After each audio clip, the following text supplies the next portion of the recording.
What's the song playing? This is the Final Fantasy VII theme from Remake.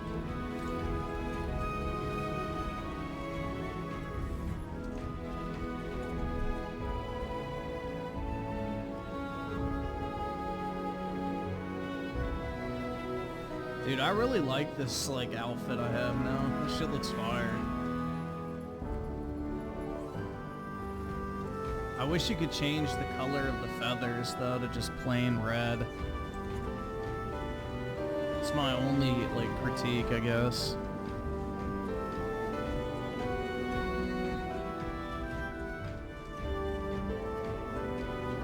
Yeah, I love the Final Fantasy VII main theme. It's so good. Like, it's easily one of, like, the best, I would say, like, instrumental songs I've ever heard. It just fits the game so well.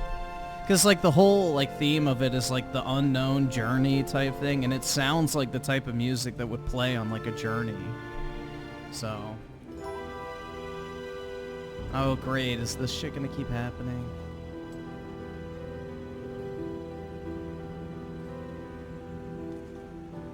Alright. I'm gonna have to reset Chrome. Let's see.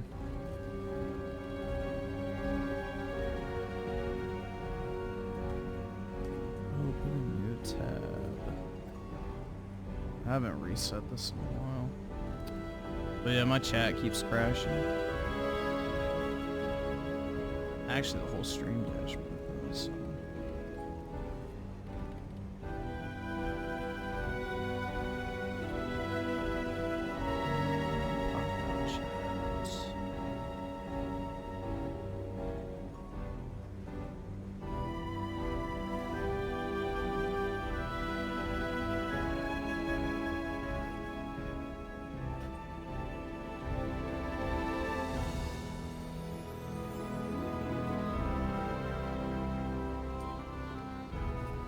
Would you ever let your girl use the fuck? A XL dildo that is black or Hispanic color? This is a serious question, and I think it deserves answers. Well, dude, I would be offended if it wasn't a black or Hispanic color, because if it was white, it would be cheating.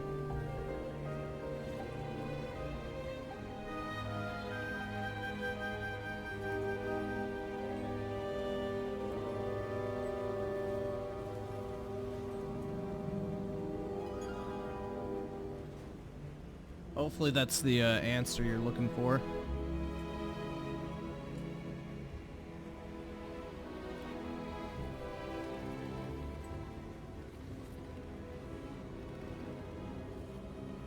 Let's see. Why is my song? Refresh again. The super chat feed's not loading. I'm getting the fucking dog errors. Dude, this fucking stream dashboard is fucked up tonight. I don't think it's my Chrome tabs. I think it's just YouTube being bitchy. Hold on. Griffin wants his future GF to be culturally enriched. That's right. By fucking rubber.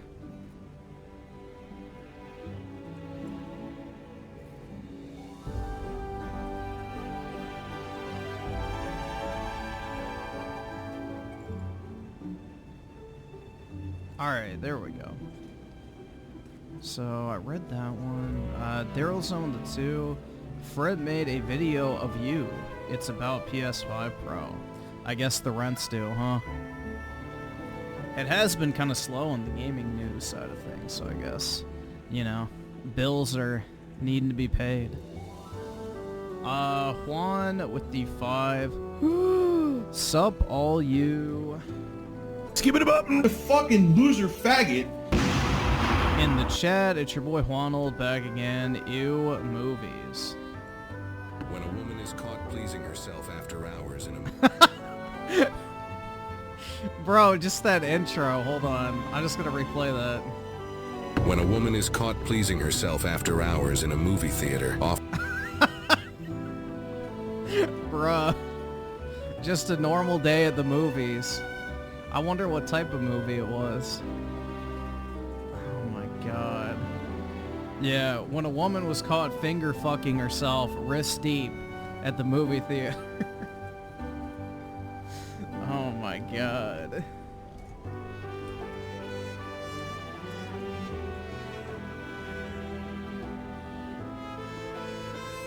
When does the Sonic game come out?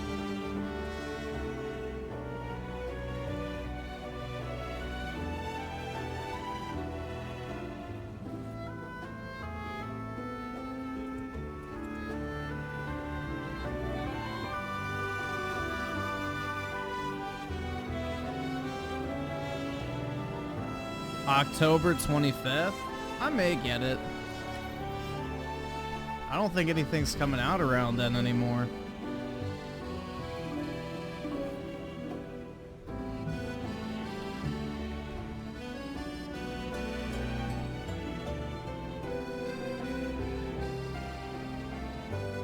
Nothing notable. When does Black Ops 6 even come out?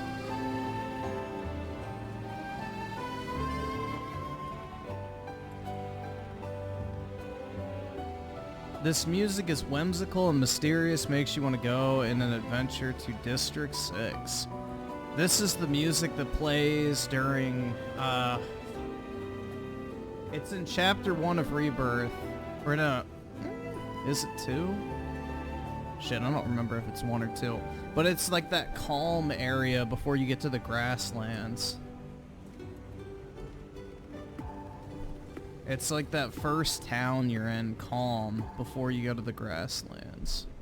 But it's either chapter 1 or 2.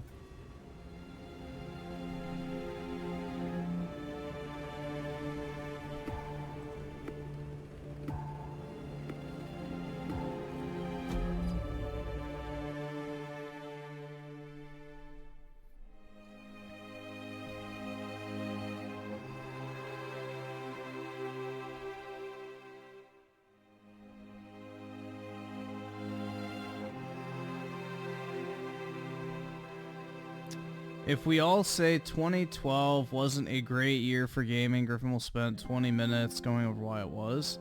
No, that'd be 2011. 2011's the best year for gaming, not 2012. I don't really know anything that came out in 2012, just thinking about it off the top of my head, but yeah. 2011 is the year that was goated, not 2012. So, nah. You're not gonna trigger me with that. I can live with that. Let's see. Daryl's on the 2. I'm buying Pokemon cards, so I have a wall of cards. Nice, man. I like my wall of cards. Which, it's not really a wall of cards, it's just 2 frames, but it's the only shit I have hanging in my place. So it's special to me.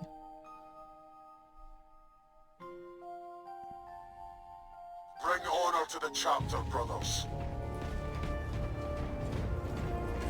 Dude, the polls have been looking so good for Trump, though, lately. Like, usually the polls have him down by, like, 5% or more than the actual, you know, numbers. And they've been really good lately in the swing states. Like, they're tied at a national level. Like, that's unheard of for Trump. He's never had that happen. So, I think it's going to be a pretty good election, man. Especially with the shit happening in Georgia and North Carolina, like, people are pissed. So, rightfully so, man. FEMA has no money for American citizens because they blew it all on fucking illegals. Shit's wild. Like, that's like downright fucking treason, man. They raided the fucking emergency fund for actual Americans to give a bunch of fucking, you know, illegal immigrants debit cards, put them in fucking hotels, free medical care, all that shit. But God forbid you've paid your taxes for decades and you lose everything in a flood. Well, too fucking bad. Here's your $750 if you're in the lowest income bracket, and if you're not, then fuck you. It's like, what the fuck, man? Jesus. I mean, that's the type of shit that radicalizes, like, normal people. So, it's not even, like, just, you know, the Trump people who are going to be upset over that. It's, like, normal people are going to be like, what in the fuck?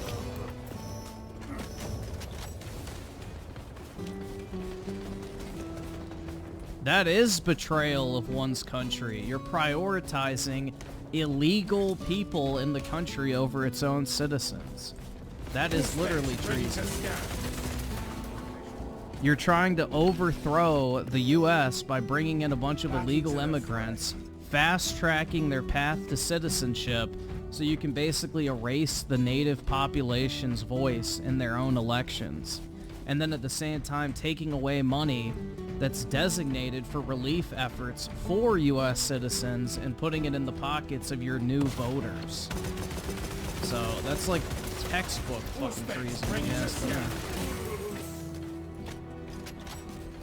Rally point updated.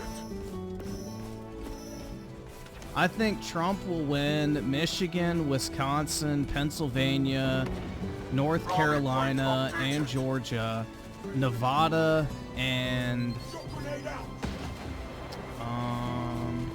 what's the other one? Actually, no, he'll win Arizona too. I think it's going to be a good night, man. I think it's going to be a very good night. I think Virginia is even going to be in the running. If not, it's going to be within like 1 or 2 points. But Virginia, I feel like, is in play too. She has a tiny ass margin compared to what Biden had back in 2020, so.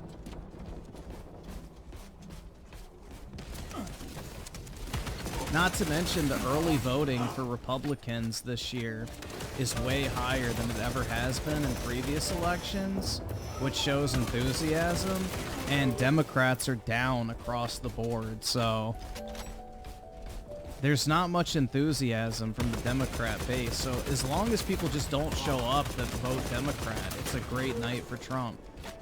Because it's not even about the people that vote for him, it's the people that don't vote that will help him in the long run. So recovery complete, brothers. I don't think there's very much enthusiasm for old Camel Toe, personally.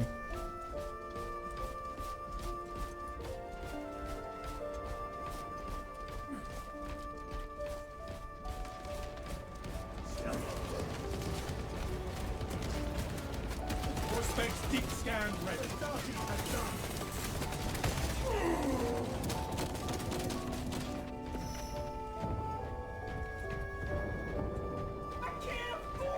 Reporting permission. Yeah, you should definitely buy this game, man.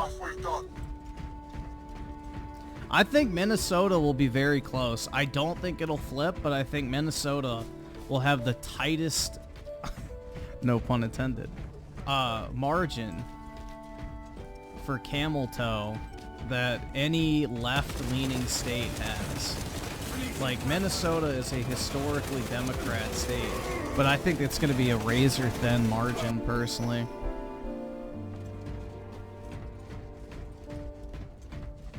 I think even Minnesota is going to be very close.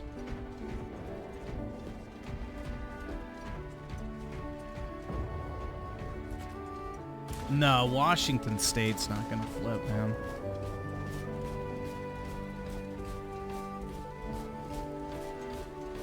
Washington State's deep blue. The whole West Coast is.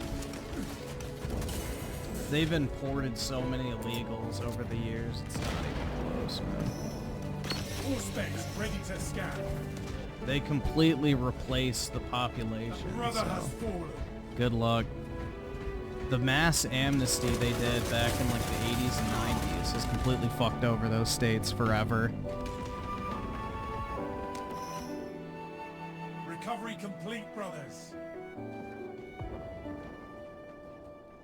Pennsylvania, apparently their internal polling for the Democrats has Trump up like 6 points or something like that. Yeah, I think Pennsylvania's a wrap, man.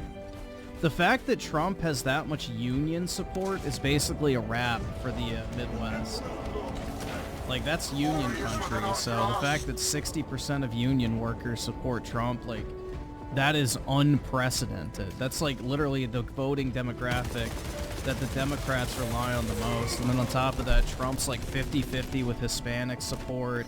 The Muslim vote is split right down the middle. Like, all of these things are insanely bad for the Democrats. Like, Trump is picking up a lot of ground in a lot of these key areas he needs to that traditionally Republicans don't have at all. So, it's looking like it's going to be a good night. And I think a lot of these polls are greatly underestimating the shift.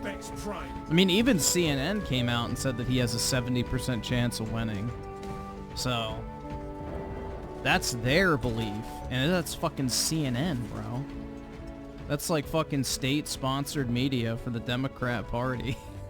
So, like, that's as biased as it gets. So, pretty wild, bro. Trump realistically only needs Georgia, PA, North Carolina. Oh, he's definitely going to get Arizona. I think Nevada, I don't know if it's going to flip or not. I think that will be like a small margin towards her. Because that's a pretty liberal state, unfortunately. But Michigan, I think, will flip too. Also Wisconsin. Wisconsin, supposedly the polling's very good there, but I think Michigan's going to flip because of the auto workers. Like, you saw even the Senate candidate for Michigan is now, like, talking about how, you know, she doesn't support electric vehicles and she doesn't support the mandate for it. She wouldn't buy an electric vehicle. Like, all this, like, she's coming out and trying to, you know, distance herself from, you know, camel toes policies all of a sudden in the 11th hour. So that tells you right there that there's not a lot of confidence in the standing in that race, which a Senate incumbent race typically is not affected by the presidency, which means camel toes probably way down compared to her. So, and then also that Democrat in Pennsylvania is now trying to claim that he worked with Trump on certain things, which he didn't. So now we literally have the Democrat candidate in Pennsylvania trying to connect himself to Trump, which is fucking hilarious. So yeah, I think Pennsylvania's a wrap, man. Pennsylvania's good. The second Trump got shot in that state, it was over, I feel like.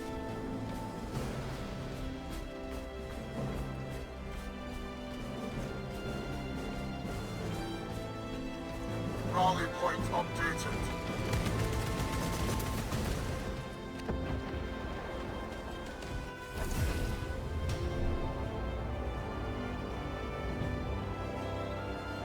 Yeah, they're there tomorrow. The Butler rally is tomorrow. I don't know what time it is. Maybe I'll stream it. Let's see. Events. It is at 5 p.m. Yeah, maybe I'll try to stream that. If I'm not busy, I'll do something like that.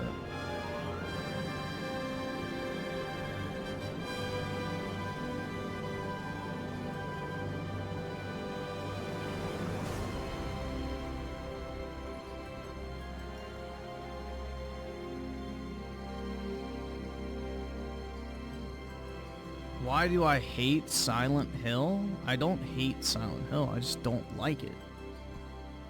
I don't enjoy that genre of game.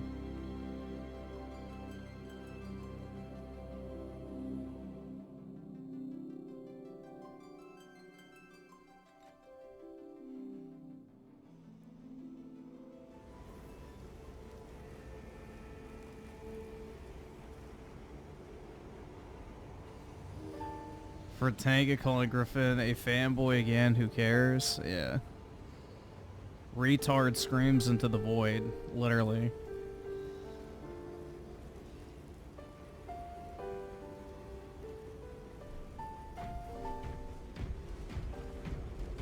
Should make political videos. Oh, dude, it's funny. I mean, the thing is, every time I do like one of those community posts, it's great because it's just like purging the fucking retards.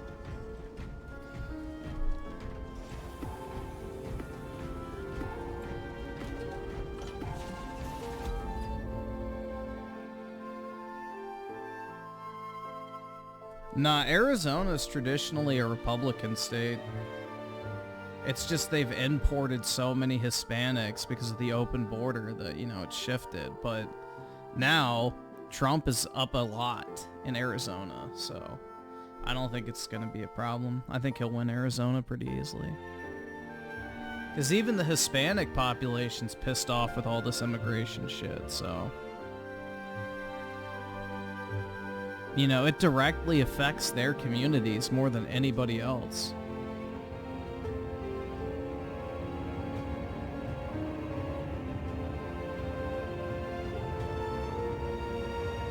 You know, people got mad at Trump for saying it affects black jobs. It's like, yeah, it does.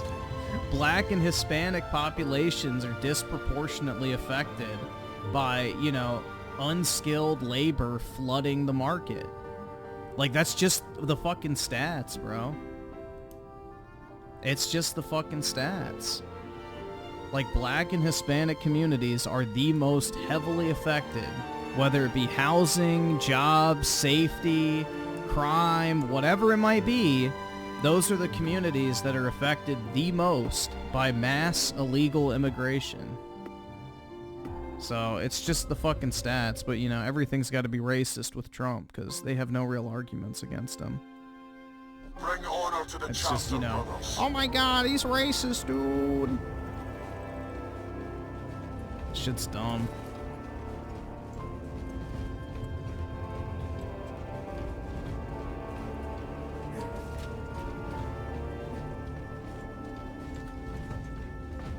Yeah, RoboCop Rogue City was actually really good. That game was fun. The only part I didn't like was the robots. That part kind of sucks, but killing the human enemies was really fun. The game gets like super hot and sweaty because of the robots. But aside from that, it was really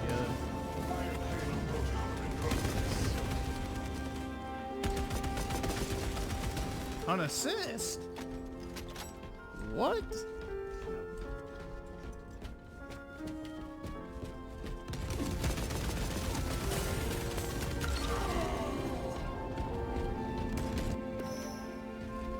My duty remains undone.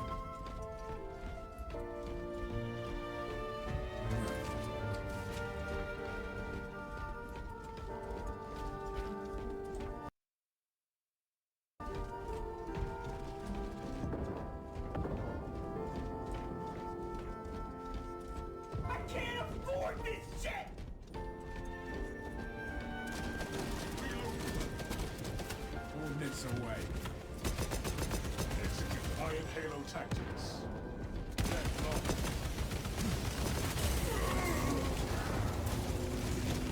Griff is a low-energy clown who just rushes through games without truly absorbing their essence or message. I'll absorb your essence. Pause.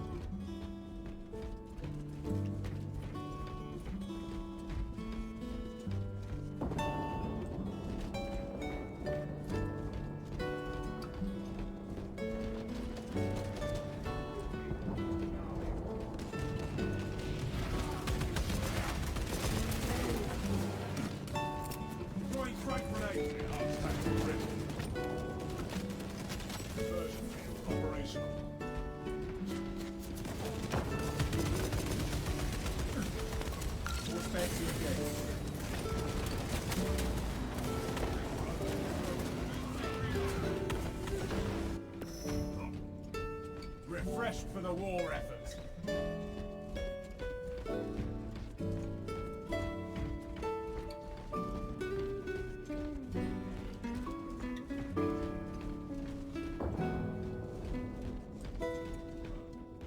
I like how Fratanga Plays called you out. Well, yeah, he needs the fucking, I guess, rent paid or whatever. I have no clue. Apparently, I'm the biggest PlayStation fanboy on planet Earth to him, so, you know, whatever.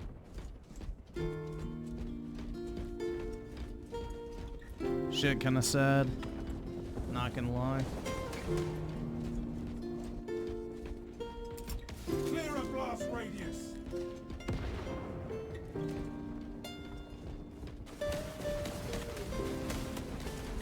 That's what happens when you have a one-trick pony channel. You can only make one type of content, and that's it. And you have to desperately search for ways to make that type of content. So, it is what it is, man. Throwing frag grenade. Elite countermeasures. I didn't watch the Andy Pants, because dude, Andy Pants is not a serious content creator, guys. He's not. He like literally makes parody channels that he purposely like hams it up. Allies are halfway done. Like he's not a serious person. So I don't really have an interest in him, to be completely honest. The PS5 Pro is a scam. How's it a scam? Am I gonna buy one and not get it? Because that's what a scam means. So, I pre-ordered them, so if they don't come, then yeah, they're a scam. But unless that happens, I don't see how it's a scam.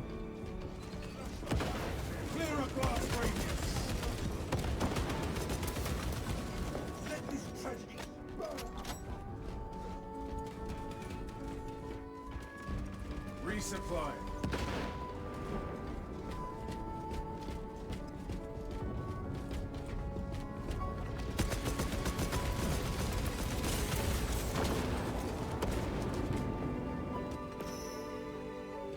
Back into the fray.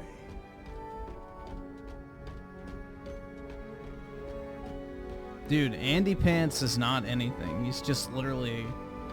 He literally made like shit post tier content. It's just his anti-woke channel blew up, so he's like trying to make it somewhat serious now. But prior to that, it was literally a parody tier channel. So...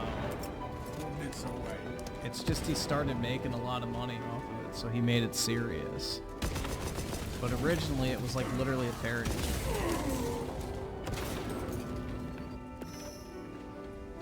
Recovery complete, brothers. Let's see. So Jethro with the 5. Timeout Bridge. She's annoying me because of her name.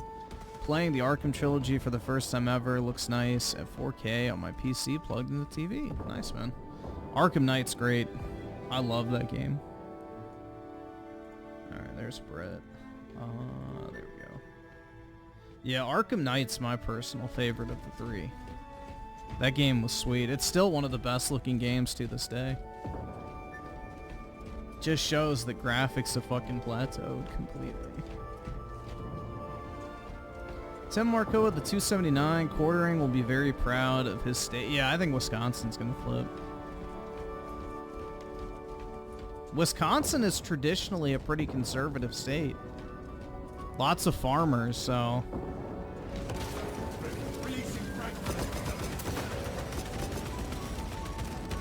Was this planet worth such a toll?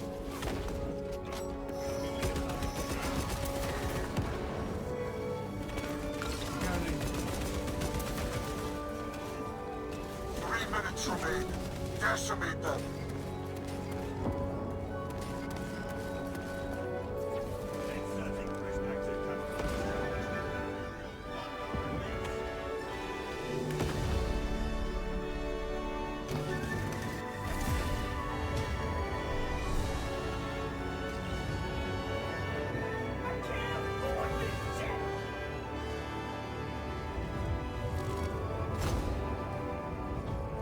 How PS5 Pro is a scam. Watch for Tango Plays video will explain. No, I don't need to watch a video to explain it to me.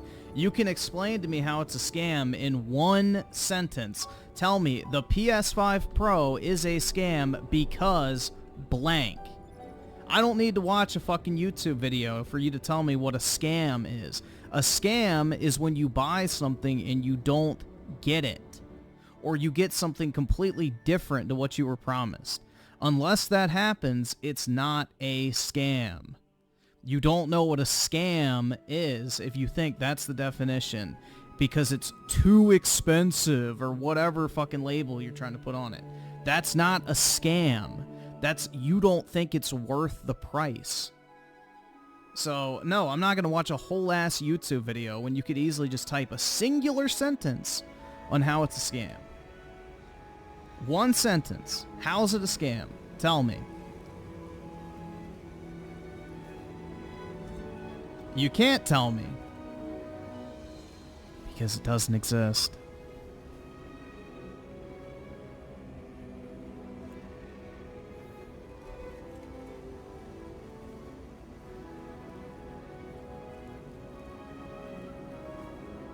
Apparently you don't even need the stand. From what I've heard, you don't even need the stand, actually, so... The stand is completely worthless, because apparently it stands up on its side without it anyway. Which is what I read, so, yeah.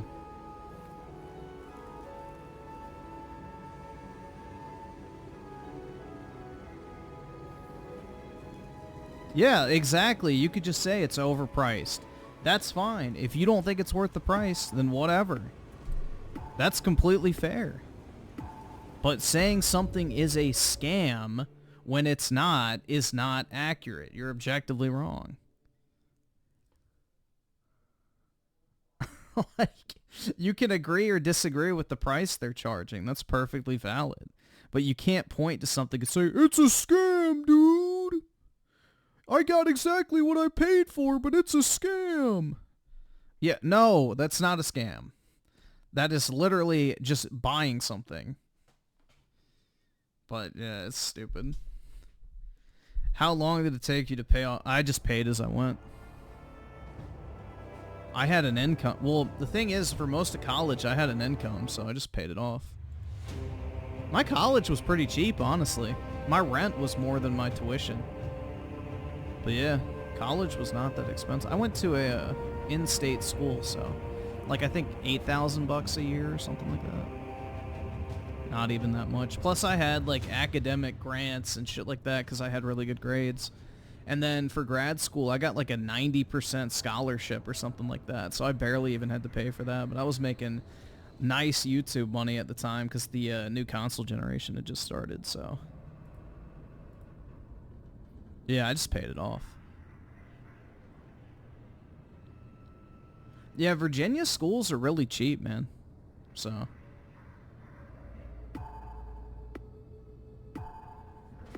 Virginia schools are not expensive if you live in state, which is pretty nice.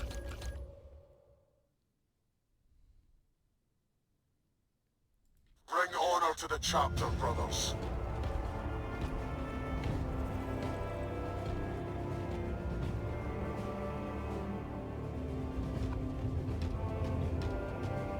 Griffin was gifted? Yeah. I was a special boy! Hell yeah, dude. Virgin state, that's right. I learned how to keep my virginity intact. But yeah, like, if you're going to college, make sure to apply, not just when you're first applying to the school, but every year for, like, financial aid or whatever, because you can get it, like, in your second, third, fourth, whatever year, because you don't just get it when you first apply. So if you're at a school and you do really well, like, they might help you with your tuition because they want you to graduate and help boost their stats. So if you do really well your first, like, semester or two, you might be able to get, like, you know, financial aid your second and third year because they want to make sure you actually graduate. Because a lot of people will switch schools, so...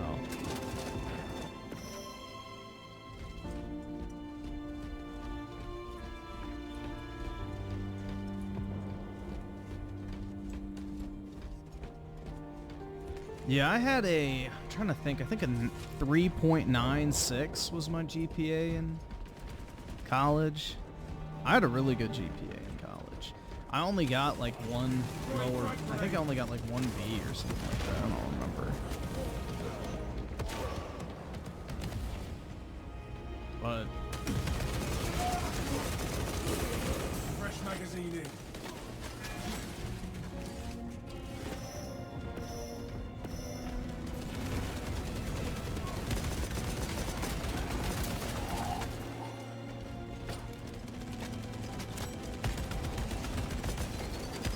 Rally point updated.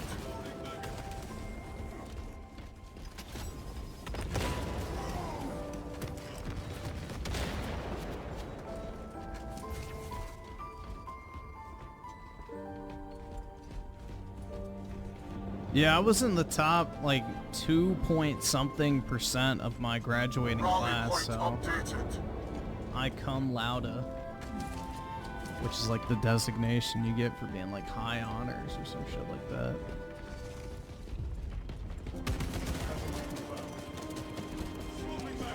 It's supposed to be like summa cum laude or something. I just say cum laude, but you know.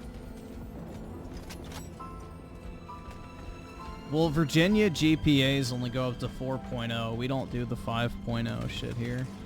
It's just 4.0.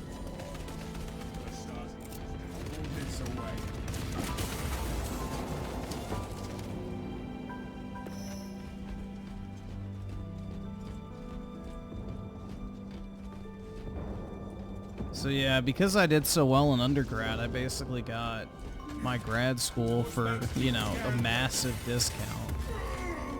So, yeah. It definitely paid off, and then right out of college, when I got my first job, I started making like 6 figures, so. It pays off if you do well in school, guys, so. Don't just get your degree.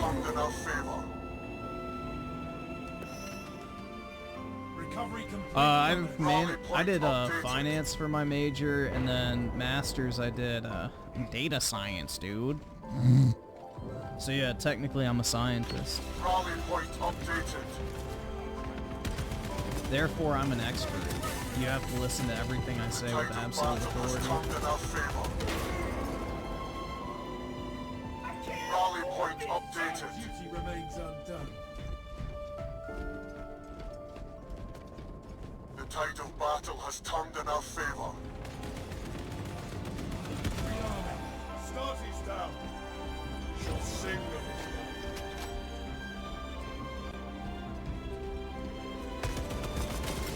Clear a blast radius.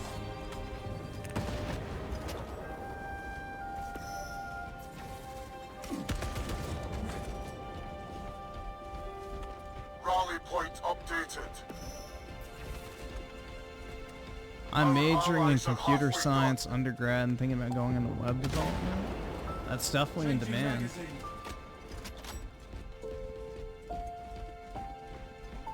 Resupply.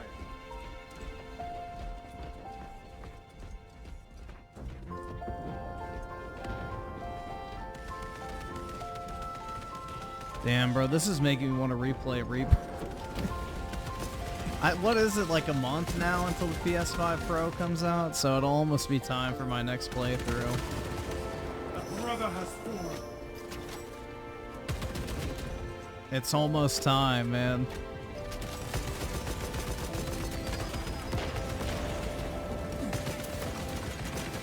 Releasing frag grenade. Activating all specs advantage.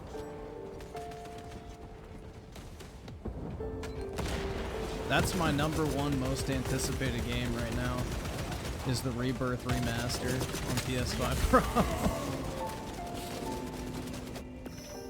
Yeah, web development, you do have that problem, but if you do it for the government, so there's a little tip for you. If you want to get into like anything technology based and you're worried about it being outsourced, go into the government field, like government consulting and contracting and that type of stuff. Because the government, 1, can't outsource to foreign countries, and 2, is extremely restrictive on artificial intelligence. So if you're looking for more job security, you could always go like the federal or local government route. Because they have strict regulations on what type of outsourcing and, you know, AI or anything like that can be used on government systems because of security concerns. So that's something to keep in mind.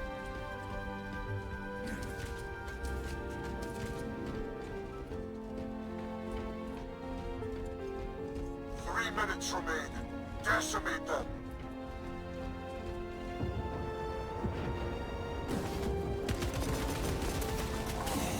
Astartes, push for dominance.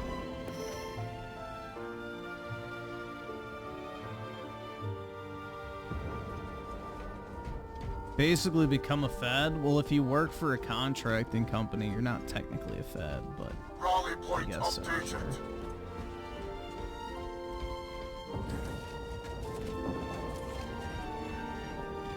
And then if you get really good at what you do, you can start your own like contracting firm and just charge the government directly and make a shitload of money. And then hire people to work with you doing the same shit and make buckets of cash, man.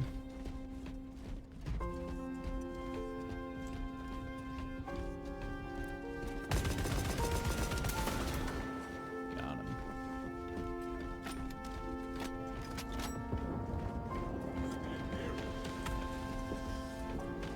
All specs ready to scan. Swapping magazine. I thought I had a weapon skin on. Guess it took it Warriors off. within our grasp.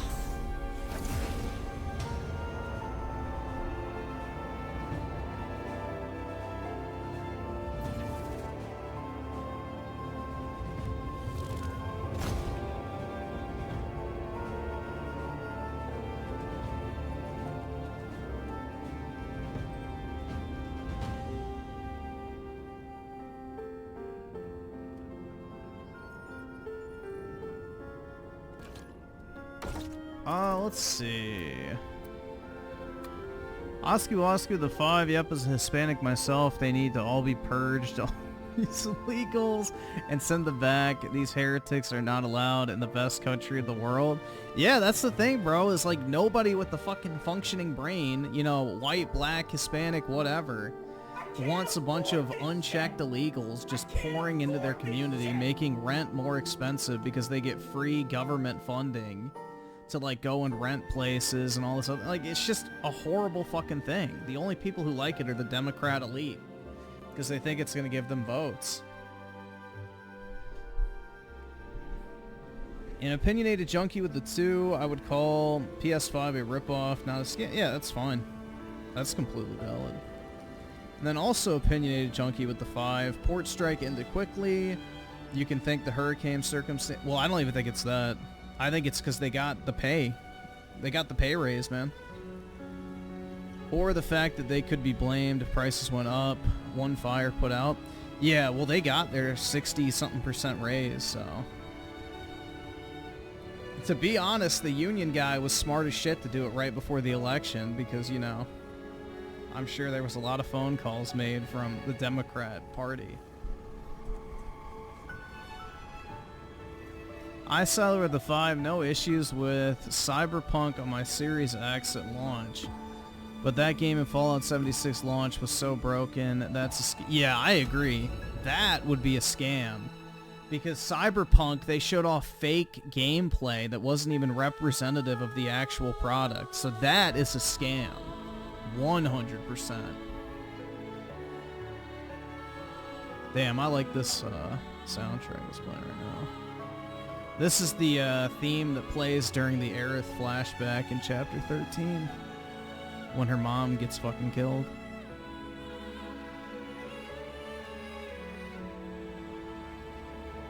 I love how, like, the Aerith theme has basically become the de facto theme of the remake trilogy. There's, like, so many different iterations of it across the 2 games. It's like probably like 7 or 8 per game. It's kind of wild. Also, I saw something interesting too. Apparently, like the music that plays in the North Crater during the first game, or like the original game, is like an offshoot of the Aerith theme to like signify that basically she's with Cloud even though she's dead or some shit like that. Apparently the composer mentioned that. He goes like, yeah, we put elements of the Aerith theme and the North Crater theme at the end of the game to, you know, give the hint and to symbolize that even though she was dead, she was still with the party, looking over everybody, because, you know, basically she saves the planet at the end of the game, so kind of neat. Like, there's so many small details like that. It's just really well planned out, man. They got a passionate, you know, dev team for sure that actually likes the fucking Tide of battle has turned in our favor. crazy nowadays. I love little details like that. I think that's so cool. Execute Iron Halo tactics. It shows soul, man.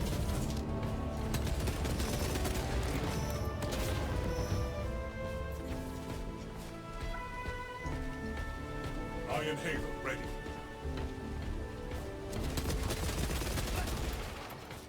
Damn it. Assist. Iron Halo online. There we go. Refilling magazines. Got him. Bro, I had like a bee stick of health left. Shit.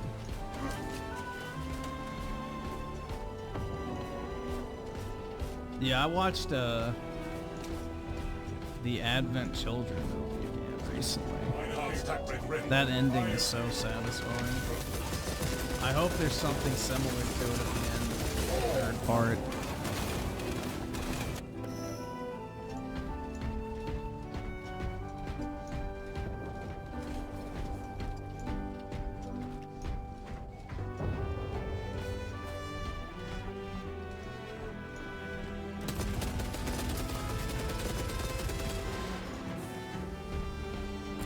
Throwing frag grenade. Brother killed in action.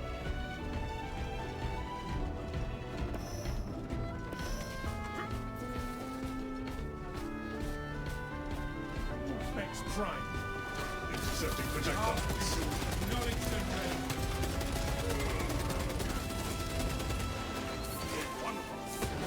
Yeah, he's not sniping me. Oh, there's two of them. Oh!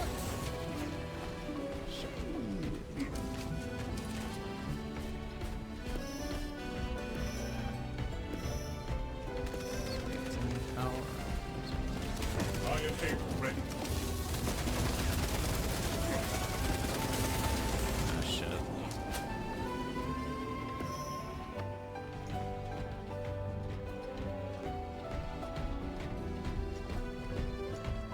Who complains about male and female? I'll tell you who. Skip it up, fucking loser faggot.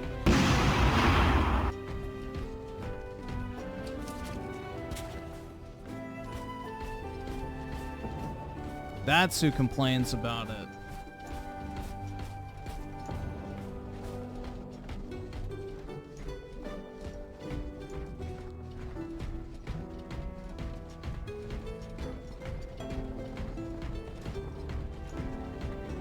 Is there such a good kind, or such a thing as a good kind of autism? I'm not familiar with a good kind. I mean, I guess unless it like makes you like an Elon Musk person, maybe that could be classic. But I don't think autism in general is considered a good thing. Restored to combat readiness.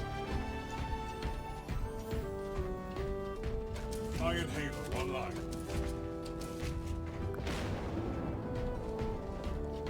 Let's see, Sidereal Zone with the 2, I'm playing Naruto Ultimate Ninja 3 on my Steam Deck. You should get 4 instead, 4 is better, but 3 is alright. It's better than 1. I think 2 and 4 are the best Ninja Storm games, personally, but that's because I really like the Pain arc with like Jiraiya and Pain, and bro, that was like the peak of Naruto in my opinion. That entire era of Naruto was so fucking good. Like, Pain was such a great villain. Not to mention Jiraiya is just, like, literally the GOAT of Naruto. Hands down. It's the only reason I could stomach Naruto actually killing Pain at the end. Was because of, you know, pervy sage. Iron Halo protocol in progress.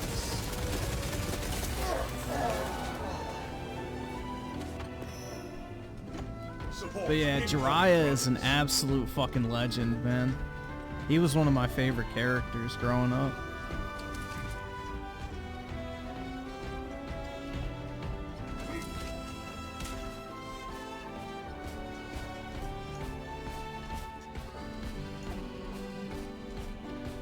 Yeah, R.I.P. Pervy Sage, man. Dude was a legend.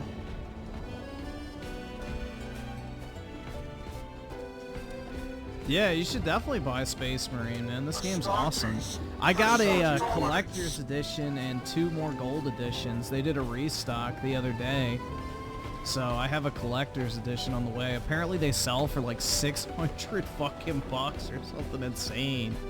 Like, the resale on them is wild, so I just bought one. I'll hold on to it, see what happens, but...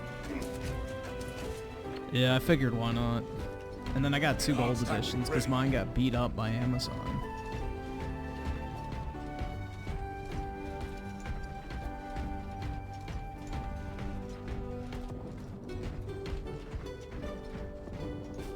Glorious within our grasp. Tsunade should have let Jiraiya smash before he went to the rain. Yep. Brother killed in action. Fragmentation device in play. Where is that? Oh, fuck.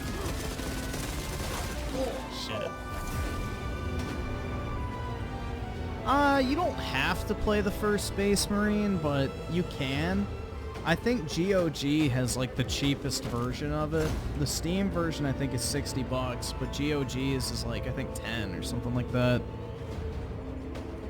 But if you have a 360, you can buy it pre-owned on that and play it on disc, but it's not on backwards compatibility or anything like that. But you don't need to play the first one really. Unless you know a lot about Warhammer lore already, you're not really going to miss too much in all honesty.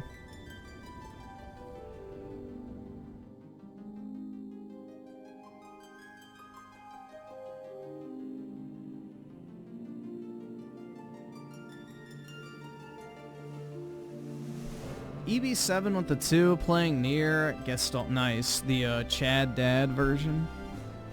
Wait, after Final Fantasy 15, heard good things. Yeah, that's the best of the 2 Niers in my opinion. I like that game better than Automata. I mean, both are really good, but I like the first one better. 7 Minute Man with the 2, funny how Biden threw camel toe under the bus. I know, bro, right when she was doing her rally. Oh, wait, fuck, that reminds me. Let me pull this up real quick. Did y'all see the clip from her rally today when the teleprompter went out?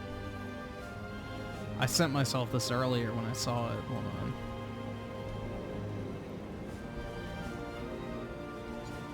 It's $10 on GOG. Yeah, it usually is on sale. Bro, this shit was funny as fuck. Let's see.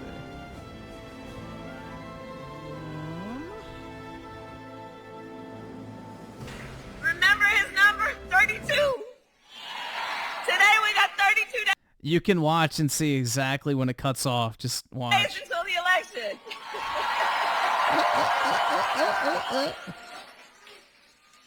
Uh-oh.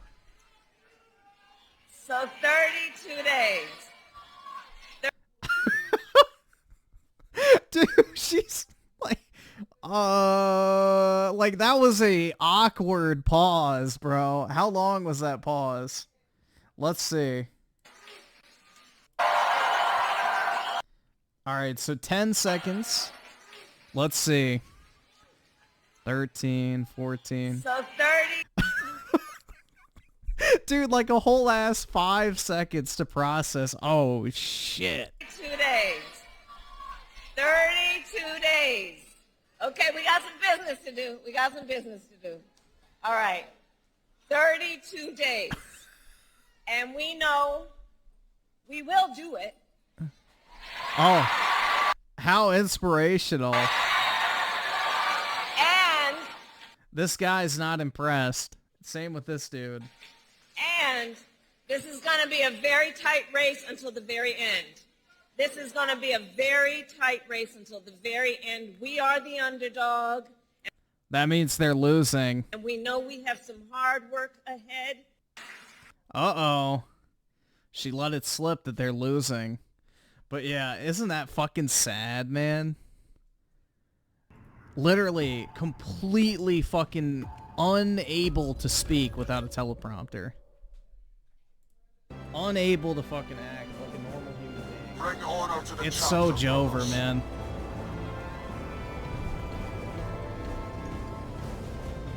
Well, most of them are paid to be there.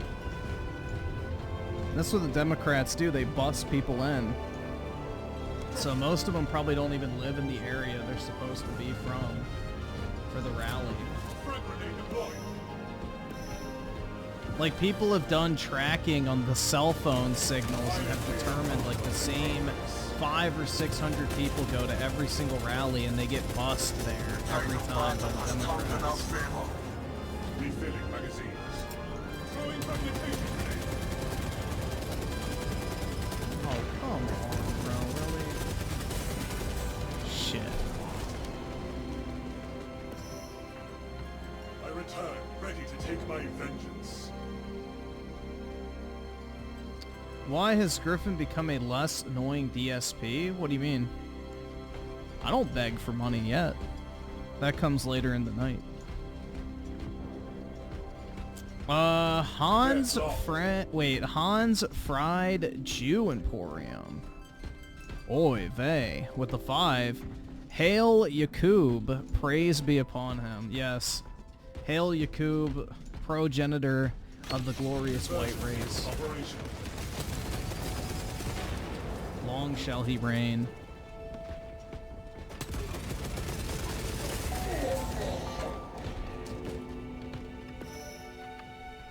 Support incoming, brothers. The Barrius with the 2, play metaphor. Yeah, I can. I was just waiting for it to download. And close Mr. with the 20, Dem voice. When was America great, you fucking chud? Yeah, dude, America was never great because a black woman's never been in charge of everything, dude. Obviously, it sucks. Raleigh point Brother killed in action. Nah, Camel Toe's not based enough to be a Shaka Amos enjoyer.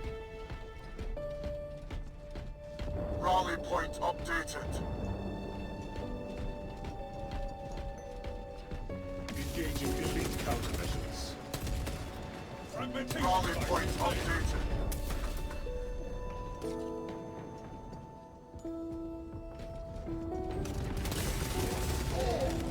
Raleigh point updated. Reporting permission. Raleigh point updated. What am I dressing up for? I don't dress up for Halloween. Raleigh point updated. My ass will be firmly planted in this chair, most likely shirtless with like some fucking gym shorts on. That'll be my costume. So I guess I can be Review Tech USA. Skip it up, fucking loser faggot. Intercepting projectiles. I'll start off the stream by showing off my Dropbox. Raleigh point updated.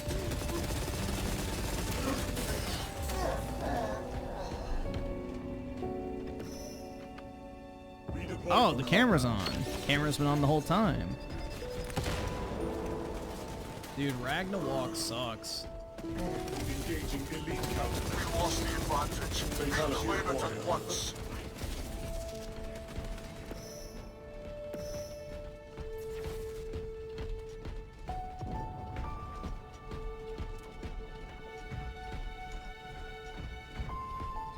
I would have to gain a lot more than 100 pounds to be on Rich's level, man.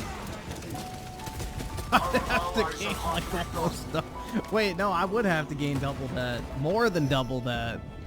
Support I would have to gain incoming what? Like 220 something pounds? Like, fuck, man. Shit. I can't even think about doing that. I don't think I have enough time. I don't know if you physically could gain 222 pounds a month.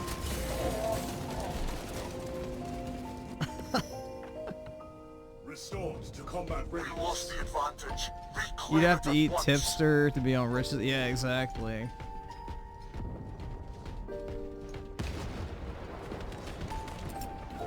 But yeah, that would be an accomplishment. That would actually be an accomplishment.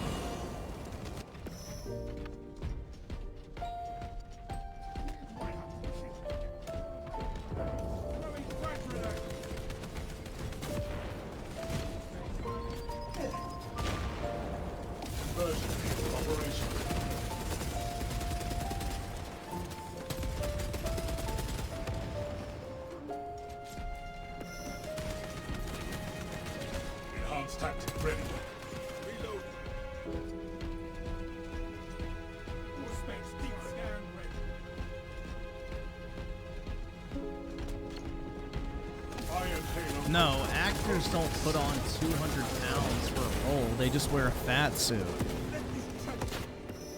They have fat suits in Hollywood that you just put on and it makes you look fat. Is Tipster Nurgle? Yeah, I could see that. I could definitely see that. Tipster gives Nurgle vibes.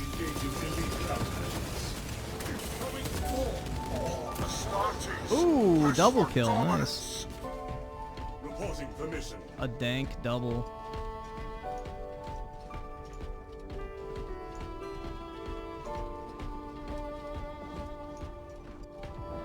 Intercepting projectiles. Rally point updated. Oh, seriously, that didn't kill him?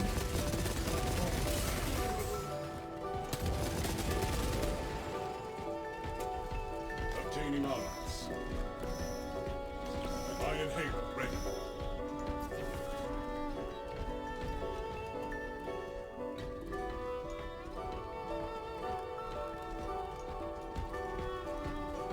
Minutes remain.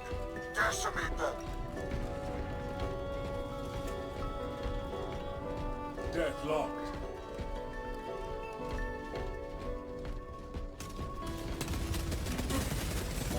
Thoughts on if the original God of War games... I don't know if they're gonna do it though, bro. That's the thing. It's like, you know, Sony seems to want to get away from that identity for God of War. I mean, they literally made an entire DLC about why the first games were bad, basically. So, I mean, I would love to see a remaster for especially the first two, since 3 already has the PS4 remaster, which is fine.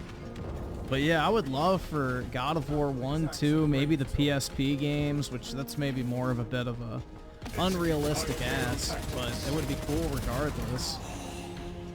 But I don't know, man. It seems like Sony wants to move away from that identity, unfortunately. Ammunition restocked. Oh my god, this stupid fucking stream dashboard keeps crashing. Jesus Christ, bro. What the fuck is wrong? It's like the 8th time it's happened. I haven't bitched about it every time it's happened, but it's happened a lot. It's like insane. It's only been an hour, too. Lovely.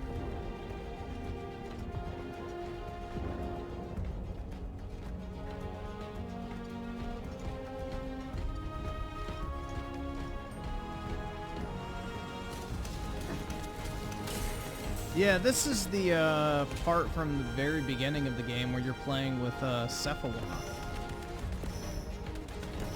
I believe. Brother killed in action. When you're playing as Zack/Cloud with Tifa guiding you. 1 minute until mission end.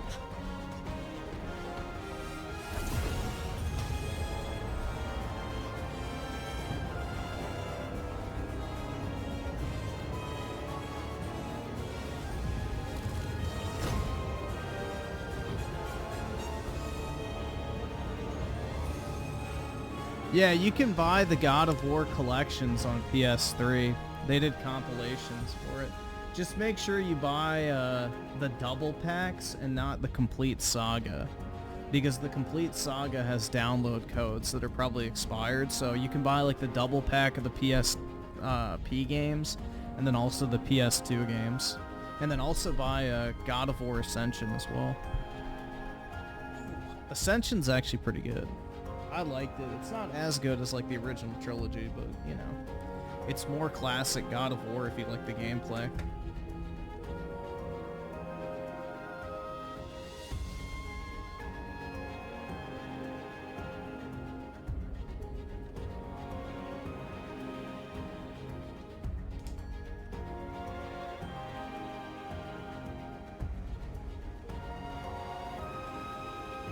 Oh, way better than Ragnarok.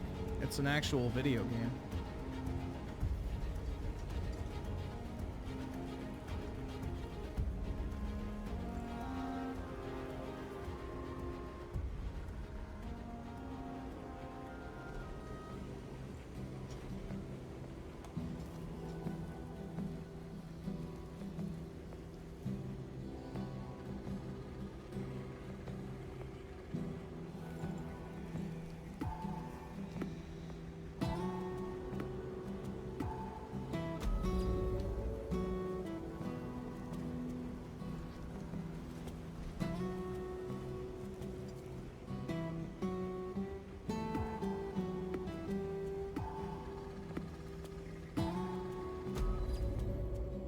Yeah, PSN may still be up, but the codes inside of the case may be expired. That's what I was saying.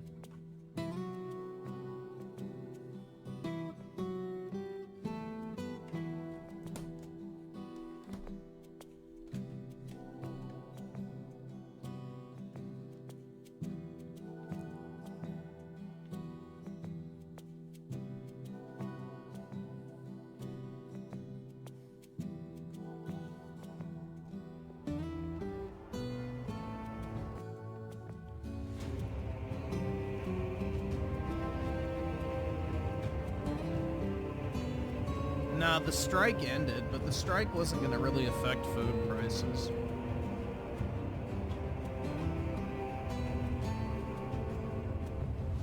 Unless you count, like, cherries and bananas, but that was about it.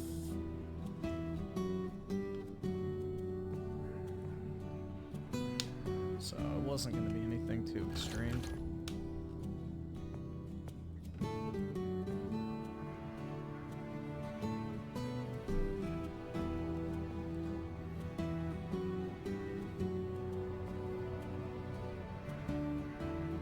Tim Marco with the 7, Hurricane Helene will be brought up at COP29. I don't know what that is. As an example of climate break. That's right, dude. That debate question. Bring order to the chapter, brothers. The hurricane hit North Carolina, and now climate change is the problem. Not, oh, what are we going to do to help the people who've been affected?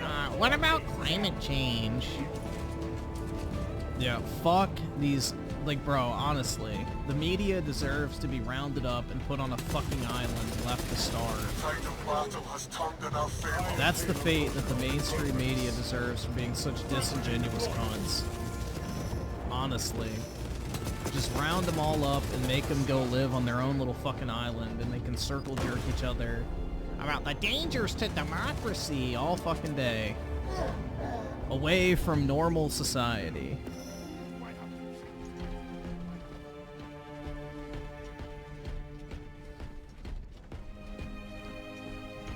Fatality reported.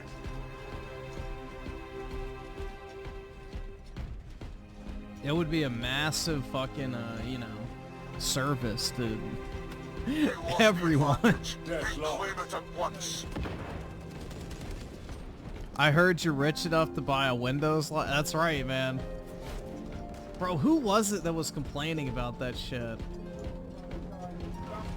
I forgot about it. Who was it that was bitching about, you know, the Windows license costing money and you could just have the fucking shitty little overlay, and it's like, bro, you don't have $10 to buy a fucking code off eBay?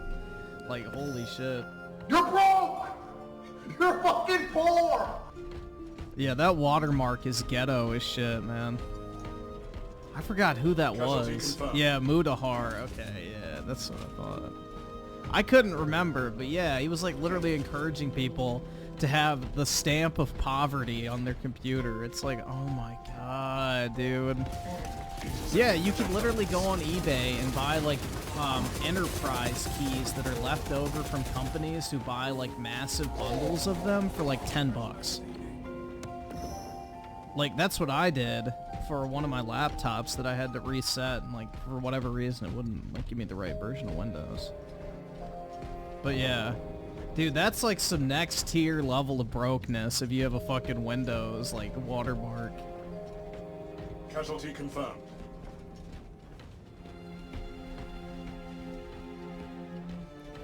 Too bad you are not rich enough to pay a little bit more to buy a PC. Yeah, I don't have a PC, dude. I don't have a PC, that's right. It's not like I'm streaming on one right now. Oh no, wait, I am! Shit! Wow, you really got me, bro. What an epic own moment. I can't afford this shit! I can't afford this shit! You really showed me, dude.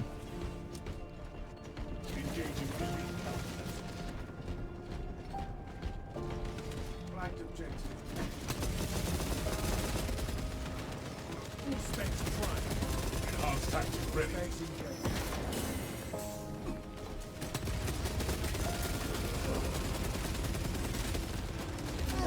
Oh, fuck.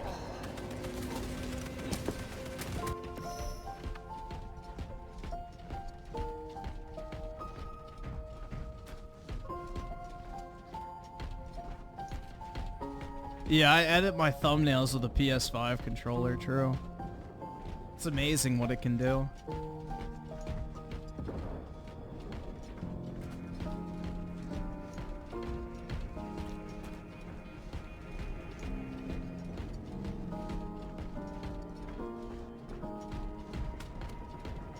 Yeah, it's just pretty funny, man. Fatality reported. My GPU literally cost, what, 2 times the price of a PS5 Pro when I bought it, so yeah. I don't have the problems of, you know, certain people. Redeploy for combat. So there's no need for PS5 Pro then, gotcha. Yeah, there is. I can't play this on the PS5 Pro, or I can't play this on PC. I can't play, where is it? This on PC.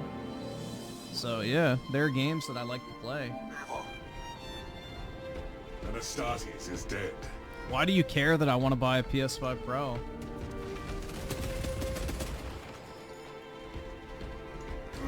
Why does it bother you?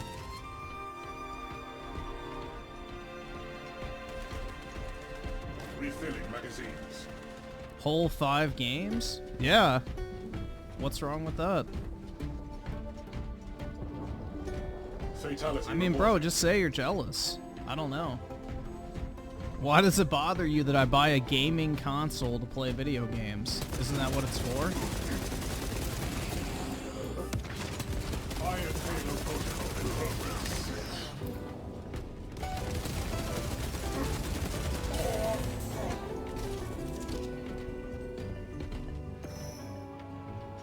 I return, ready to take my vengeance. Never understood that. What, buying a console for games? Me neither, man. I could never.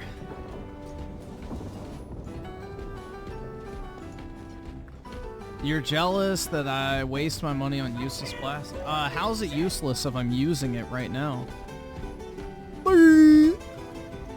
You're not too bright, are you, buddy? I'm sorry those SSI checks don't cover a console for you as well, man. You know, I hope your circumstances improve and you're able to afford all the gaming platforms you want in the future, man. I'm rooting for you. But as a working adult, spending money on a game console is not really a big investment. If I want to play something, I'll buy the console it's on and play it. Reporting for mission. Astartes, push for dominance.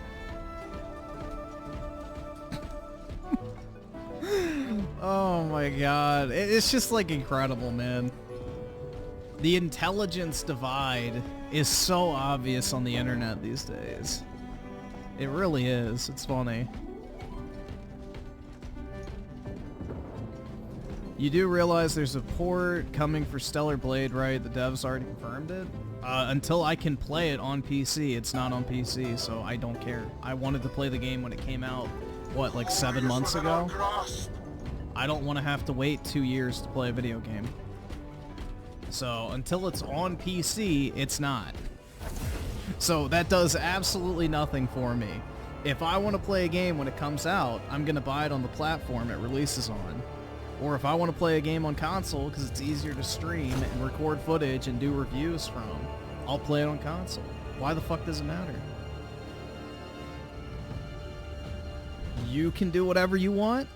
I can do whatever I want, and you can get over it. I don't know. I don't know what to tell you.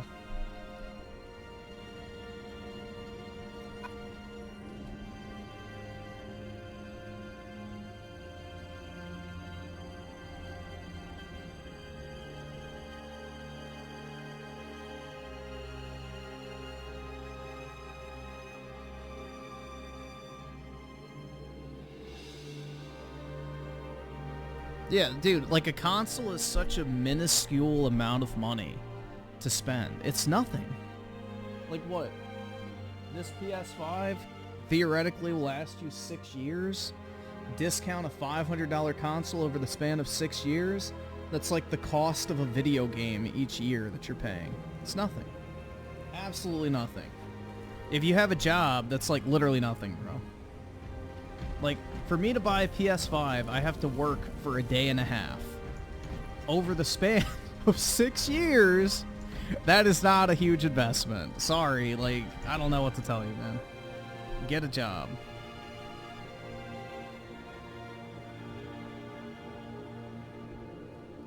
I don't know, bro.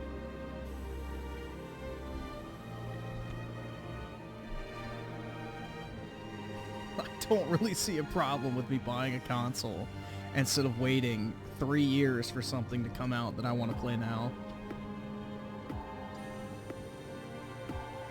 I don't understand what value is. What is value, man? Let me know. Give me the definition of what you think value is.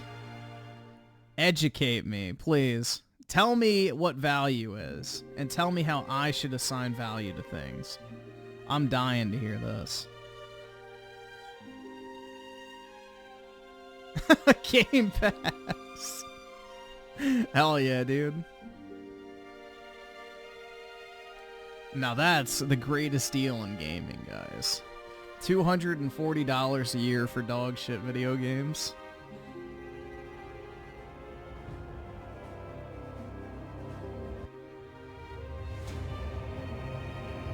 Yeah, Griffin's right. I know, man. I'm absolutely rolling in cash because I can buy a fucking console.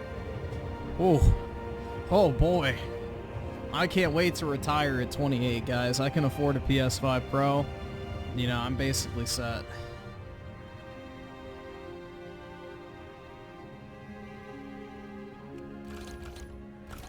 Oh, my.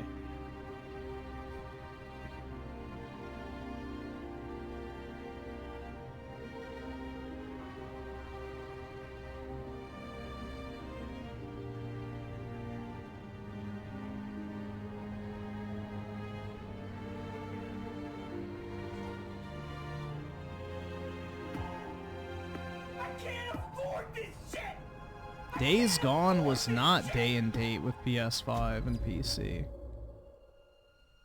Days Gone got a port like a year or two later. The only day and date game that's come out is Helldivers, I believe, and then Concord, but ain't nobody bought that. Everything else has like a year plus delay.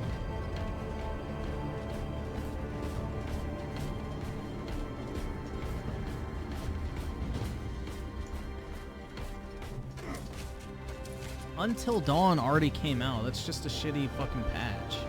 That's not a new game. It's just a patch.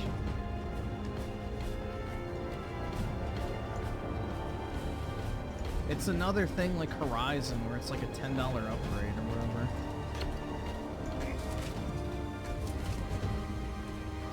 whatever. Not taxing overtime does... Dude, it's a very good idea. Because not only will companies be incentivized to give people more overtime, but, you know, people will actually get to keep more of their fucking money. It's great.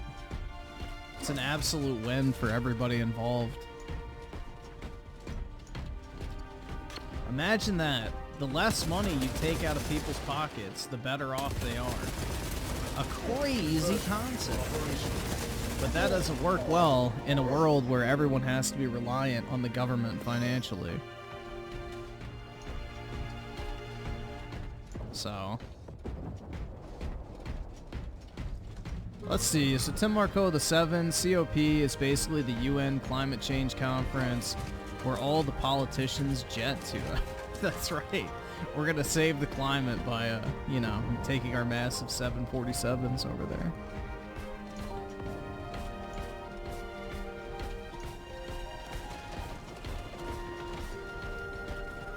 Maximum with the 2, I want Space Marine 2 gameplay, but Orc Warboss character. I think they're adding new factions, so I think they're adding the Necron and then also I think the Orcs. So we'll see. But you mean you want to play as the orcs? I mean, that could kind of be cool. Enhanced tactics ready. Rally point updated.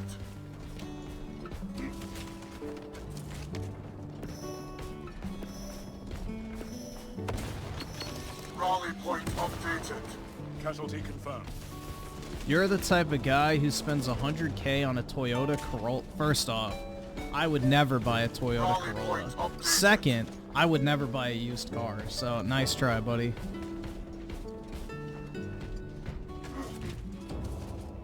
Rally point updated.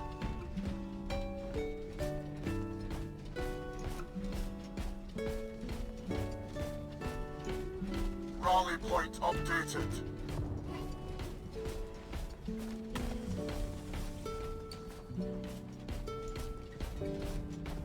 Rally point updated. Yeah, the only way I'd buy a used car is if it was, like, completely taken apart and redone. That'd be it. I don't want somebody else's nasty-ass fucking car.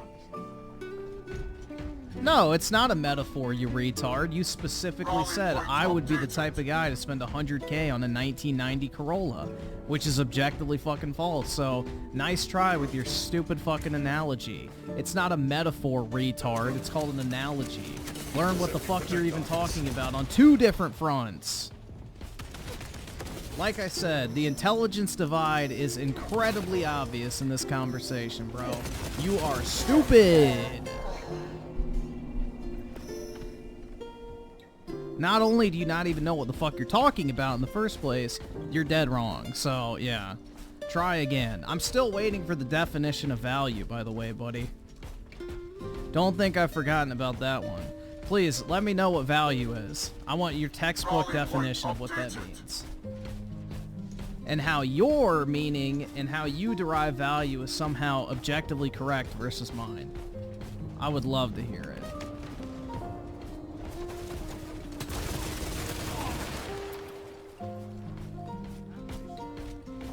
Iron Halo, red line.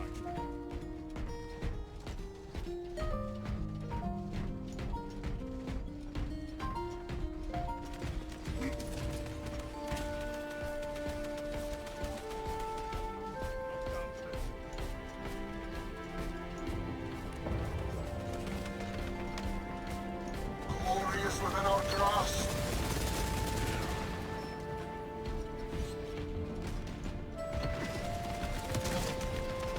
Deadlocked.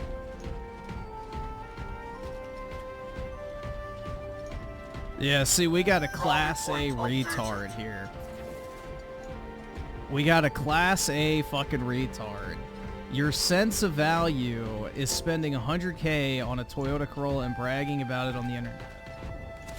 Dude, first off, no, I would never buy a Toyota Corolla. And second, that's not value, tard.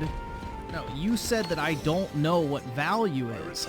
I want you to tell me what value is. I don't want your stupid fucking analogy that's completely irrelevant and just retarded. I want to know your actual definition of what value is, bud. I know your retarded ass just has to copy-paste the same fucking thought that you had to scrape together for the past 5 minutes. But please, you know, dig a little deeper and try to answer the question. I know it's hard, man. But the more you exercise your brain, the easier it'll get.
You don't have... look at it. He can't even name the definition.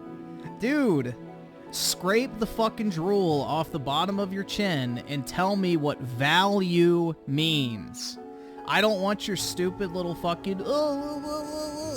Just tell me what value is.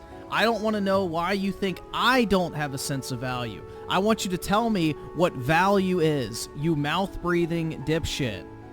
Pick up your fucking knuckles from off the fucking ground because you're walking around your room dragging them all over the place. Put them on the keyboard and type on the fucking chat what value is. This is not a hard question. Please. Come on, bro. You can do it. Put those little brain cells to work, buddy. They're bouncing around that empty fucking skull. Maybe in a little bit they'll fucking collide and you can have a cognitive thought, but I don't know. I'm not getting my hopes up. But yeah, let's see. You don't have a sense of value. That's why you think $700 for a piece of plastic that plays a couple games is slightly better. Or plays a couple games slightly better is a good value? Yeah. $700 is not a lot of money to me, bro. Sorry. I'm a fucking working adult with 3 separate income sources. $700, quite literally, ain't shit. I don't care. The value proposition of buying a $700 console is perfectly fine to me.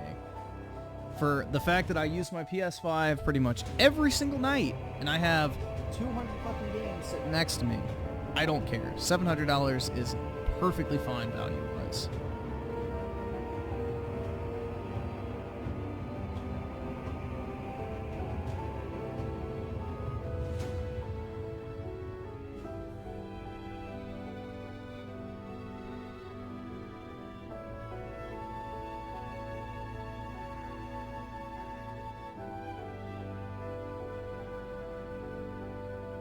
So you like throwing away $700? Yeah, I use $100 bills to wipe my ass, bro.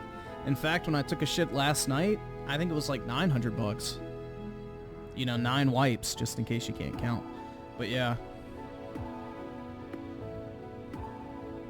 That's exactly what I said. See, this is what I mean, guys. This is the intellectual divide between, you know, a normal human like myself and a subhuman like this. They don't have the ability to think. It's just the same repeated garbage over and over and over again with their little fucking buzzwords and recycled thoughts and opinions. And they can't even put in the fucking chat a simple definition of what they accuse me of not having a sense of. It's crazy. The tide of battle has turned in our favor. Like, dude, all you have to do is let me know what you think value is. You can't do it, because you're too fucking stupid. You're too dumb, bro.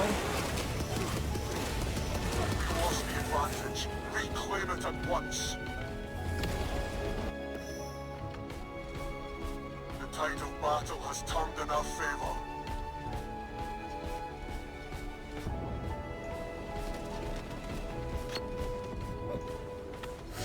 Oh my god, man. I mean, it's mildly entertaining, I'm not gonna lie. Intercepting projectiles. It is mildly entertaining for the time being. I just don't understand why y'all are mad that I'm spending money on something. Like, boo fucking who? I didn't use your credit card to buy it. Go fucking cry me a river. I don't give a shit. Fatality reported.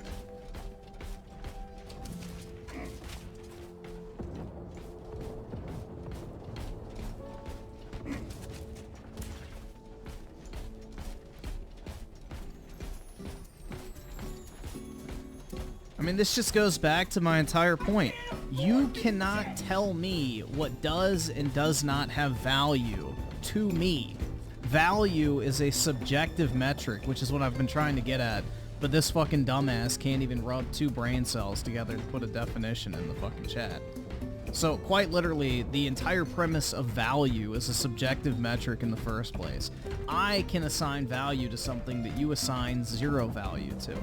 It's 100% like beauty in the eye of the beholder type energy. So it's just stupid. You can't tell someone what they can and can't value. That's retarded.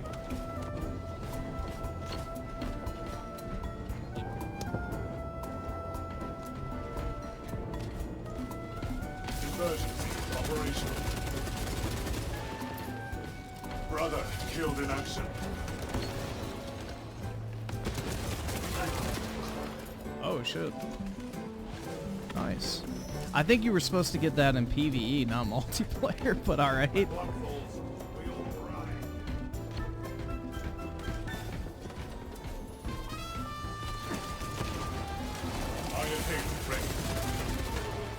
Yeah, basically the definition of value is, if I remember correctly, basically like something that someone assigns importance or, you know, desire toward. I forget exactly what it is, but it's basically just you assigning importance to something. If you view something as important or necessary or beneficial or whatever, then that's you assigning value to it. That's quite literally it. It has nothing to do with price or anything like that. It's just, do you think it's something that's worthwhile? Yes or no? That's how you assign value to something. Why is gold valuable? Not because it has like use cases that warrant the price. It's the fact that it's rare and people want it and therefore assign value to it. Why do we assign value to fucking paper currency? Because everyone believes that it holds a certain value. Like, it's a stupid fucking subjective metric. You can't tell someone what does or doesn't have value to them. It just doesn't work that way. But small IQ individuals can't grasp a simple concept like that because it's kind of abstract. Glorious within our grasp.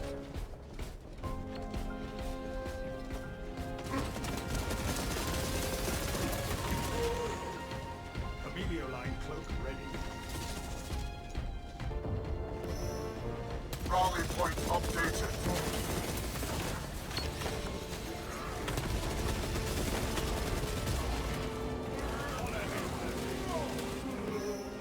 Iron Halo ready. So, yeah. To combat readiness.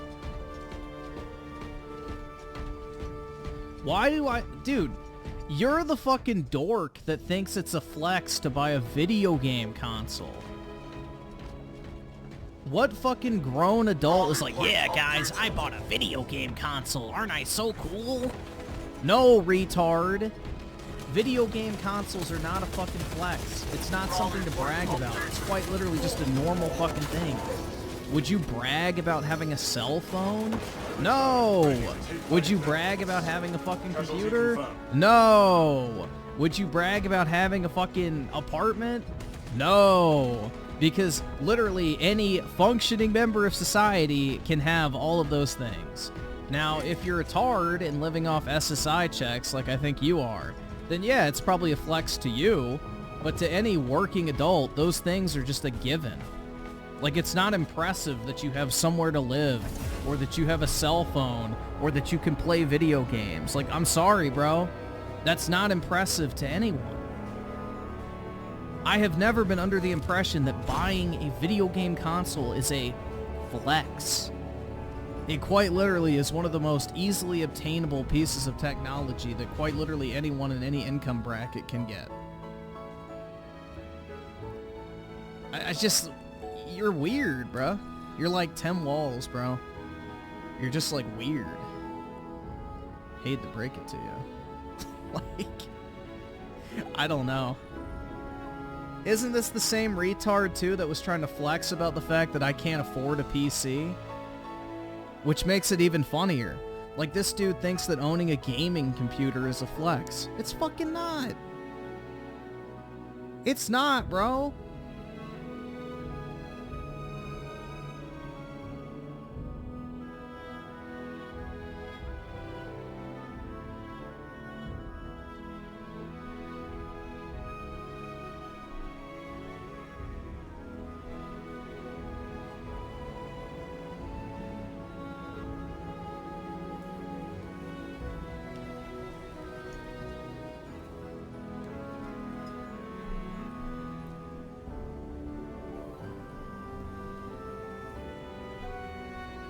Yet you brag I can throw money. No, it's a fact.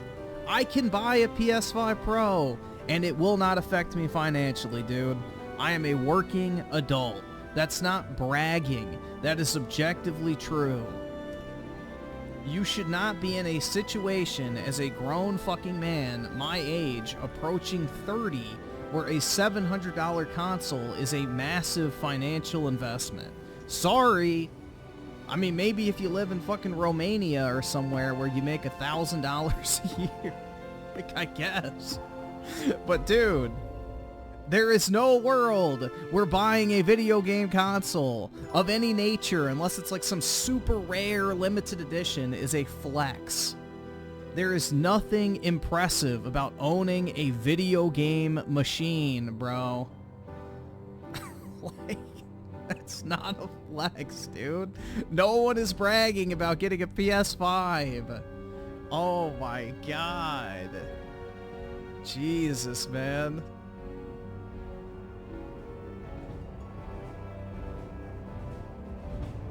Griffin definitely doesn't have the kind of money he pretends to. What type of money do I pretend to have? Oh my god, bro. This is comical to me. I don't get it. Like, this dude thinks buying a PlayStation is a flex. It's not. It's fucking not, bro. I got a PS5 Pro on my fucking wrist right now, dude. I got a fucking Apple Watch. Is that a flex too? No, it's not. You don't have 40K. I do. Bro, I have like 40K worth of cards on my wall right now, actually. Maybe 30.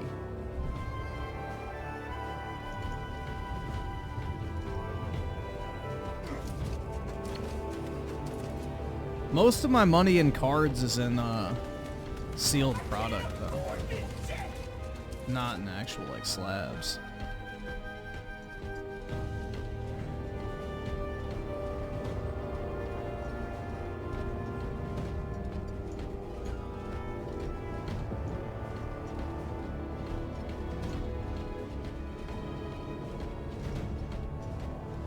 The title battle has turned in our favor. Show me one right now.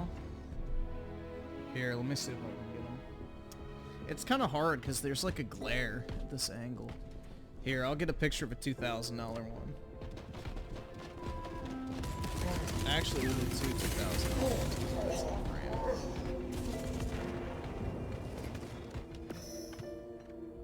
Wow, that's blurry. Combat readiness. Yeah, this is gonna be really blurry. Hold on. So this is about like $3,500 to $4,000 worth of cards. I still remember Griffin saying he earns 36. I have never said I've made $36,000 a month, dude. You have schizophrenia. I make like $16,000 a month in a good month, but I don't make $36,000 a month.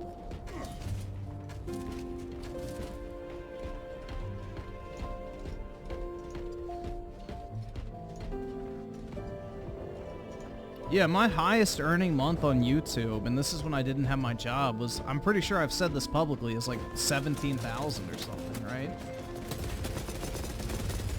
I think that's what I've said. I've never said 36,000, bro. Shit.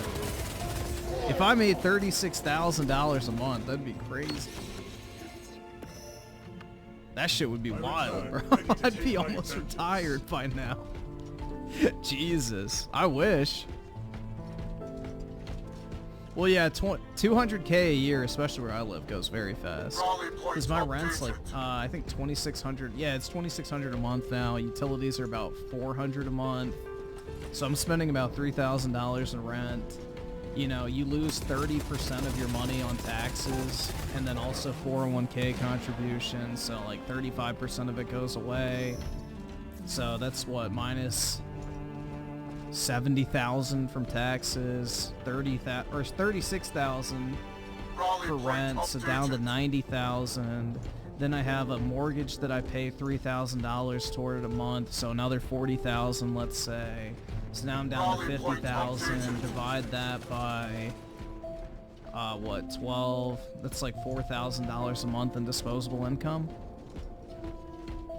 And that's best case scenario. Some months I don't make that much, so it doesn't go as far as you think. At least on my end, because I save a lot of money and invest a bunch of stuff. So.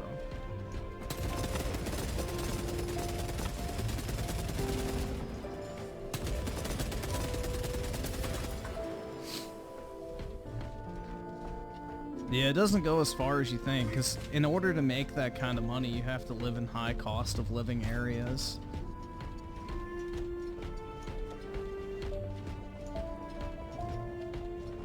Brother killed in action.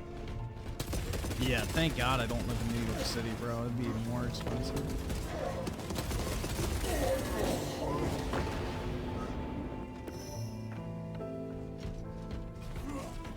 Well, yeah, I would hope I make more than teachers. Yeah, teachers don't make a lot of money unless you're a professor. Then you make a lot. College professors make a lot of money, but yeah, generally teachers don't. Unless they're part of administration, then they can make a shitload of money. Our allies are halfway done.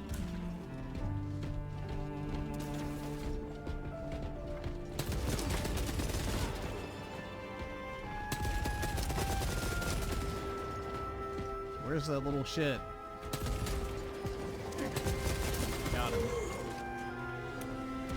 Iron Halo protocol in progress. Casualty confirmed. Ooh. Clutch up! Oh, fuck. Come on, regen! Shit, man. I'm gonna die.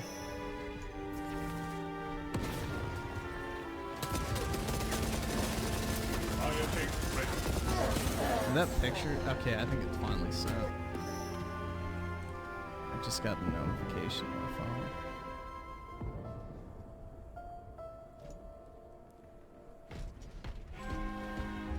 I do not make 10 times more than teachers, man. Teachers make like 50 to 80,000 a year. I'm not making that much money yet. Baby steps. Within our grasp.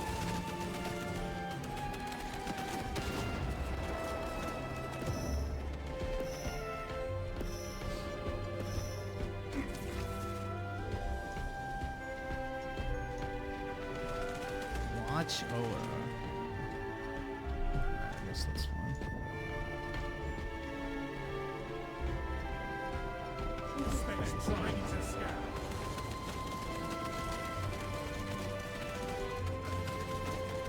Trying to scan. And Astartes is dead. Throwing fragmentation grenade. Engaging elite countermeasures.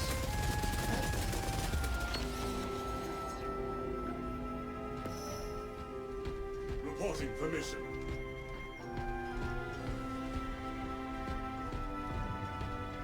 A PS5 Pro is a better investment than a $700 P. Yeah, definitely. Dude, I don't know what the point of getting a PC would be if you're only spending $700. 3 minutes remain. That is going to be an absolute shitter build.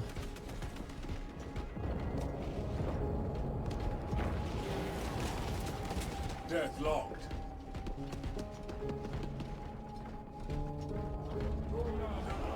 Intercepting projectiles. Yeah, I'm not getting my PC until 5090 comes out, so that'll be when I get my new one.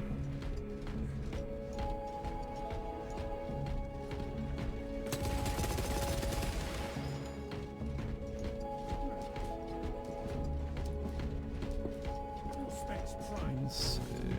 Where did this fucker go? Oh, come on, bro. Really? Execute Iron Halo tactics.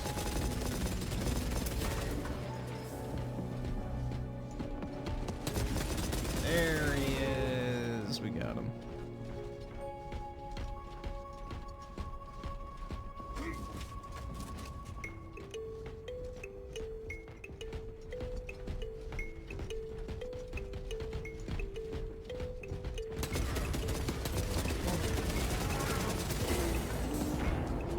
Keemstar is a weirdo. He is like Diddy. They sexually assault Boogie. How is Keemstar like P. Diddy, bro?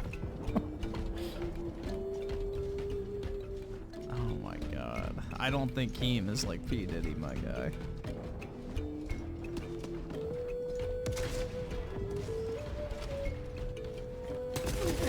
Yeah, when I get my 5090 build, I'll do a video like titled Budget Build PC.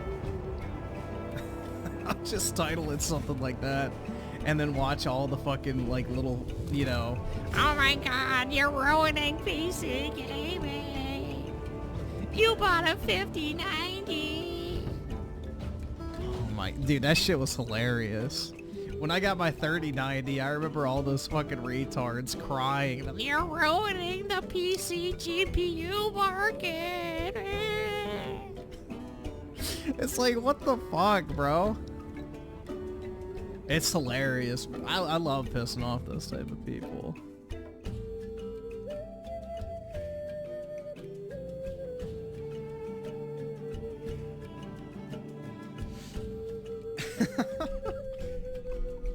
That shit was hilarious.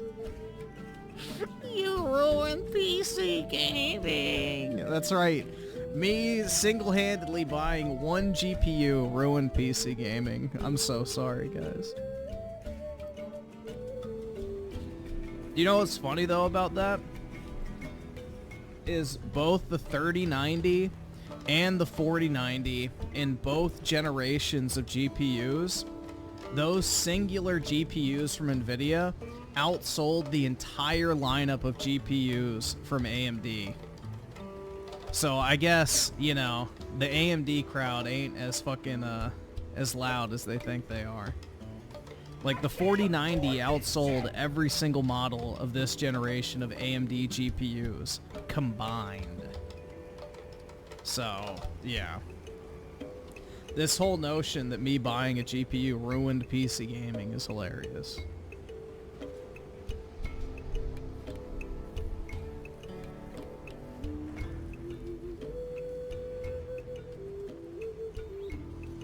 Sure, a machine that can only play certain games is definitely a better investment than a machine that can do more things than that. I have a PC, my guy. What don't you grasp about that? Hello, retard. I literally have, sitting next to me, a Series X, an Xbox 360, a Steam Deck, a Nintendo Switch OLED, and a PS5. And then right over to my right is my PC. I don't have to go like, oh, which one do I want to buy? I buy all the platforms so I can play whatever games I want on whatever I want. Cry. Literally cry into the void.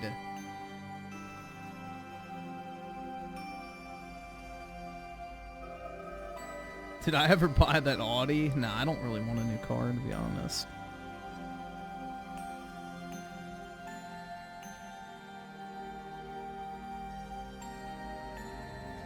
No, you're not talking in general, you fucking retard. You're adding me.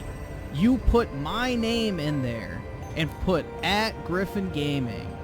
So no, you're not talking about in general, you fucking retard. You don't get the fucking @ me in a comment and go, I wasn't talking about you, dude. Holy fuck, you are dumb, bro. You would be in a class of your own if they had a Special Olympics in your town, my guy. You would have to be in your own class of the Special Olympics, and you'd walk home with every single medal, because there'd be nobody else they could give it to. My lord.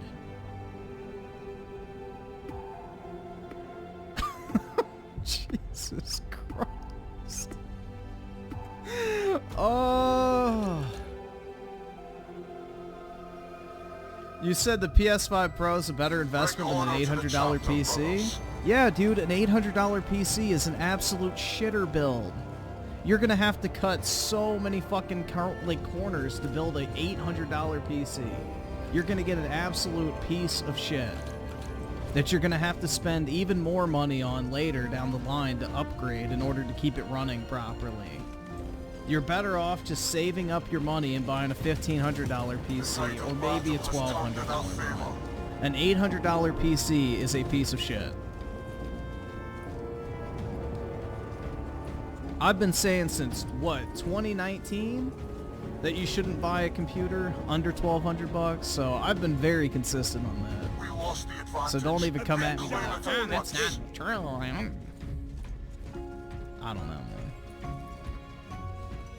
Yeah, I have two $900 monitors, like an $800 PC. Yuck.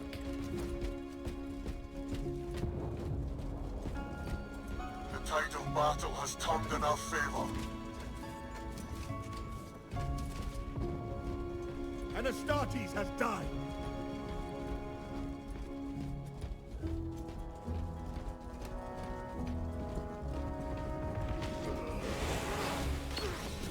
The point is, though, is like, why would you even want to build a PC that matches console performance? The whole point of PC gaming is to exceed console performance. Like, that's just dumb. You're missing the entire point of a PC. Like, the whole point of PC gaming should be to, like, curb stomp the shit out of console gaming. Why the fuck do you want a computer that targets similar performance to a console? It literally is stupid. You should get a computer that not only just absolutely blows the current consoles out of the water, but is going to have a lot of future-proofing capabilities as well, so that you're able to have that same experience well into the Rally future. point updated.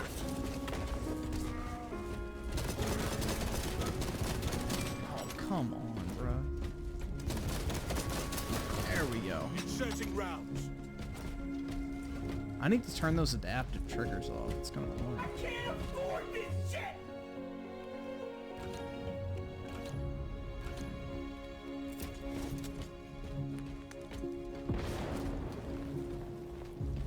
I don't know why it keeps putting me in this. It should just default me to my last one.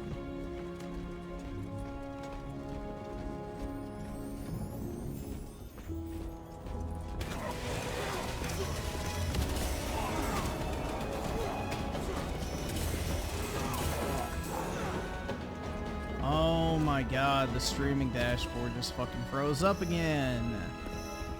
This thing is such a piece of shit, man. I don't know what the hell's been wrong with YouTube lately. They may want me to restart my computer or some stupid shit like that. That's my guess.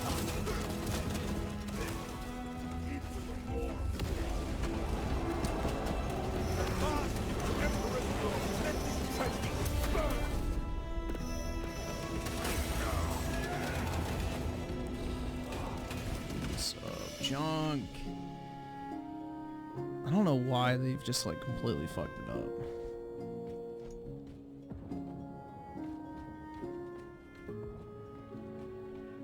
Yeah, I don't know, bro. I just don't get this nature of being pressed about how other people spend their money.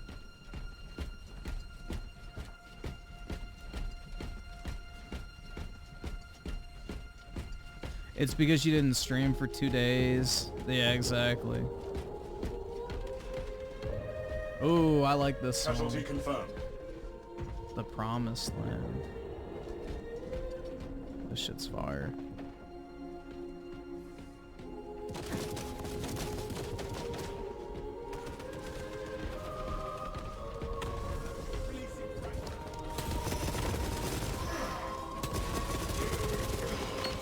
Engaging elite counter.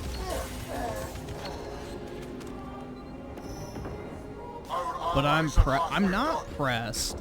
I just said I don't know why you would want to. I'm not saying you can't do it or it's not worth it, dude. Like, I'm not mad at people. I'm simply stating I wouldn't spend that much on a PC. I would spend way more. I'm not the one trying to expose people for spending a certain amount of money on something.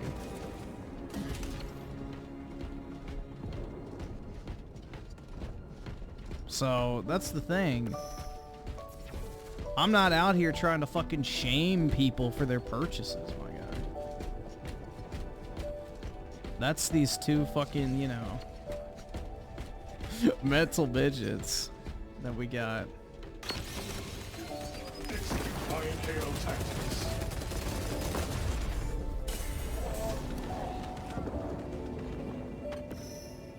People are not pressed about how you spend your money. People think you're stupid. Yes, that's called being pressed, retard.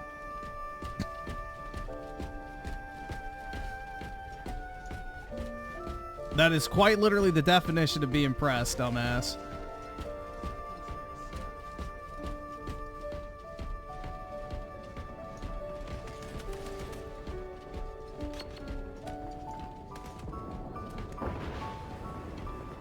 Brother killed in action.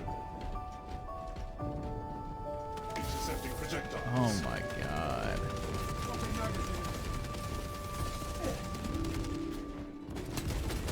I worry for the future of our species. Truly. Amelio line cloak activated.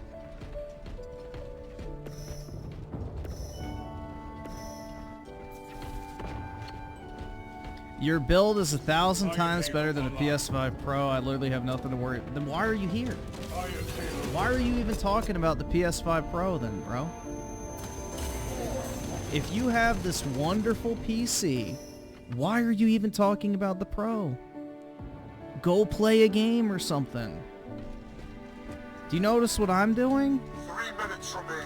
Look, Decimate them. it's a video game. The point of a gaming machine. Why are you in here bitching about how I'm spending my money when you could be on that PC that's 1,000 times better than a PS5 Pro? But instead, you're sitting here trying to pick a fight with somebody for spending money how they want to. Do you not see the irony in that? It's quite sad, honestly. It's very fucking sad. It's like literally somebody saying, well, I bought a Ferrari, and then trying to like fucking, you know, dunk on somebody who gets a fucking Tesla or some shit.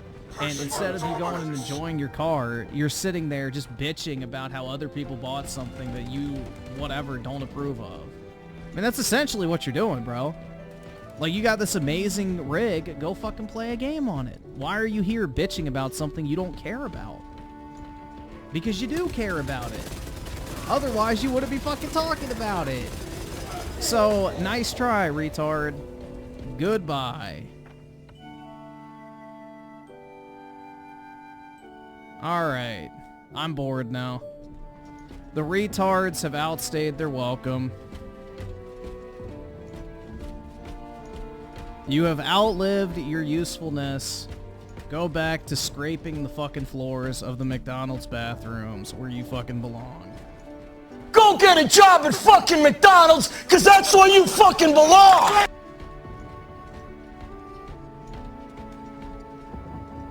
Go lick the toilet bowls clean with your tongues and put that fucking mouth to good use. That way you'll have some more shit to spew later.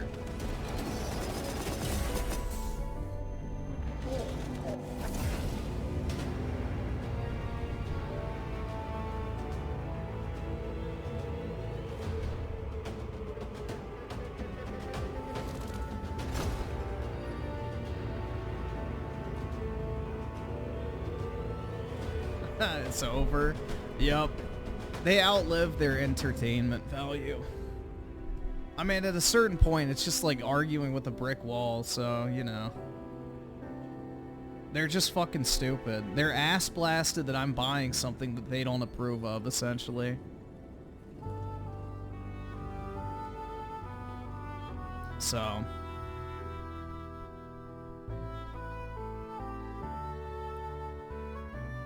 I mean, that is just the prime example of two people that are just stupid.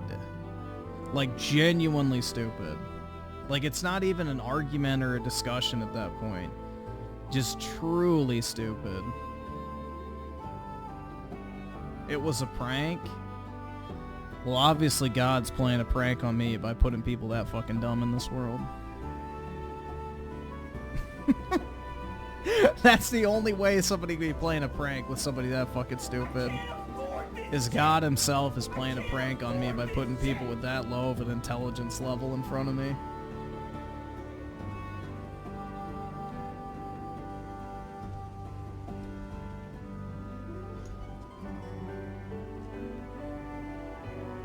No, it's not even that they disagree with me, because there's people who disagree with me all the time, and I don't ban them. But if you're just, like, deliberately stupid or just trying to talk shit, at a certain point, it's just like, yeah, goodbye.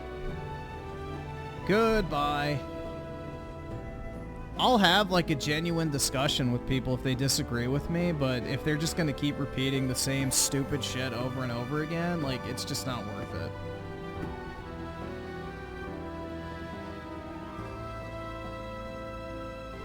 It ain't worth it at a certain point. Like, they can go fucking, I guess, spout off and some other shit.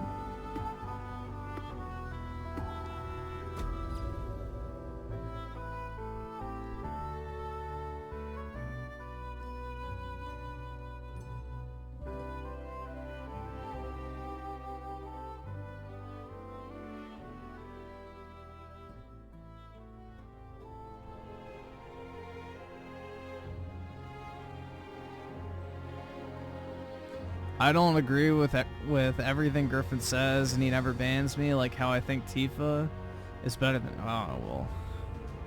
We can fix that.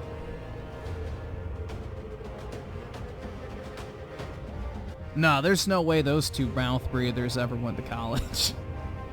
Nah, that's not like arguing with college students. There's no way they ever could get into college. They're too dumb. I mean, maybe clown college, but even then, I think that's actually pretty selective. All bullshit aside. I think that is actually kind of hard to get into. No,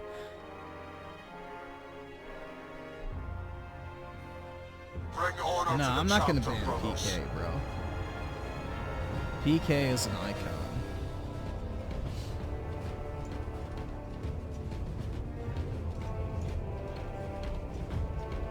Be a miracle if they passed high. Yeah, let's not get crazy. They probably got their GED.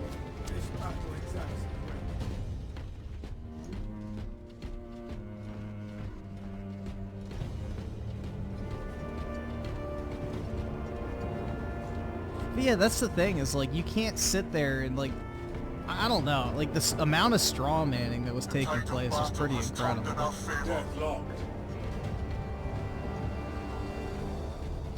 Like, have I ever flexed the fact that I bought a PS5 Pro? Like, I don't even know where that's coming from. How is buying a console a flex? The only thing I flex is my Aerith cards, bro. That's it.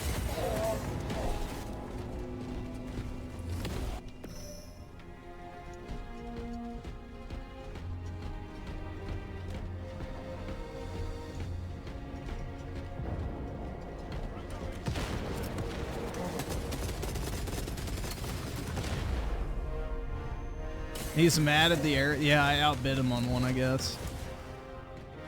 Yeah, the 30th anniversary console would be a flex because of how hard those were to get. That's a flex. A regular ass PS5 Pro is not a flex. I don't know. That was just a very stupid interaction. That's all I can say. I return, ready to take my vengeance.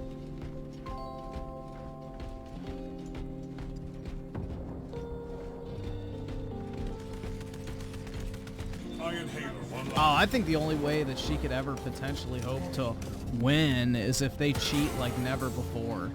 Which I don't think they're going to, because I think they knew this was a throwaway year.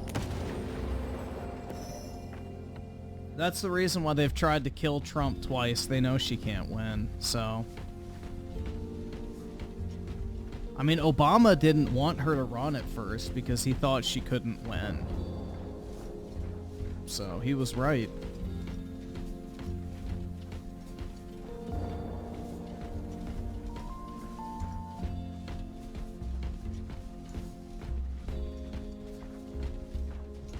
But yeah, that's the thing, bro. It's like they want to argue over, oh, you don't know what value is. And then he couldn't define what value is. It's like, I don't know what value means, but he can't tell me what it means. It's like, I can tell you exactly what value means to me. It's something I want. I value it enough to buy it. Therefore, it has value. And yet, you know, apparently I don't know what value means, and he couldn't tell me what it is. So, that was an interesting interaction, to say the least. Yeah, they just came in here for their little bit of attention. And it's, you know, that type of stuff's entertaining for a little while. You know, I enjoy a good tard roasting every once in a while, but after a while, it's just like, yeah, goodbye. Iron Halo ready.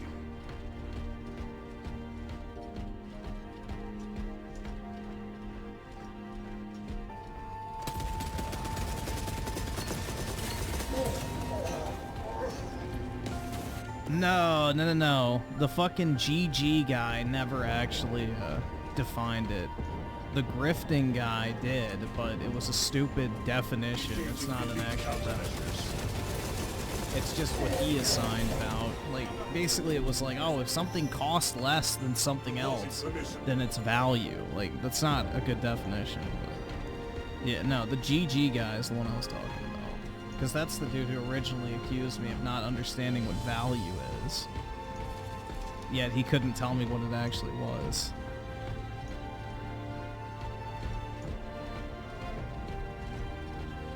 But yeah, value is literally a subjective metric.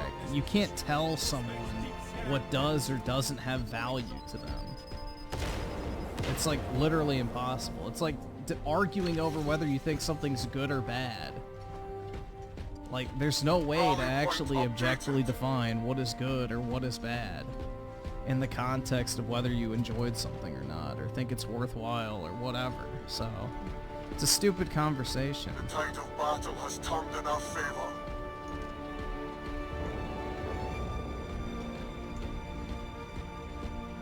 Yeah, Camel Toe is underpacing Biden and Clinton in the polls, and every key metric that Democrats usually count on is way down for her this time around, so it's looking pretty good, man.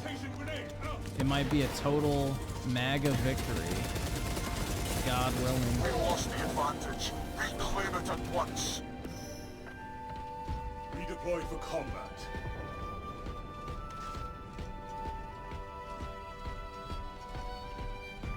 Yeah, exactly. Like, I'll pay $3,000 for those 2 Final Fantasy cards I bought recently, but most people wouldn't bother doing that because they would think, oh, it's just 2 pieces of paper. But to me, they're valuable because I know about them, I know the history surrounding them, I like the characters, I collect them, so it's something that I assign value to because it's something I want and view the price as worthwhile. Versus someone else can say, oh, I don't see any value in that because it means nothing to me, which is fine.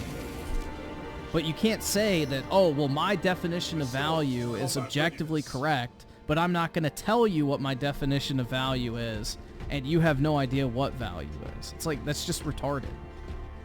It's absolutely stupid. Our allies are halfway done. So, that's the thing. It's like, at a certain point, you just don't want to interact with people like that. Execute Iron Halo tactics. It's fun for a little while, and then it's like, goodbye. I actually got a really good deal on those 2 cards. Like, $3,000 sounds like a lot, but I think they're worth way more than that. They're super rare, man. Reporting for mission. cards? Yeah, here. I think I have a picture of them already. Let me check.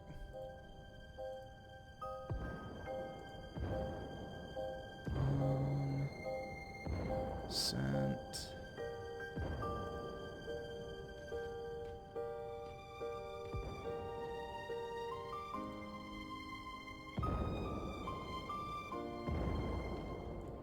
Is this it? Yeah, that's it. Alright, I'll pull them up after this match.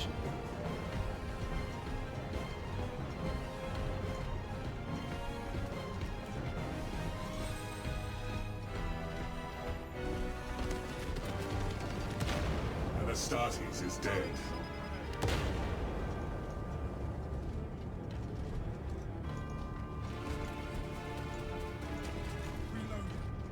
The election's not going to be a draw, man. Throwing fragmentation grenade. Iron Hail ready. That's like such a massive statistical impossibility. It's not going to happen.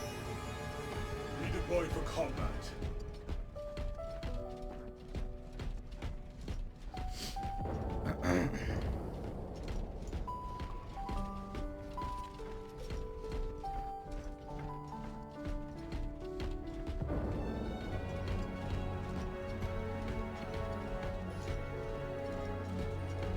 Intercepting projectiles. I think Trump's going to have a very good night, personally. Dude, honestly, the energy feels better than 2016 or 2020 this time around. Like, it feels like genuinely people are excited to vote for Trump again. Like, there's like actual excitement, you know? The vibe is good. Like, at this point, I feel like people would crawl over broken glass in a lot of cases to vote for Trump. Like, the guy's been almost killed twice in the past few months. Like, the least people can do is get off their fucking ass and go vote for him, you know? So I think Trump's base is insanely energized and excited for the most part.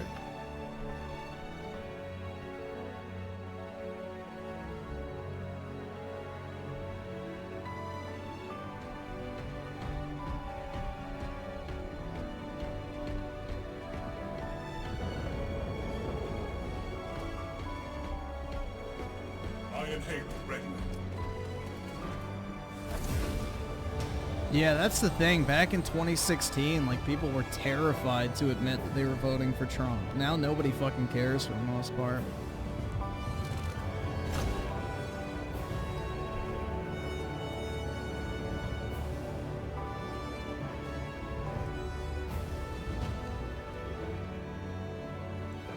Well, the thing is, bro, is the numbers don't lie, and Democrat early voting turnout is way down this time.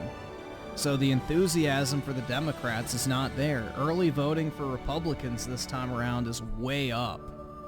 So statistically speaking, it's measurable. Republican early voter turnout and absentee ballots and everything is way up, which indicates that people are excited and they want to vote for Trump. Meanwhile, the Democrat early voting turnout and absentee ballots are down. So that's not good, because typically Democrats dominate in that front. So the enthusiasm for old camel toe aren't, you know, they aren't really materializing it too well. Alright, so let me open that.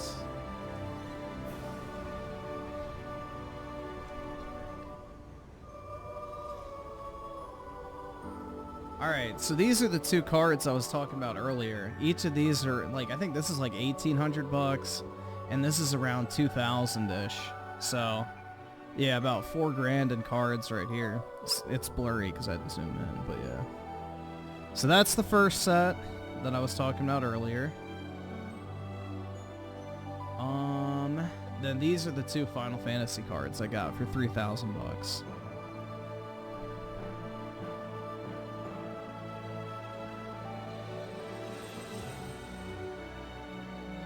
I love these, man. Like, you can kind of see it where it's got like this gold, like, I guess, embossing around the characters. You can see it more so on Tifa, but it gives it like this really cool 3D effect. But I absolutely love these. These are so sweet.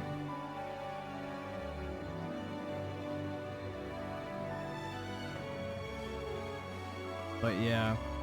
These are absolute grail cards, because like they only made, I think, 250 of each of these.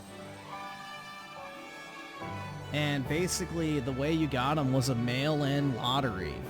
So you would mail in like a postcard in Japan, and they would send you you know, these cards if you won. Well, they just stuck them in like a regular envelope, so they went through the post system in Japan. So most of them got chewed up and beat up, and like the corners are fucked up, and like surface damage, which you can kind of see on the Tifa right there, that little indent. But yeah, getting these in good condition is almost impossible because, you know, the way that they were shipped out, they would get fucking beat up and damaged on the way. So getting a 7.5 is actually really good on these, believe it or not. But, you know, 250 were made. Who knows how many exist? They came out in 1997, so they're 27 years old, and they're Final Fantasy cards, so it's not like something like Pokemon, where they were super, super well known, that people would have like kept them and took care of them and, you know, made sure that they were in good condition, because most people probably never expected these to be worth anything. So there's probably way fewer than 250 sets out there today. So yeah, it's really cool. I've been looking for these for years and they haven't popped up, so I finally got them. But yeah, they're really nice.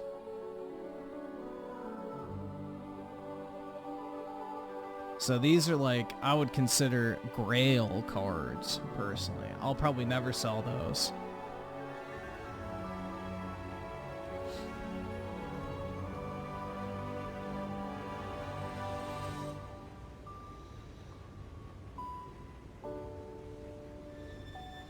Nah, I grade my Pokemon cards. So all the cards that I buy Pokemon-wise, I get graded. Hold on, let me see if I can pull this up real quick. I don't know if it'll show, like, personal info or not. If it doesn't, I'll show you.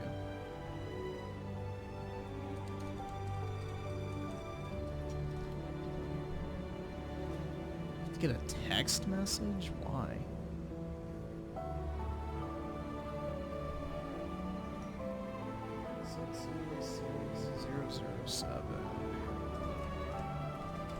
Ooh, 007, dude, like James Bond. Let's see.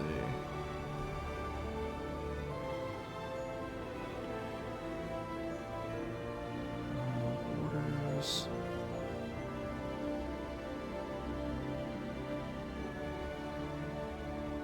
Let's see.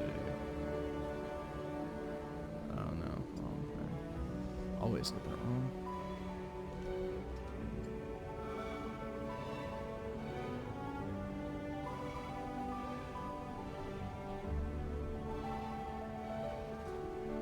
Alright, yeah, it does have the shipping address on it.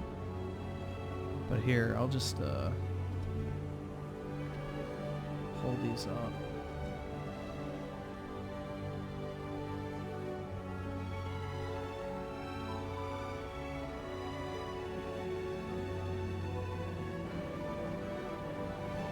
Over here.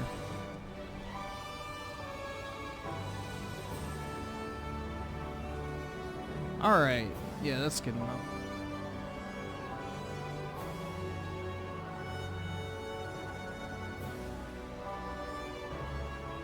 Oh, that's because it's still in the sleeve. I was like, what the fuck's wrong with it? But yeah, it's still in the sleeve, that's why. Okay. Here you guys go. So yeah, these are some other cards that I have grading right now, which are pretty cool. Like, again, kind of similar to the other one I just showed you. But this is the phone card from 1997. Ignore the scratches, it's because it's still in the sleeve that I sent it in, which the scratches are on the sleeve. But yeah, these are like old phone cards from Japan that you would get, and you would use them for like public pay phones. So a lot of these are like completely chewed up and like damaged and stuff like that. So I have a bunch of these that I bought, but they had the same art as the gold cards I just showed you, so those are pretty cool. And then also these. So these are technically the rarest Final Fantasy cards out there. These are called the Battle Train cards, and I have a set of all 8 of them that I have in grading right now. And basically, this was another lottery type thing, but there's only 77 of each of these. So, these are like super fucking rare.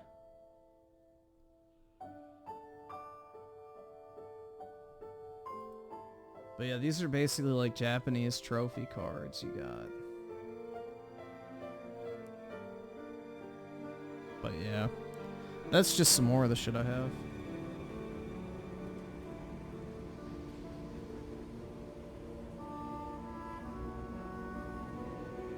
I think people are selling the sets on eBay for $2,000 if you want them.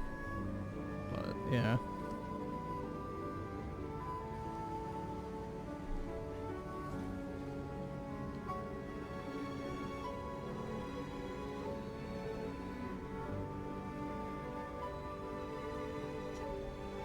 Alright, let me read these super chats.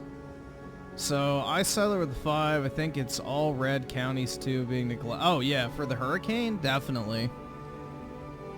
But I think it's going to backfire dramatically.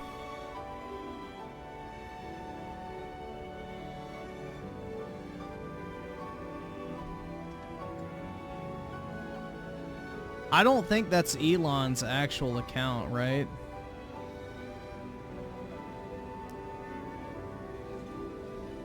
I don't think that's actually Elon. But it says, I'm essentially being pressured by Biden administration and media to stop providing Starlink services to flood-ravaged communities in North Carolina. They want me to stay out of it and let them handle it. Should I stop? Yeah, I heard about that. They're trying to block the communication. And they're also blocking people from driving in to provide relief. So, pretty fucked up, man. There's definitely some weird shit going on with that.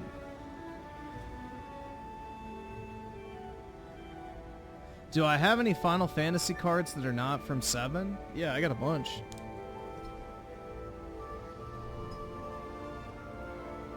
Here, let me see if there's a picture of one.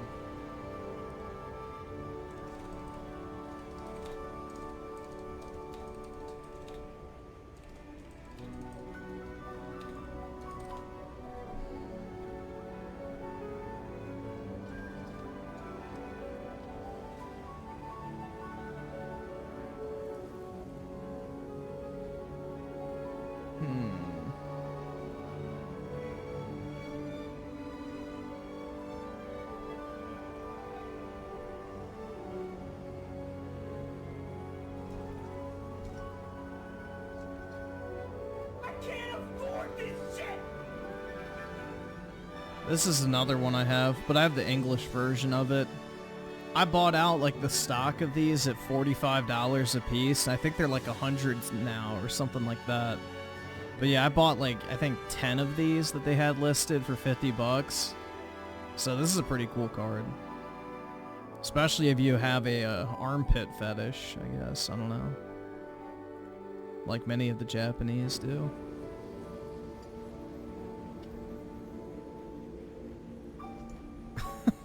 But yeah. I Salari with the 5. Plenty of people are deeply concerned with what others do, especially pocket watching. You should know better. I know, man. It's just like, I enjoy the tard wrangling every once in a while. I feel like it's entertaining for the chat, so, you know, I'll give in every once in a while.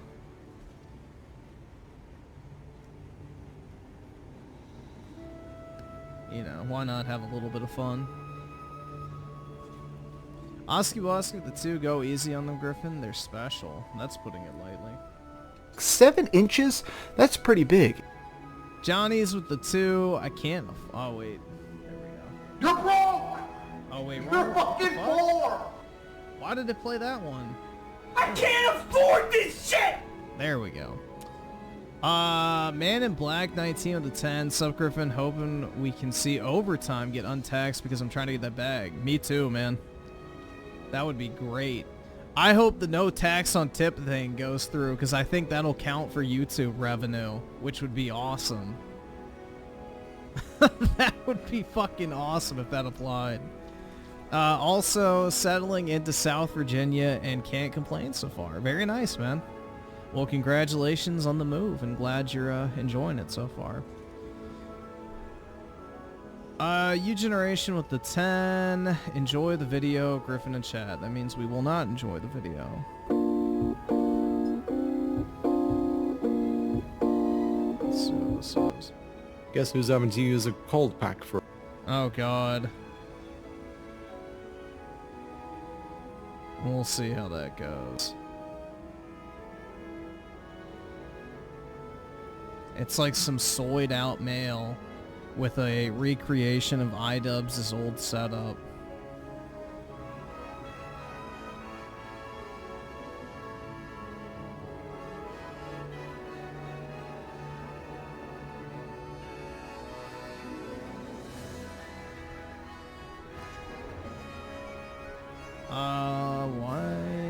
Is it gonna crash again? No, it didn't. Woo. Wait. It did. What in the fuck is wrong with this shitty fucking stream dashboard? Osky with the 2, and he has yet to answer the question. Exact, like, that's the thing, is at a certain point, I'm just gonna fucking ban you if you're being a dumbass. This is my rules here. I'm the dictator. Valley with the 2, the Pocket Watchers came out to play today. Yeah, dude, it's just, they're genuinely pissed off I bought something. It's funny. Oh, there goes the YouTube Studio thing. It crashed. God, I fucking love this thing. I love it.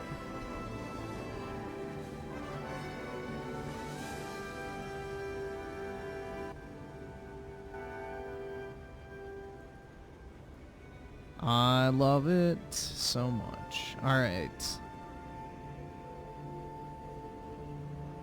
Let's see. Johnny's with the 2. Some people worry way too much about what others do. It's funny, man.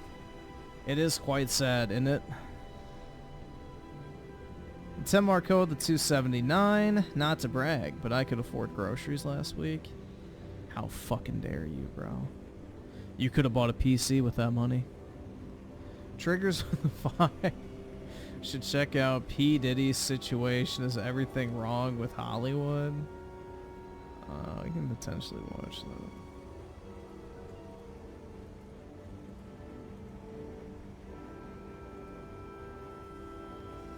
The P. Diddy situation's not surprising, though.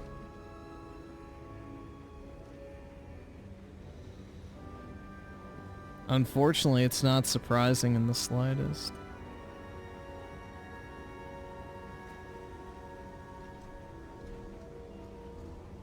Johnny's with a 2. I bought a 4090. Did I desecrate the GP? Yeah, you are single-handedly responsible for the death of PC gaming. Kill yourself. Unjust Hero with the 2. Tell him, Griffin. I'm trying, man.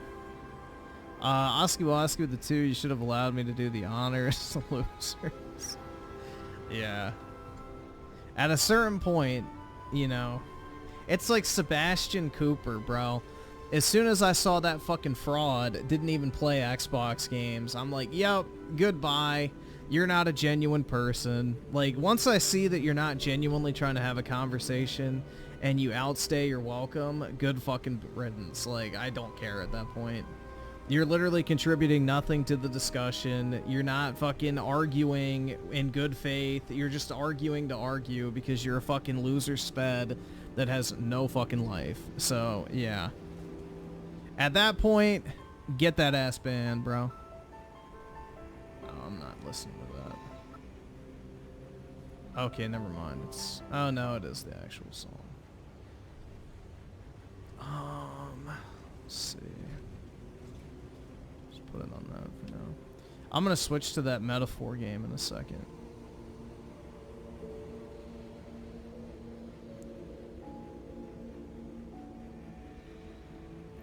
Lord Danielson with the 5. Pretty sure these guys are Fritz attack dogs. Also, what's up? Oh no, man.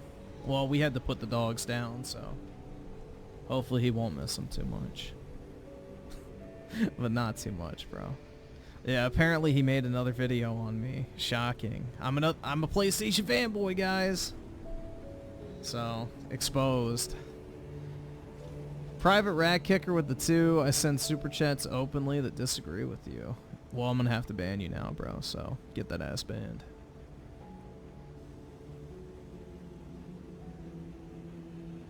Nick Batista with the 5. Apparently Anna Kasparian jumped ship off the Dems party. I could be wrong.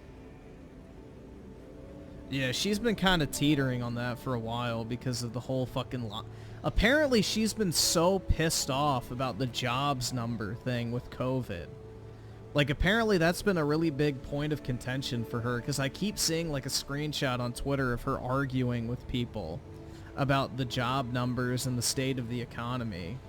So I think she's become very disillusioned with the left because of their willingness to lie about the state of the economy to, you know, prop up Biden and Harris. So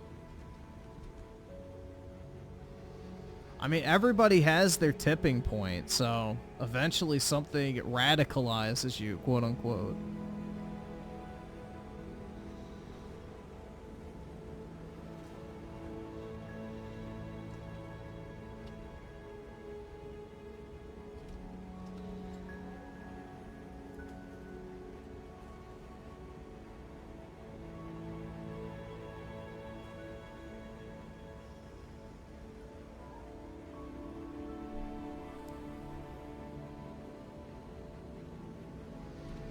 Hey, where did the nickname Camel Toe?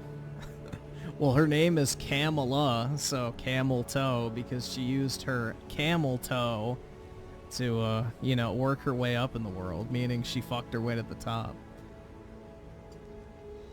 Oski Woski with a 2. Aerith is peak, and no one can change my mind. Yeah, that's a good sentiment to hold on to. Stay strong.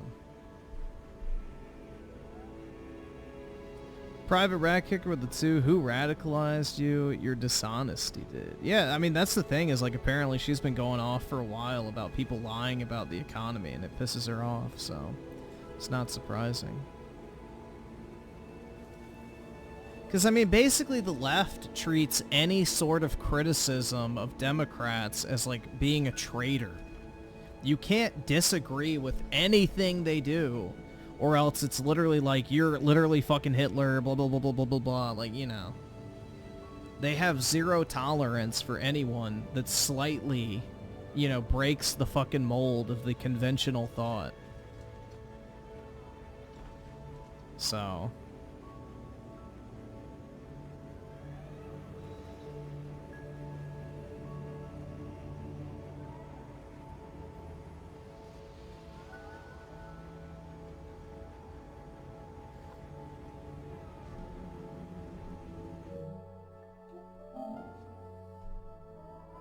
Alright, let's see what this is. I don't really know what to expect with this, but we'll give it a shot.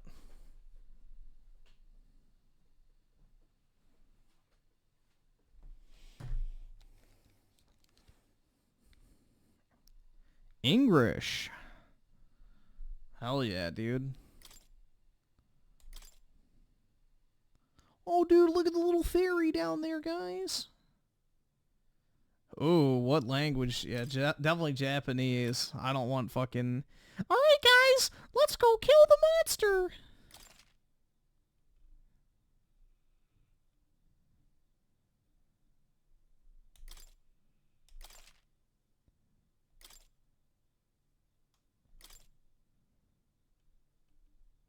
No, this is the demo or whatever.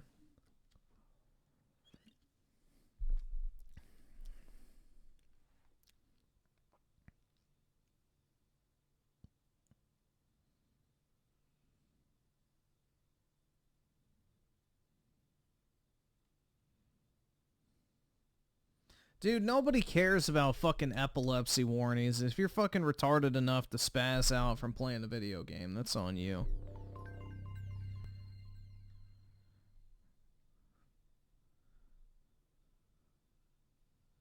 Bro, can I start this shit yet? God damn. Holy fuck. How many fucking splash landings? Oh my god, man. There we go. Now we get to watch some anime. Give me money. Footage of DSP if gaming on the internet wasn't a thing.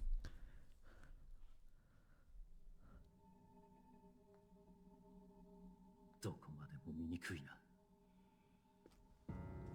これが種族が一つかのごとき理想郷か。He gooned too hard.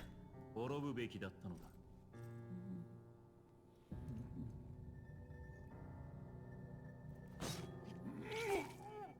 貴様ら。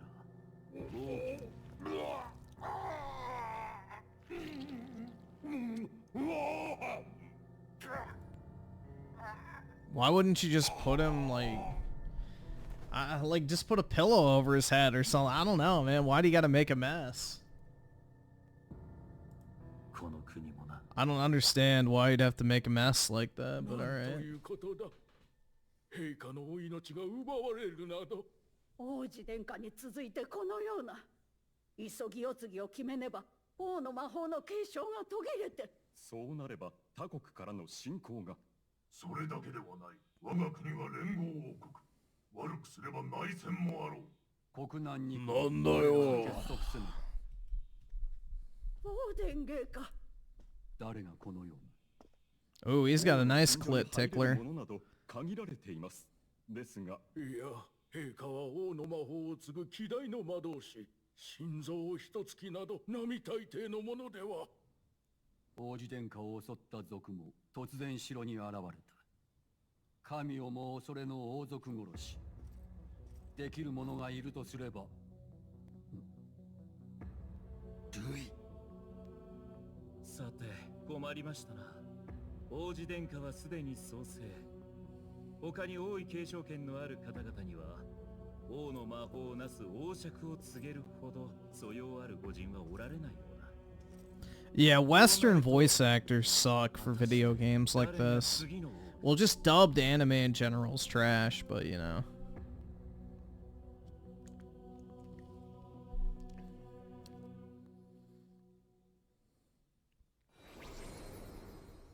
Now から始まろうとしているのはメタファー・リ・ファンタジオのプロローグデモ版だ。収められているのは Oh, you can carry over your save. That's nice. 基本的に製品版と同じ体験ができ That's nice. I love it when games do that, so you don't have to go through the same shit. New game. There better be an easy mode, dude. Who will win the election? Trump, bro. So get out and vote.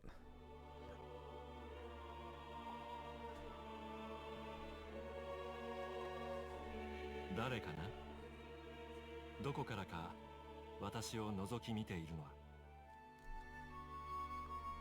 君が何者かはわからないが、私たちの世界に関心があるのかい？興味深いね。名前を教えてくれないか？他の誰でもない。今こちらを見ている君自身の本当の名前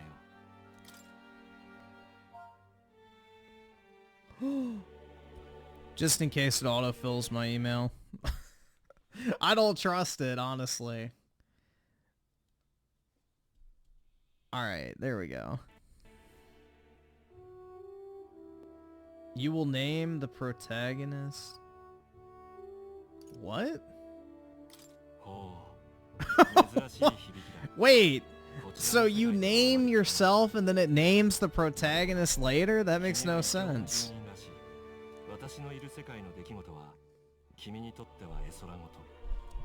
Well, dude, your vote counts if you vote in your congressional races and local elections, so that's what matters. But still, cast your vote regardless. It's important to vote no matter what you think, because demoralization is how things never change. So go vote, do it early, and it won't take you very long.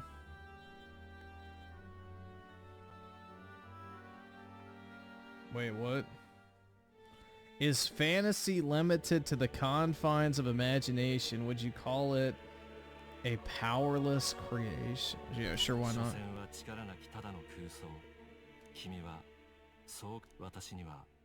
だがもしも幻想とは幻想こそが世界それを I don't fucking care.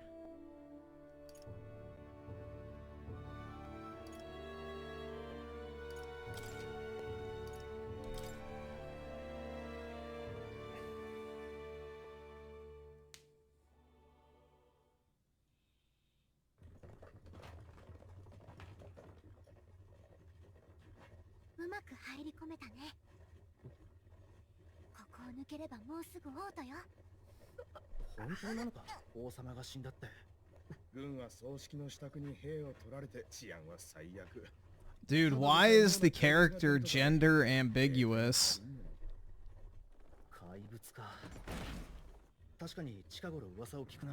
That could easily be a woman.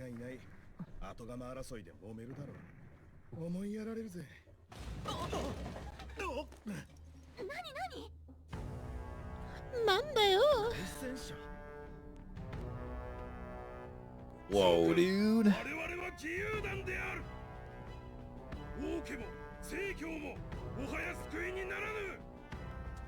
It's a guy, I think. That's not a great sign. Let's see. New generation of the two. Jesse is peak at now. Jesse's dead.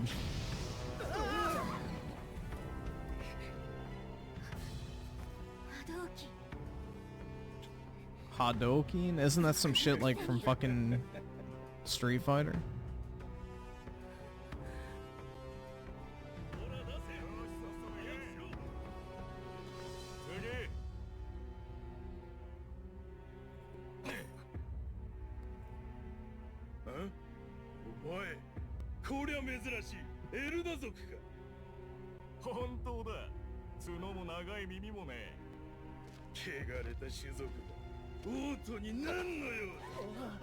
Ooh! Kick his ass!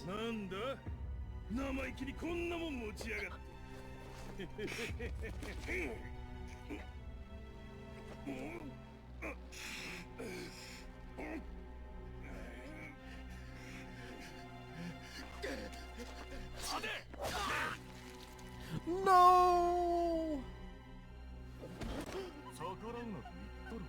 Chum?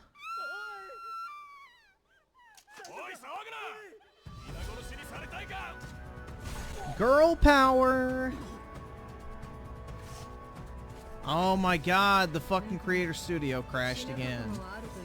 Jesus Christ, man.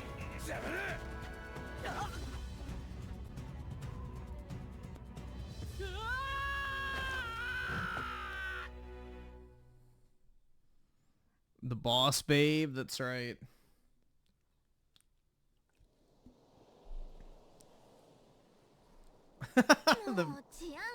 And then there goes the visual drop.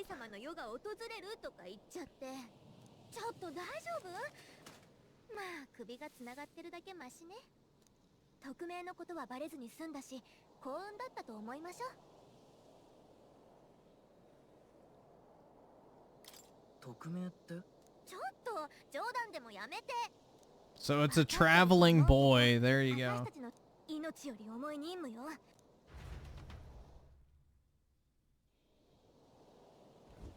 A traveling goy.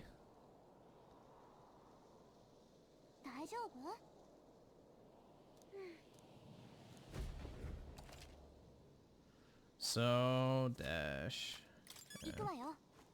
Yeah. I guess it's got random battles.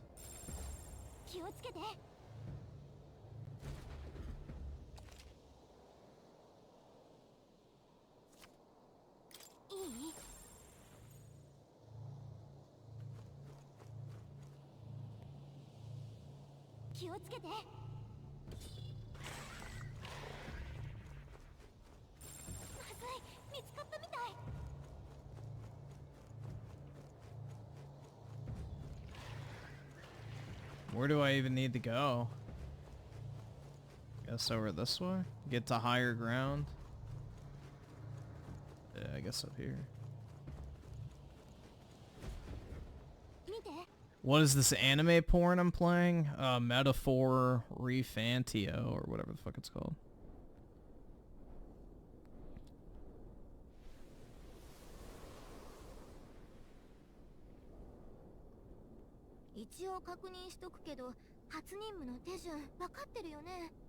Nah, I'm not gonna give Silent Hill 2. I mean, unless it's not like a Resident Evil game, then... But it's probably a Resident Evil game.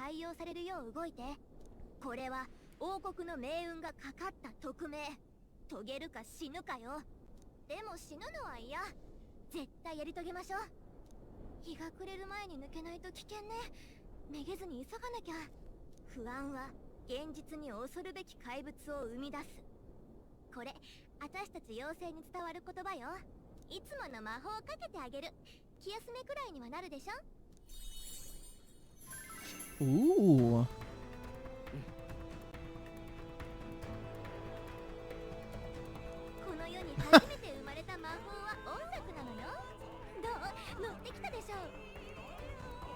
Is that like their excuse to make the fucking background music canon? I mean, I guess it's kind of clever.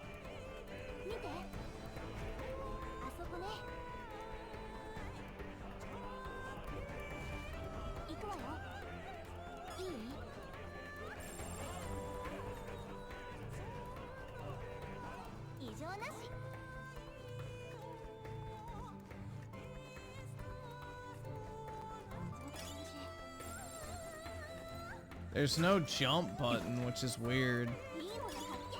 These slop anime titles could definitely have a jump button.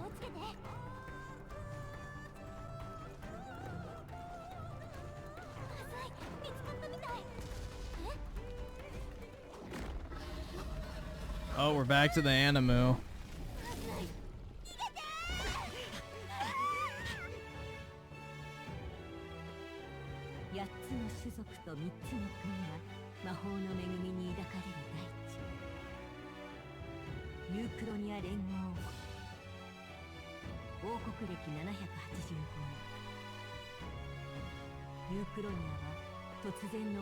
I don't think you can fight yet.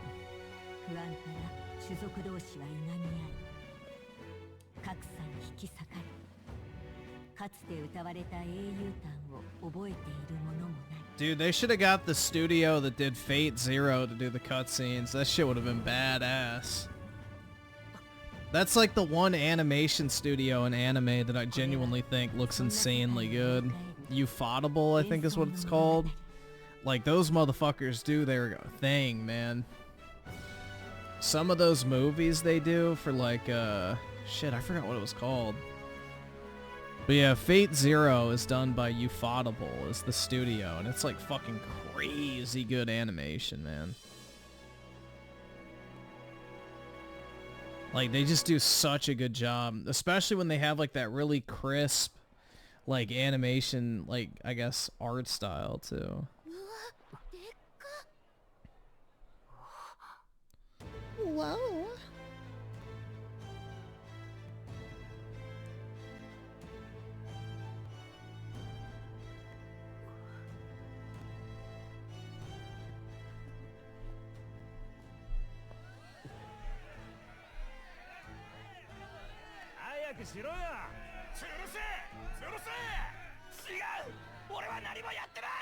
Lynch his ass.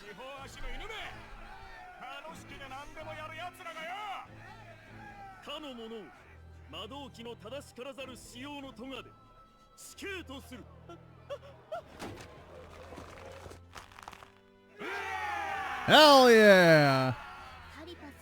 Lynch his ass.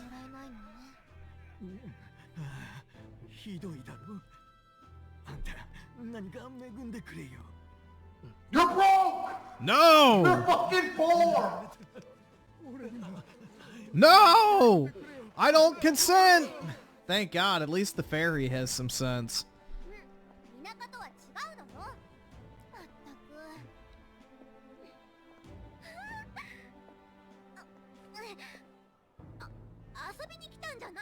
I would never give money to the homeless, so... This isn't a good RPG, man. I'm not immersed. I don't want to give them money. Yeah, homeless and gay. The furry destiny. I can't afford 種族が行き交って田舎じゃありえない。でも決まった種族が幅を利かせてるらしいよ。クレマール族とかルサント族とか。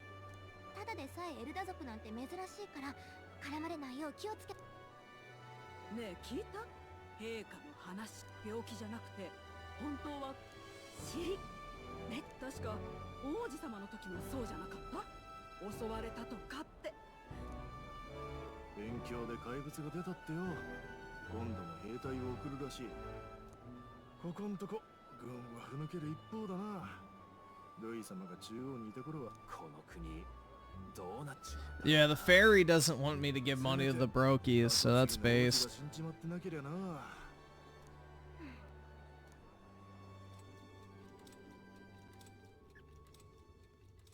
陛下が見まかられたこの一大事にもやはり王子殿下の身に変わりはないか。王国一の聖女ですらも清め得なかった呪い。いかな我らであってもどうすることも。襲撃から早10年以上だ。お体の衰弱ももはや健康。このようなやり方、殿下を呪い陛下のお命までも奪ったあの男だ。軍へと潜り込み老子に伝令を届けてはもらえぬか。まさかお主に頼むことになるとはな。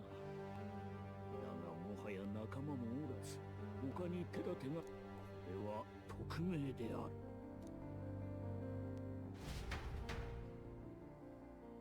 Well, yeah, it's a JRPG, so it's gonna have a lot of dialogue and shit.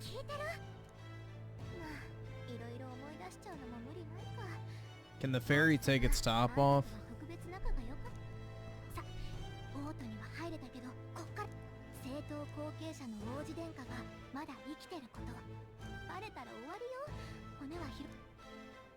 まずは母兵舎の建物を探しましょう。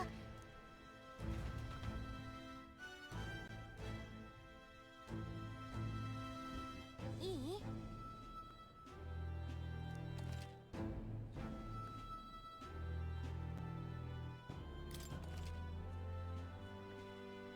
どうすれば。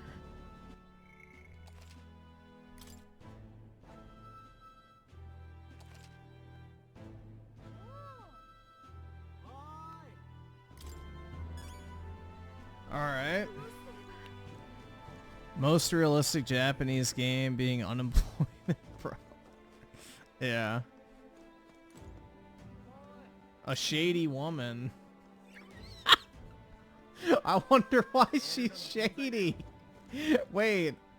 Why is she shady, guys? She's just standing around, not buying anything. You know.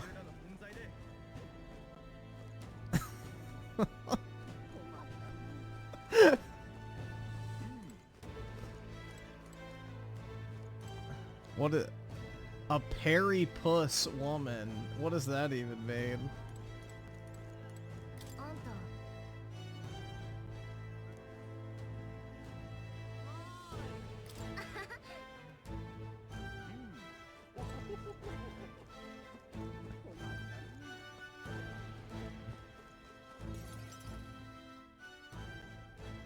We got another cutscene?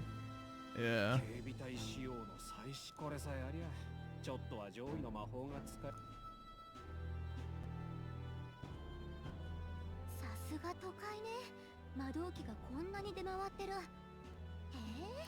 一つくらい欲しい。いや、いくらすると思ってんの。けど魔法を使うのに道具がその点私なんか魔法も使える。 She can whip out her magic at any time? Oh yeah, please.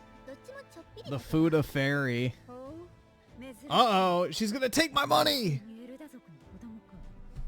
この辺のものじゃないの。もしそうなら捕まらないよう気をつけることだ。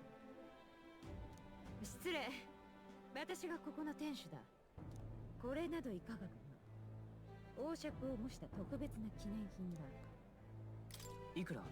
いや、本当に買おうと。っていうか、あんた王爵の知らないんだっけ？王爵は代々の王が証として受け継いできた。要は世界最高の性能を持つ魔導機だな。けど後継ぎ。そういうことだ。何しに来たのかは知らない。ここは覚えておきます。自分の身を守れる。 Yeah, those are definitely stolen goods.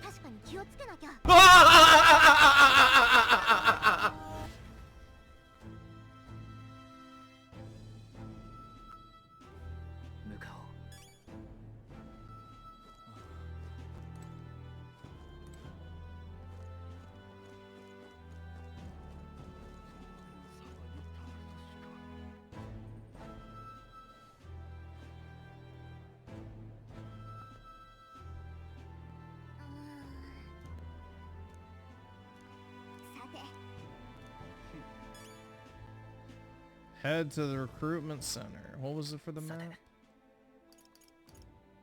Shit. Alright, I guess that's it over here.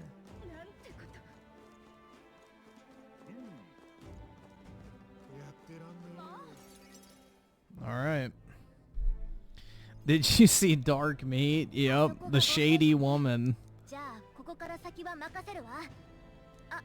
面接で何か聞かれても任務に触れない限りは素直にうまく採用さ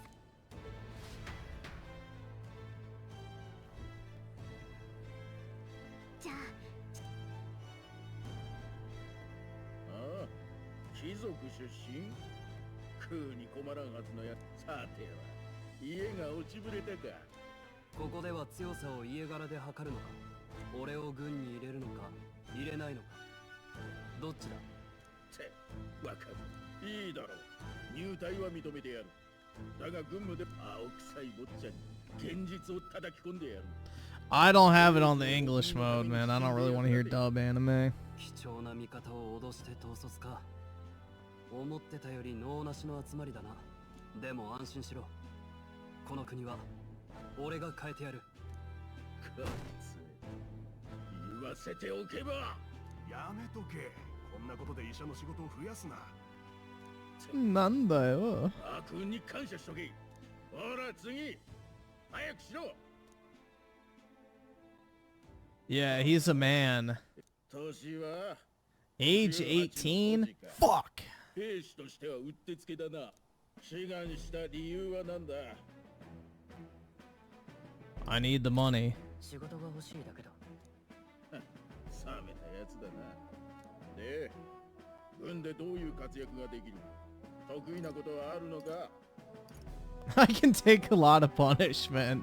Yeah, I'm not gonna be the fucking troop sleeve.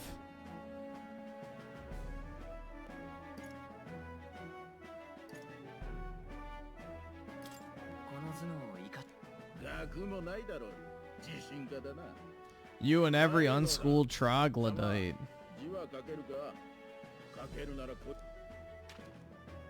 I guess now is when you name your character.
Every female anime character sounds like they're taking it in the yep.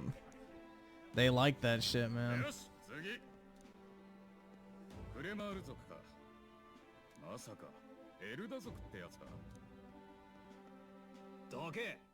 こっちこんなガキに貴重な魔導機の俺ならもっと手柄を強いなら奪うのはなんだてめえ戦う理由は誰にだってある力じゃ俺たちに種族は関係ない謝れ俺とおいそこの新兵ども騒いで悪かったな大丈夫か正直やりたくてやったことだ気にするなじゃあな Yeah, it'll be interesting to see how long it takes to actually get the combat. たくおめ事はごめんだぜ最近のものは初めからな一日で使いこなせとは言われねえよそれとだ Ooh, a map, dude. Yeah, I just downloaded the demo.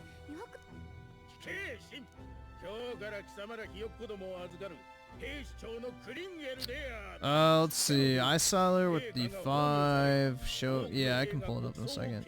Lord Danielson with the 5. It seems like Fred is obsessed with you in PS5 right now. I wonder what made him turn on you. The rents do. Also taking my Network Plus next week. Wish me luck. Well, good luck, man. But yeah, basically he's a one-trick pony with content. No pun intended, but yeah, he has to make like PlayStation fanboy exposed type content. So there's the desperate need to always find new material and label every single person a PlayStation fanboy. That's basically what it comes down to. So it is what I really don't care. Like, if you really want to try and claim I'm a PlayStation fanboy, then you're just retarded in the first place, so it's not really any point in engaging.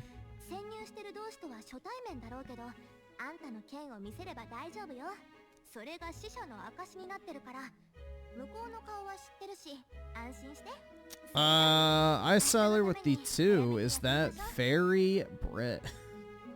Hell nah.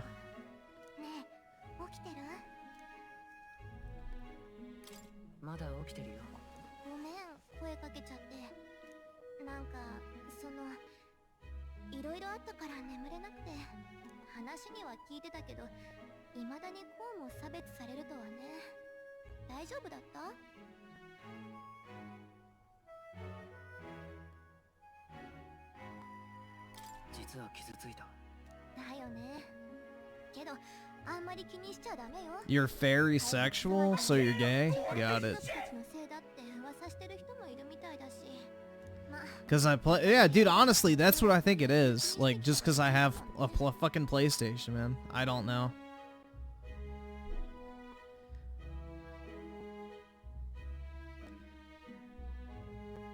I was never an Xbox fanboy when I was defending the Series X, but now I'm a PlayStation fanboy because I play third-party games on PlayStation. I don't know. There's no rhyme or reason to it, man. It's just fucking retardation at the end of the day. It's not worth it. Not even worth trying to understand, in all honesty. Opinionated Junkie with the 2. What is the issue with Mauler? I don't know. I don't watch him. I couldn't tell you. Nice seller with the 5. This and the other chats for videos later. Alright, Mel. Let's take a look.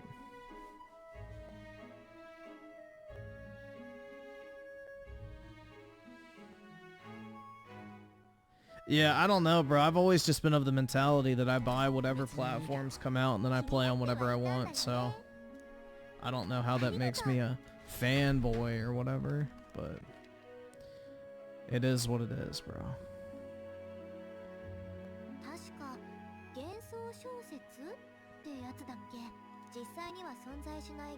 I don't try to understand people on the internet anymore. It's not even worth the effort. It's a losing battle no matter what, because people are so fucking stupid for the most part.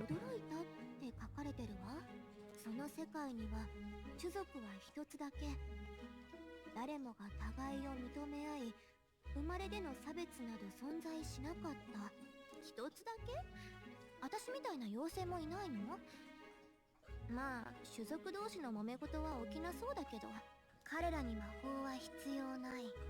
学びと手技だけで巨大都市を築く。天をつくガラスの塔、闇のない安全な夜、行き交う車、そして満たされた彼らの法には、民の命は平等だと書かれている。なるほどね。魔法がなくて種族の争いもなくて命も平等。夢物語って感じだけど、ちょっと羨ましいかも。ってあんたもう寝てるの？ Why the Japanese voice? Because I don't want to listen to the fucking shitty ass anime dub. それじゃ今日はここまでね。おやすみなさい。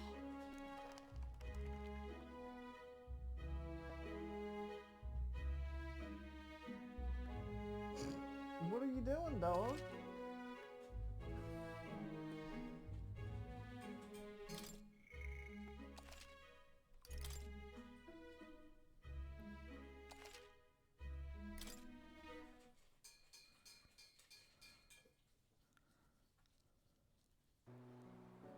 Ooh, fancy, dude. 休んでなくていいの？ More cutscenes. No combat yet. How long are we in? 僕の夢はいつか王国が 30 minutes. 国みたいになることだ。 Damn, bro. 世界を描いた小説だったね。どの種族が偉いとか、汚れているとか、生まれて人生が全部決まってしまう。そんな世の中は終わりにしたい。この里のエルダ族だってそうさ。 Yeah, this is the demo. It's like literally a fucking movie, I guess. I don't know. 暇で放たれて。もう誰もあんな目に遭ってほしくない。誰かが変えないと。大丈夫か？なんだよ。無理できる体じゃ。現実が残酷なのは分かってる。でも最後まで諦めたくないんだ。僕は王子。王様になる者は英雄でなきゃいけない。英雄？辛い時こそ先頭に立って困難を打ち倒す人のことさ。父上から教わったんだ。 The white hair one is the prince that's like, I guess in stasis or whatever. I don't fucking know. だから諦めない。どんな生まれの人でも自分の未来は信じていられる。そんな理想の国をね。笑われるかもしれないけど、きっとできるさ。いつもそうだった。 Dude, there's some very gender ambiguous characters in this shit. 叶えよう。君ならなれるよ。英雄に。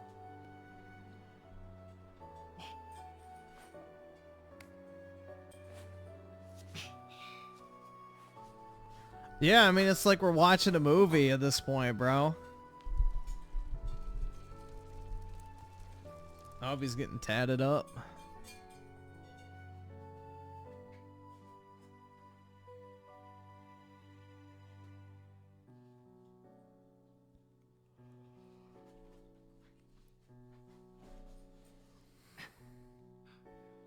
Well, this is what everybody wants Final Fantasy to become, as another turn-based game like this, so, you know.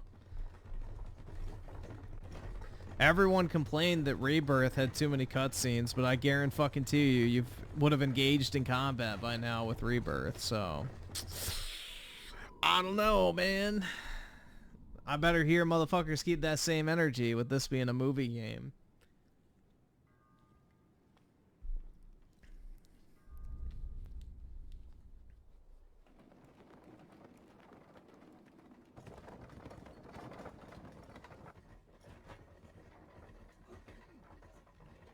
Rebirth definitely would have had gameplay by now.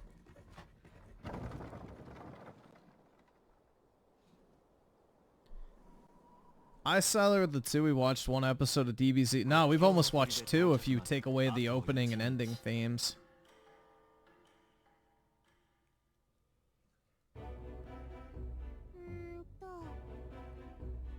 Ugh.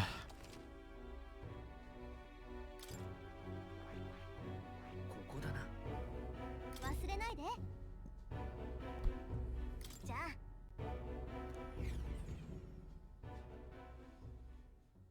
新兵を乗せた馬車は目的地へとたどり着く。 Rebirth game of the year, by the way? Absolutely. It is 100% game of the year. 北部国境の砦。併合戦争の時代、隣国との国境の山あいに建てられた砦である。だが近年、怪物の増加によって王都の守りの重要度は増しており、送り込まれる兵士の数は再び増えつつある。新米の兵士たちは砦へと続く急勾配の坂の手前で馬車から降ろされることになる。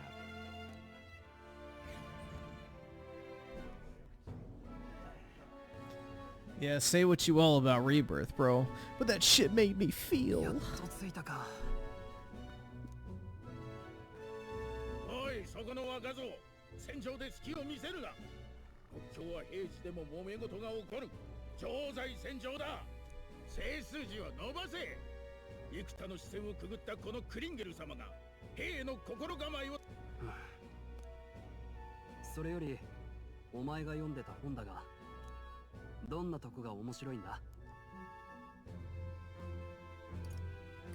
その世界では種族が一つだけなんだ。種族による差別がないってわけか。要は理想郷を書いてるわけか。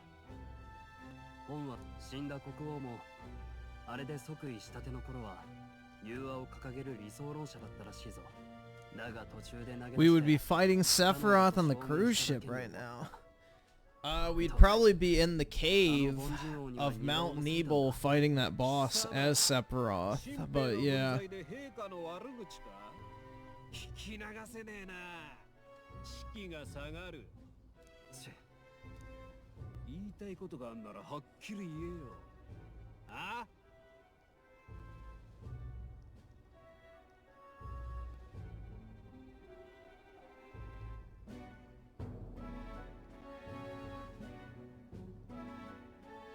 すいませんでした。ああ、見ろ。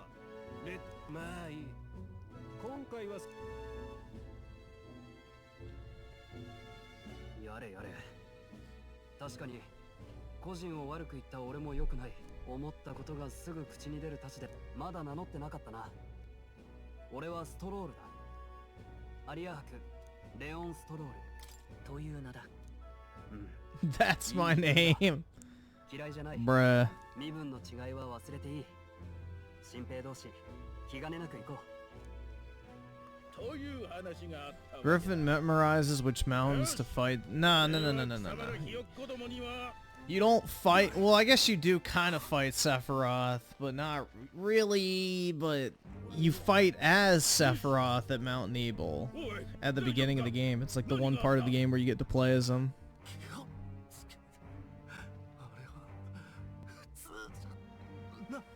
That's the thing, is when Rebirth gets a PC port, you'll be able to play the entire game as Sephiroth because he has an entire moveset and everything, so they'll be able to swap Cloud out with Sephiroth. Using mods, I'm sure. Death Stranding would have combat? Alright, let's not get crazy. Yeah, fighting those boxes.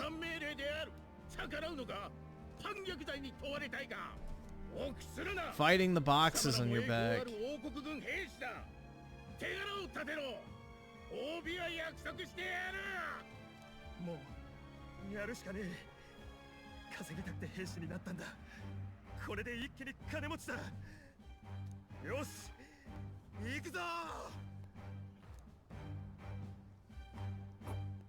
Kuso. 無視もできないか。仕方ない。行くぞ。ね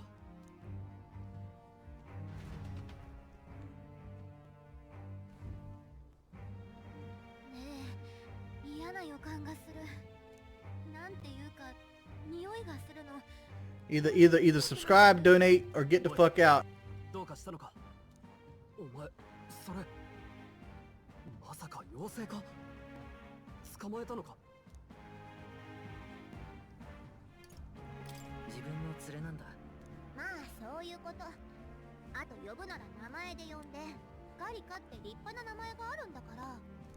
連れなのか I don't know who's worse of a simp, Griffin for Aerith or Harry Sissy for Sleepy Joe. I'm not a simp, bro. I'm just an appreciator. ああ無能な上官に付き合って無駄死にする気はない。先に行った連中を追わず離れてついていこう。お前 I just appreciate quality when I see it. That's all. ああどうだろう。使ったことないだろうし。平民だもの。珍しくないでしょ。わかった。とにかく安心しろ。死なせやしない。付き合うぜ。参ったわね。あんたは戦わないで済む予定だったのに。慎重に進んでいきましょう。砦にいる同士の方も無事だ。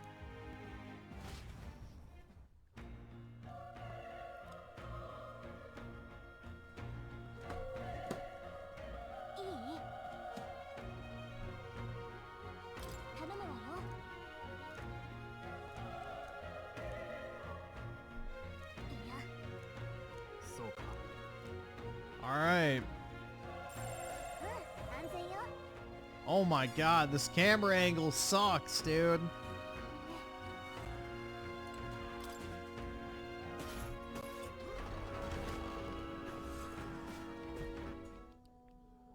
Another cutscene! Oh my god, bro. Jesus. They, like, literally bait you. We're 45 minutes in. It's been 45 minutes, guys. No combat yet. We have literally gone through like half the runtime of a movie.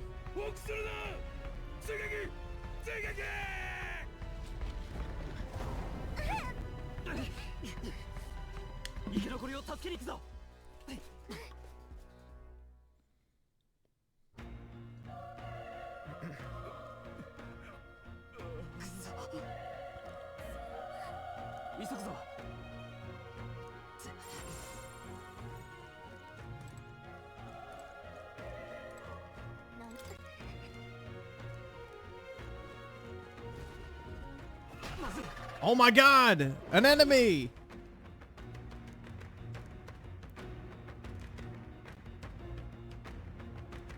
It's a human?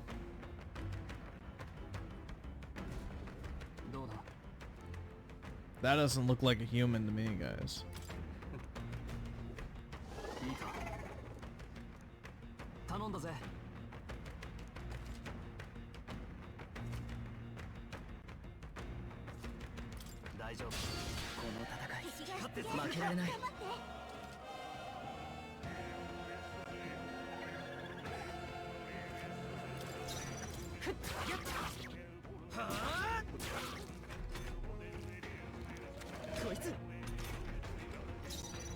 Oh my god, I did not. I can't say I'm a fan of this menu.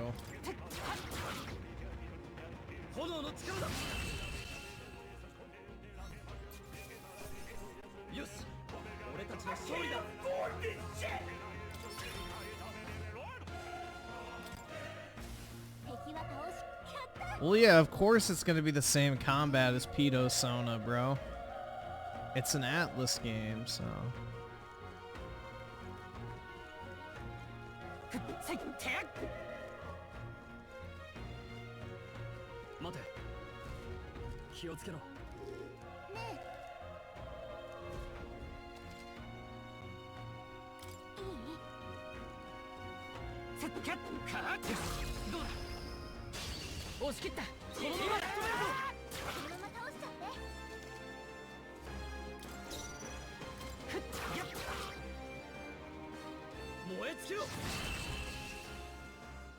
Why is he wasting his magic?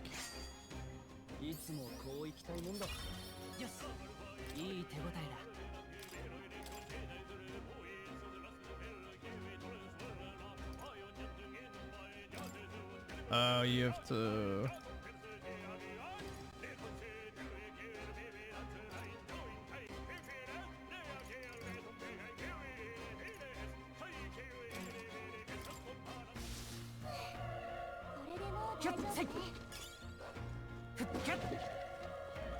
The herb, bro. Yeah, that music is not very good.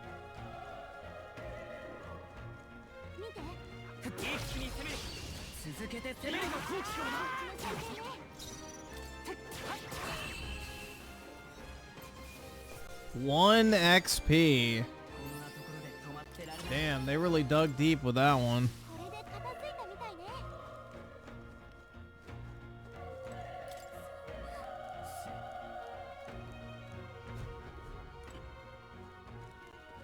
Oh, he's dead now.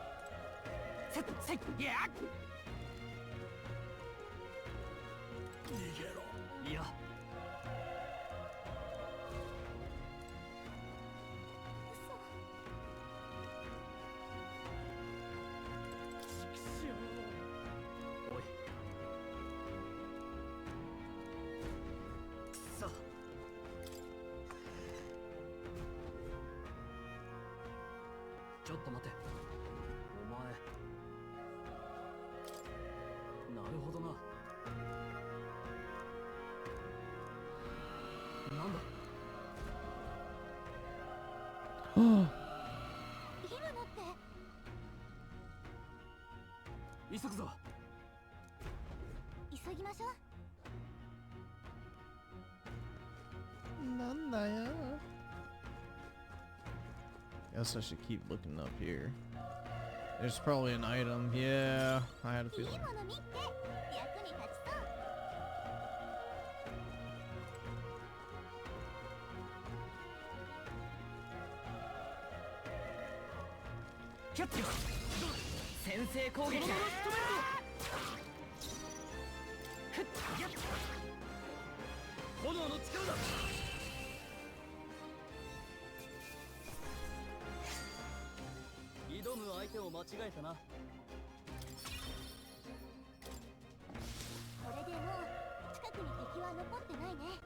All right.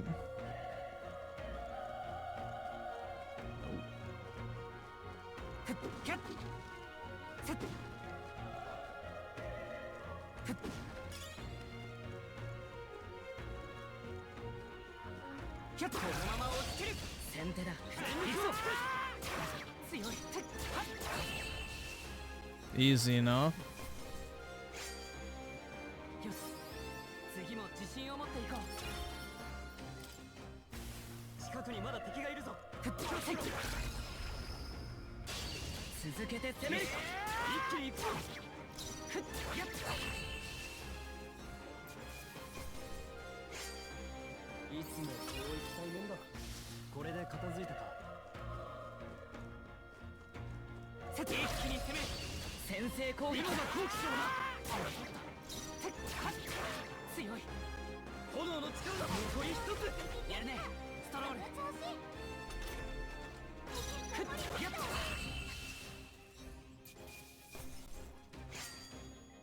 Whoa, dude.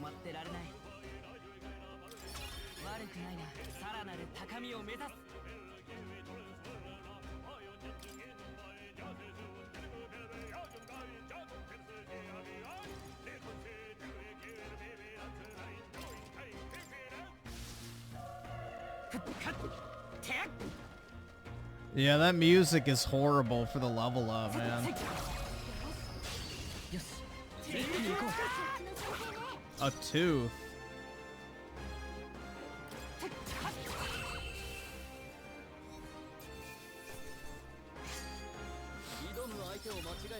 Alright, they can speed up that fucking final screen.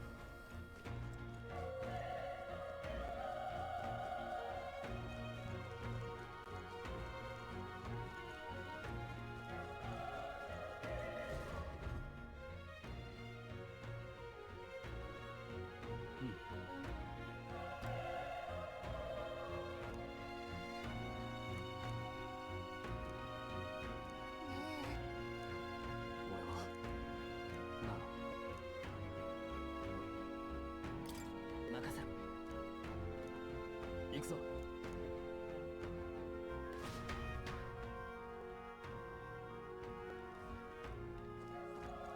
どうする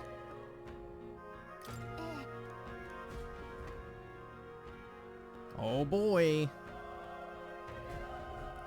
Better than Final Fantasy music? Great bait, mate. Whoa. That's a sexy lady.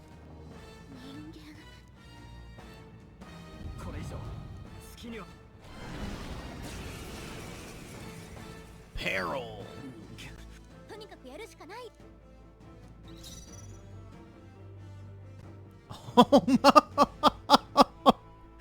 Yeah, let's kill the homo. Oh, only 2 damage. The homo takes a lot of damage to kill. Yo, he gets to attack twice? I'm guessing this is a, you have to die type thing. Die, homo!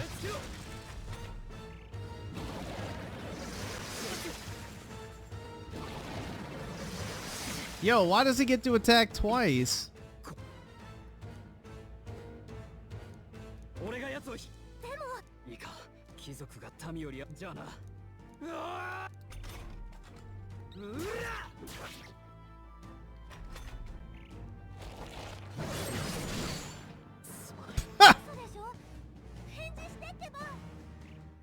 Yeah, it was a scripted death.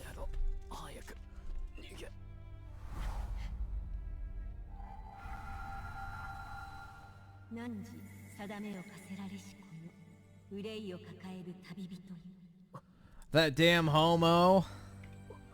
He penetrated my friend.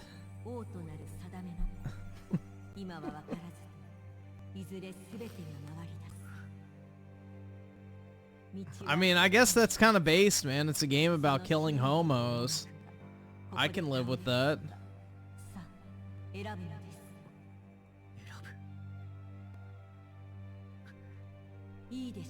Alright, it's starting to redeem itself a little bit. I mean, you get to kill homos, so that's kind of neat.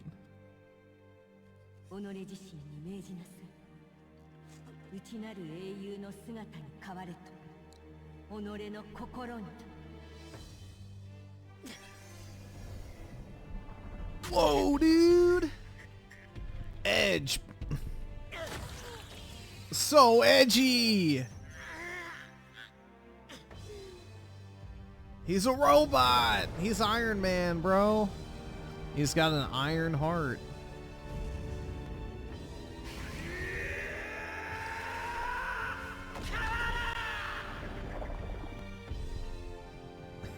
What the fuck?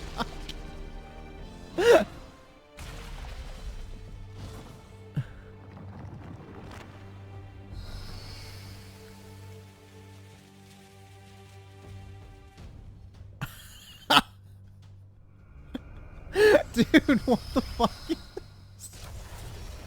Now we got a mecha anime, bro.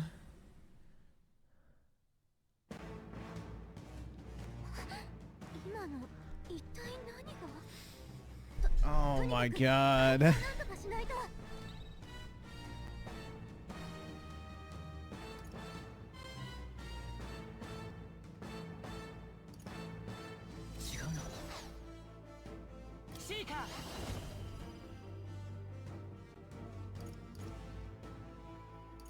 Wait, it has a move called DEI.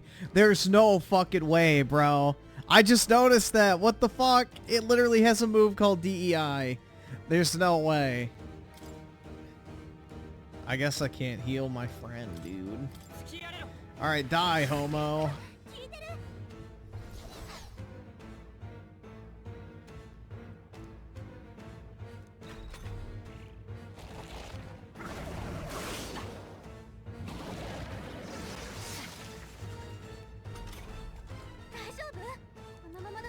Oh my god, bro.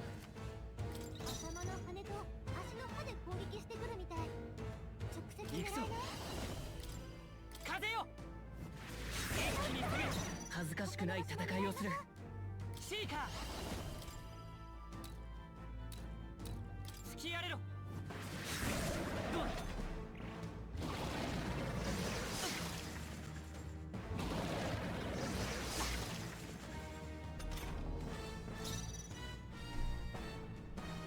王者の魂をここに。 Alright, it's time to kill the Globo Homo.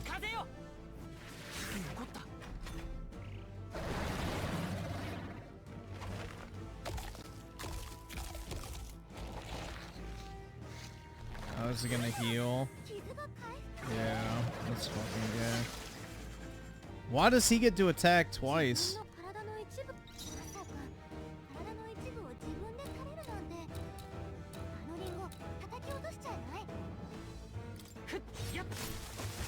Oh shit, I should have used magic.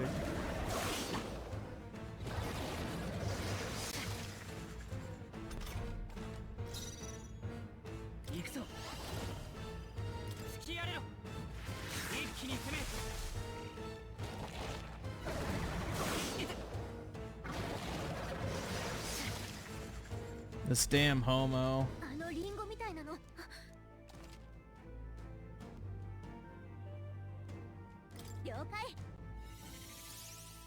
Why didn't she just do it earlier?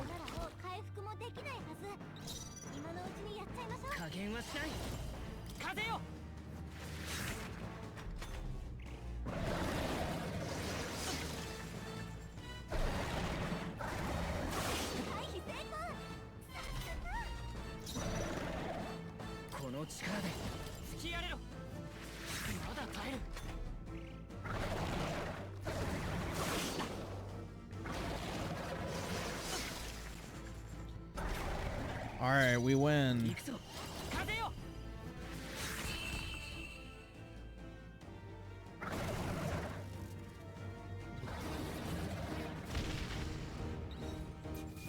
Die, homo. Alright, I should get like 10 levels from that, right?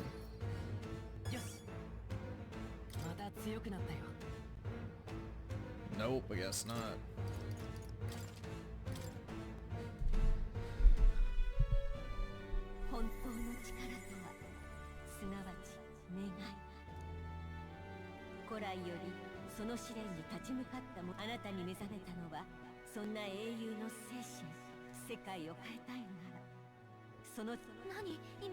So I guess instead of killing themselves like in Persona, they rip their hearts out in this. And that's how they become a Power Ranger. Dinomorph, dude. Megazord or whatever the fuck that shit was called.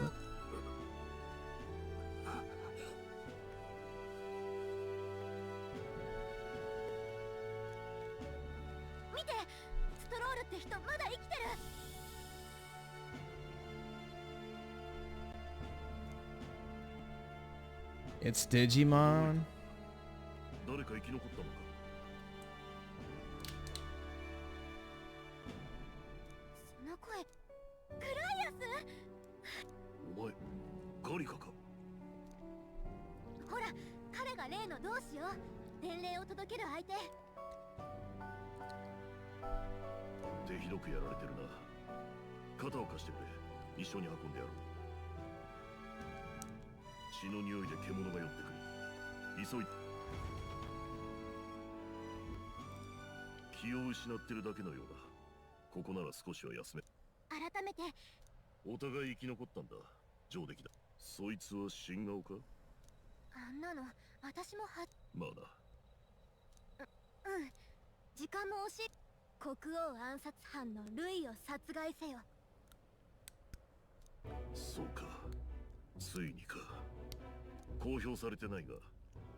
Yeah, well, doesn't Atlas like copy and paste all of their games basically?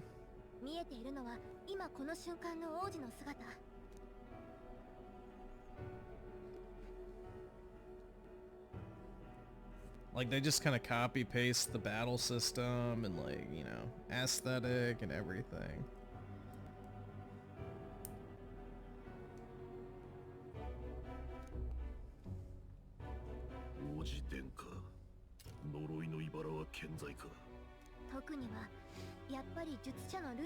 If it ain't broke, don't fix it. I mean, I guess. I don't know. 次の王様が勝手に決められちゃう。ルイって誰です？冗談だろう。 Yes. 15年ほど前、子供同然の弱いで志願してきた一人の新兵が図抜けた軍隊で周りを驚かせ怪物と噂になった。ルイ・グイアベル、傭兵と魔法戦の天才だ。一時は最年少で将軍かとまで噂されたが、ある日奴は事件を起こした。王子の襲撃事件ね。王子殿下は敵の魔導士の魔法を受け、死の呪いに侵されてしまった。その魔導士こそ他ならぬルイだ。今や王子殿下だけでなく陛下をも手にかけた大罪人。万が一にも玉座につけば王国は滅びる。でも王都を歩いてみた感じ、ルイの支持者って割と多かったんだけど、そこまで疑われたのになんでなの？ルイの手際は見事で物証は何も出なかった。疑いは残ったが投獄はできず、結局地方へ領違いされるだけにとどまった。それに奴は現場の軍人たちからは有能な上官として今でも支持が厚い。容疑を濡れ衣だと信じてる者も少なくない。実際奴が中枢にいた頃の国軍は Yeah, Ubisoft, as soon as they introduced level-based combat, fucked their games up for good. Was I at the Diddy parties? Yeah, it's how I made a little extra money over the summers. 世の中に納得できず力を求めてる連中の憧れなのさ。グライアスがそこまで言うなんて、これは骨が折れそうね。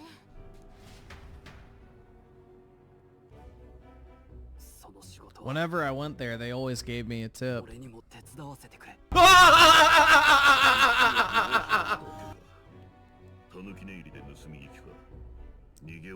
Ferris with the 14 months, Sparking Zero is the best-selling game on both PS5 and Steam right now. And this drops on the same day as that. This game's... I don't think so, man. The Pedo Sona fan base will definitely buy this. DBZ just has a more normie audience. Persona games have never sold incredibly well, that's the thing, so I don't think this game has a massive budget. Plus it'll sell long term too. Salari with the 2, this is way longer than Persona with no gameplay. Yeah, that was like, what, 45-ish minutes, so... That's pretty wild. Felt like I was playing Uncharted 4.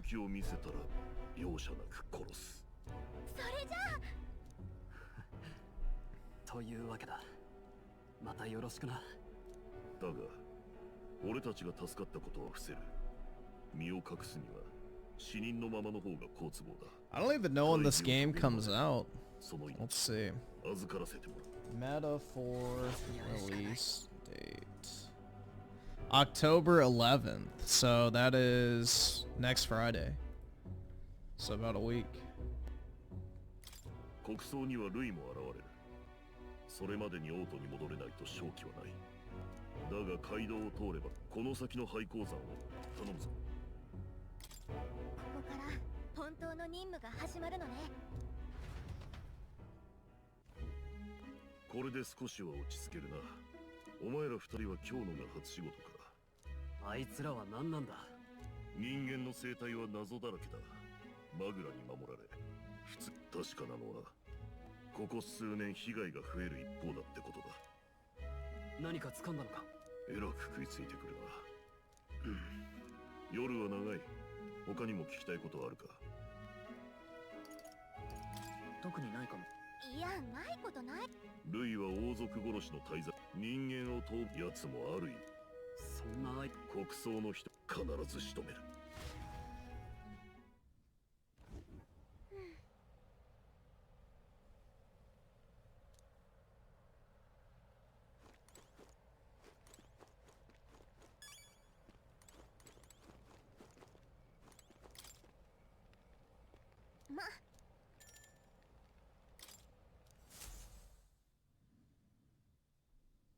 All right.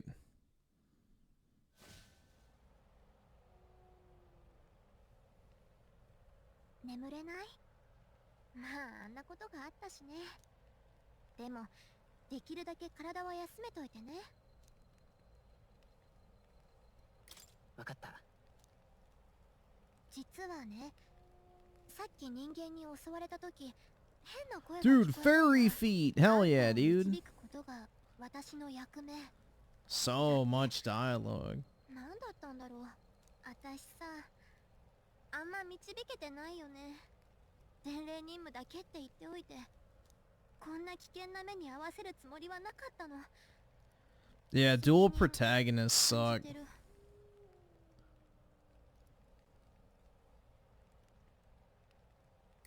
別に気にしてないよ。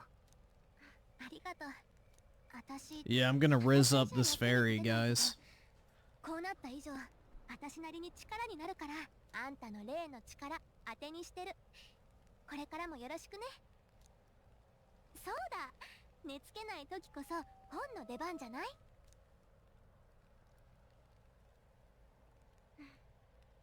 残念だけど、この世界は小説とは違う。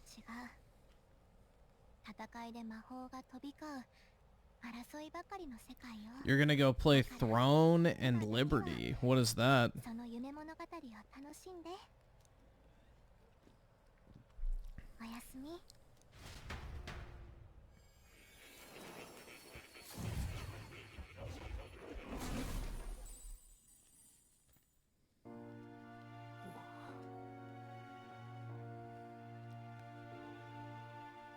Whoa, dude. やあ、よく来たね。待っていたよ。Uh-oh. 面白い力を。 Why is every man like an effeminate metrosexual, man? やはり君は興味深い。 Skip it up, fucking loser faggot. 君がその小説に心を馳せることでつながるみたいだな。自己紹介させてもらうよ。僕の名はモア。君が持つその本の作者さ。そしてここは僕の書斎だ。なかなかだ。 Yeah, the Japanese love their fucking sexually ambiguous men so they can jerk off without guilt. アカデメイヤと僕は呼んでいる。だが僕は実はここから出られない。弾圧され閉じ込められたんだ。正教を報じる王によってね。僕は幽閉の際に何かされたようで、ここが王国のどこなのかをどうしても思い出せない。外に声も届かず途方に暮れていたが、君が現れた。なぜだか君とだけは魔法を介して意識がつながるようだ。どうだ？ Those nips love flamboyant styles of characters. Yep. That they do.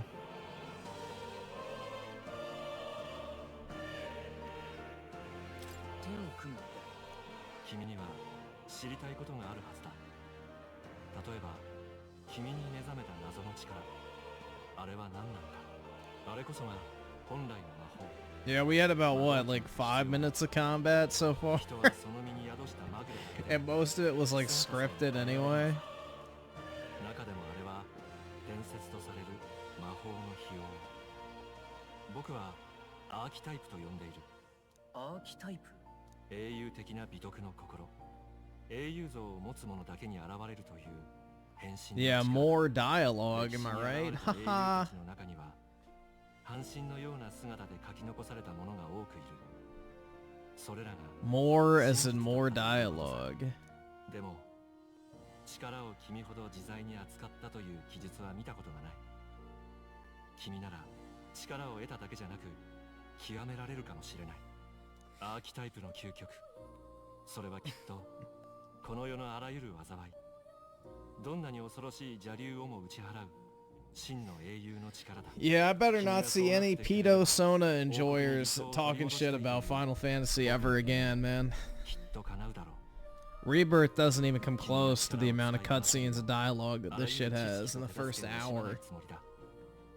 どうだい？手を組んでもらえるか。わかった。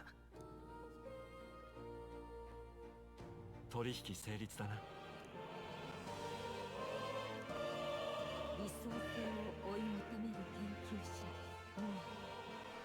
彼こそ探求者の美徳を心に宿すの。彼との絆を育てることであなた Griffin penetrates fairy? Something like that. 君の綴る物語を見せてくれ。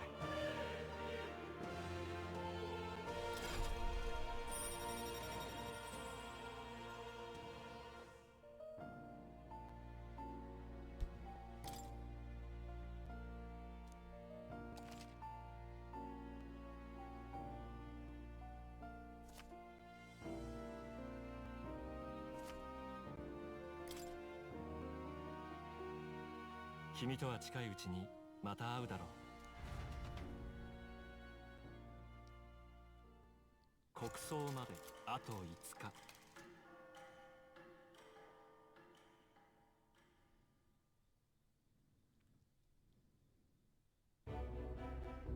着替えは済んだ。よし、ここからは隠密行動だ。そこでこの先の山林を突っ切って。それならではお前が先鋒を務めろ。実践君。そういえばグライアス、あれは正しい道を歩む。初めは半信半疑だったが、その片鱗を見せられて確かな。 In Rebirth, it was completely balanced in my opinion, and pretty much every cutscene actually meant so. Yeah, I agree, man. Dude, Rebirth is one of those games I never wanted to end, so that shit was special. グライアスにもそんな時代があったんだな。忘れるなよ。お前は少しでもおかしな真似をしたら殺す。覚悟の上だ。見張っているからな。分かってる。信用しろ。では迷わないよう正しい道筋を確認するぞ。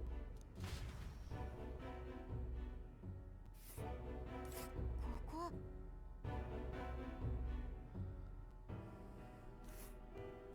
それなら。よし。ここだ。油断する。よし。The Nord Mines? That's right, man. Johnny's to the 5. Peace out, y'all. Drunk, but gotta get up early. Remember to be pressed over other people buying. Exactly, man. Spread that love and positivity. Appreciate it, bro. Big ups.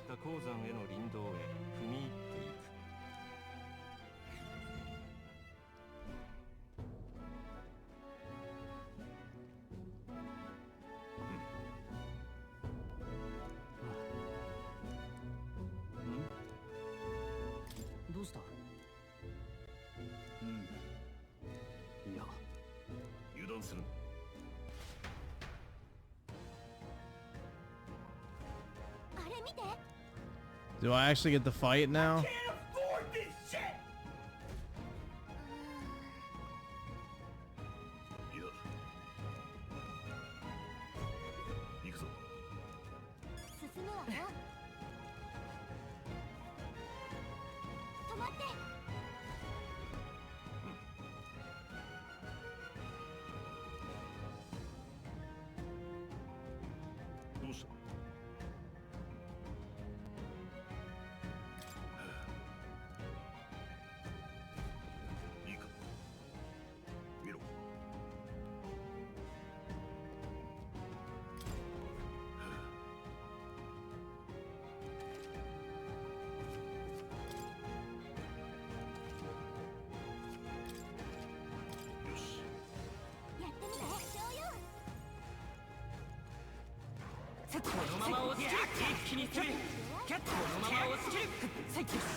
Oh, that's nice.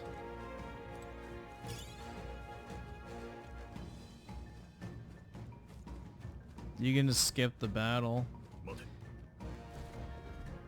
I forgot what other game lets you do that too. Oh, Paper Mario, that's what it was. Now I remember.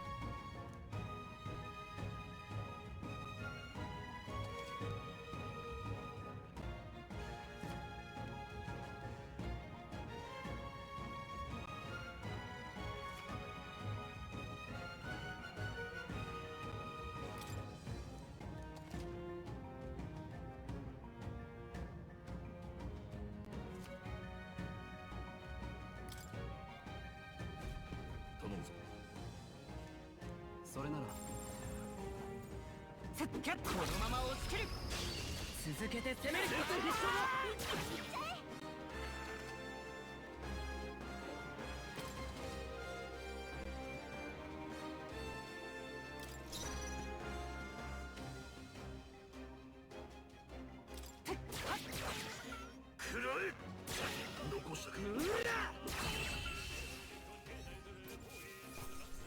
Hooray, dude. これで片付いたか。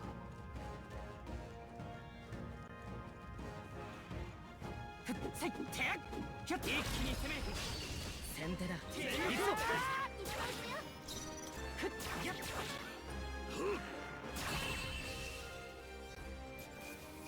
Yeah, the music for the level up is really bad.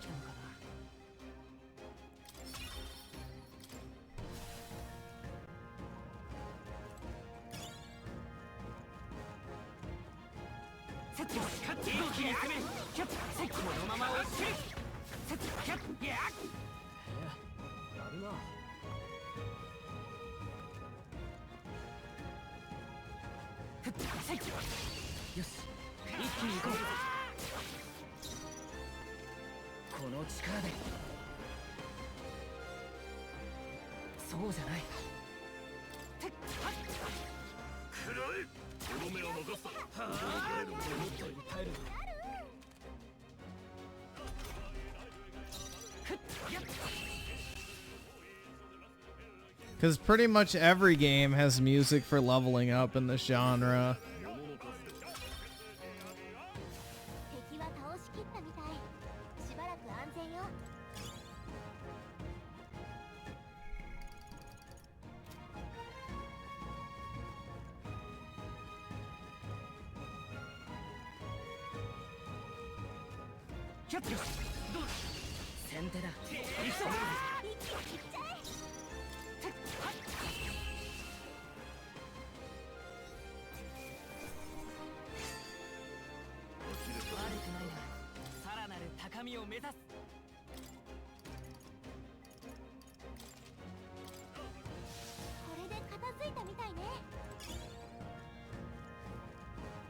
Alright, I don't know why there's a random vendor.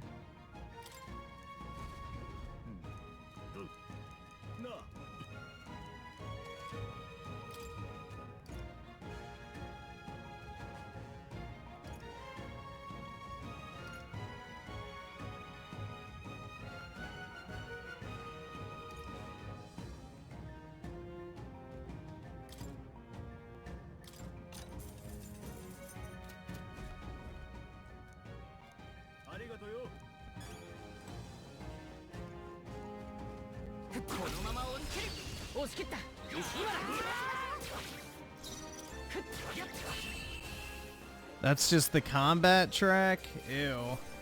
That's even worse then.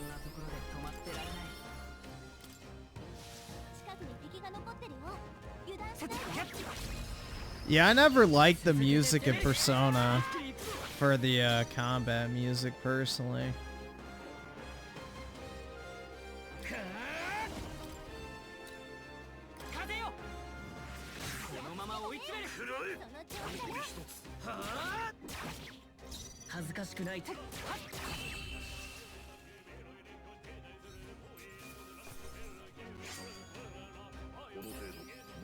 I never thought the music of Persona was ever that good, personally. But, you know, I'm sure that's a hot take, dude.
手は風よ。なんだ俺見たこと窓くらえはあ往生際が悪い。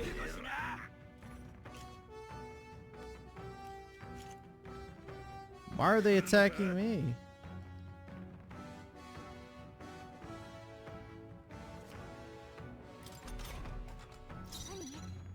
何か来そうだよ。注意して。備える。娘を取る。うら。思ったより耐える。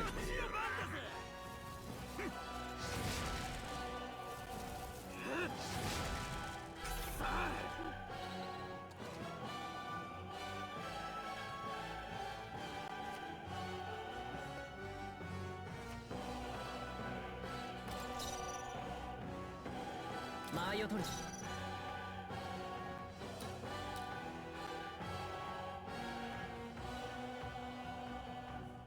守る。くらえ。はあ。覚悟しな。おとなしく。甘いな。そうだろう。攻撃回避。やがれ。さすがの技量ね。接近戦だ。王者の魂をここに。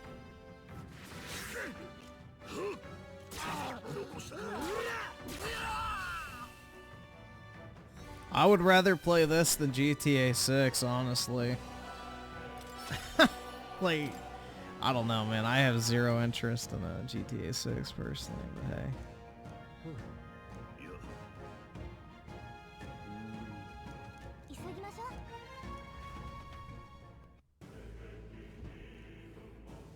I'd rather play Weeb Slop than GTA personally. I don't enjoy driving across a map for 20 minutes over and over and over again.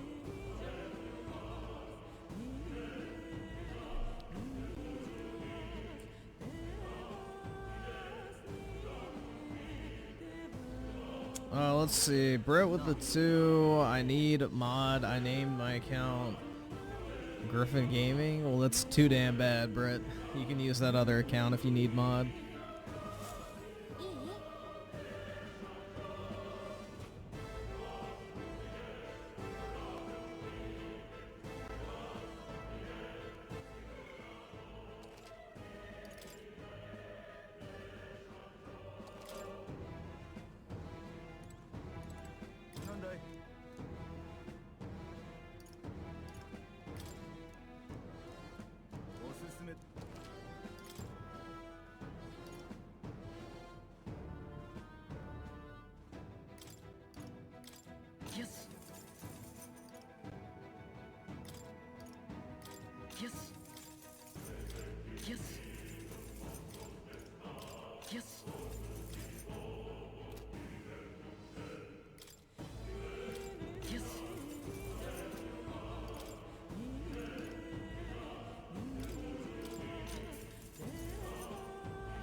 Alright, that should be good.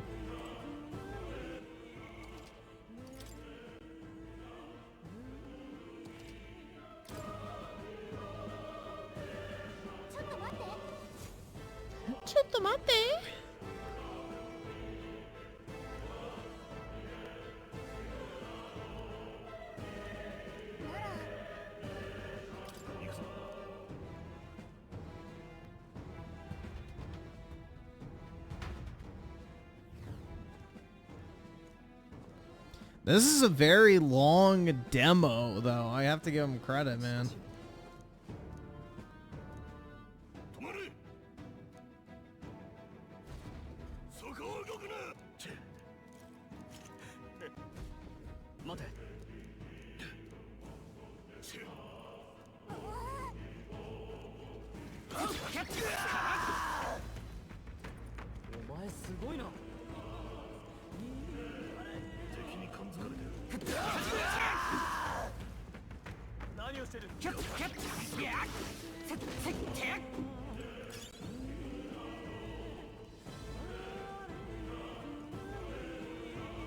Dude, the demo could be longer than Shattered Space.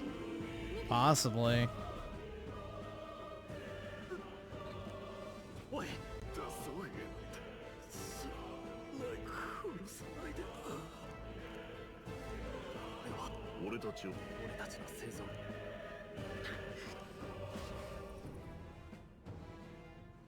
Wait, the demo is 4 hours? Yo, it is longer than Shattered Space then.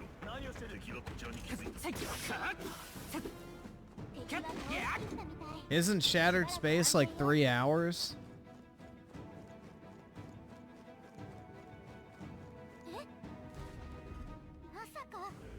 Yeah, I probably will buy this.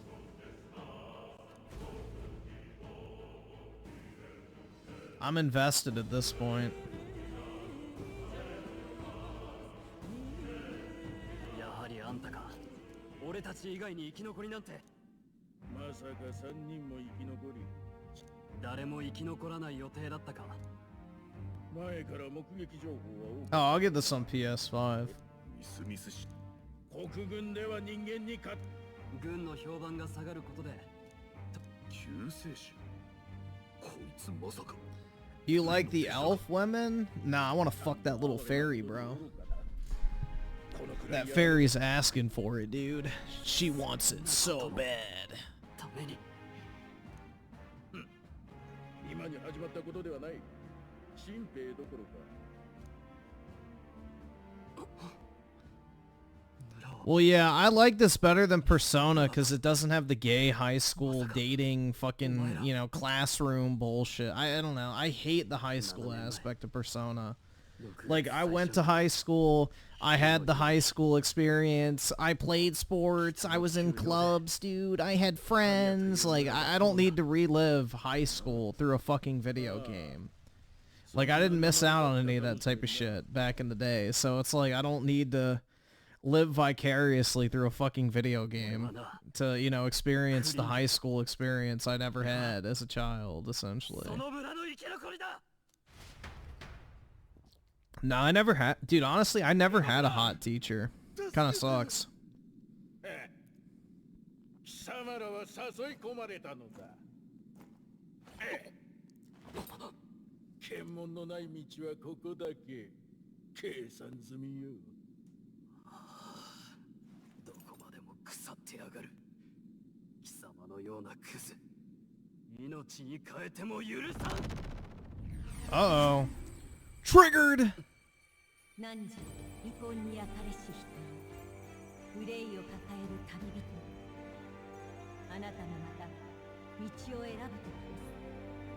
何時王道を照らす輝ける。 Keyword is had when you say you had friends. Yup.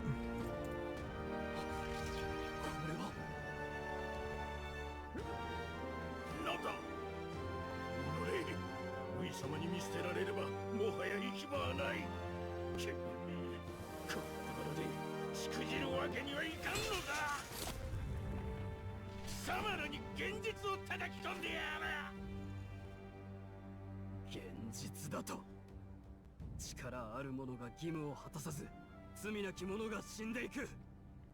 そんなものが現実なら、俺が全部壊してやる。うわEdgy. Why are their hearts like fucking microphones? 民も領地も家族すらも今はない。残ったものはただ一つ。この身に流れる貴族の血。貴様ら悪を打ち滅ぼす尊き者の使命だけだ。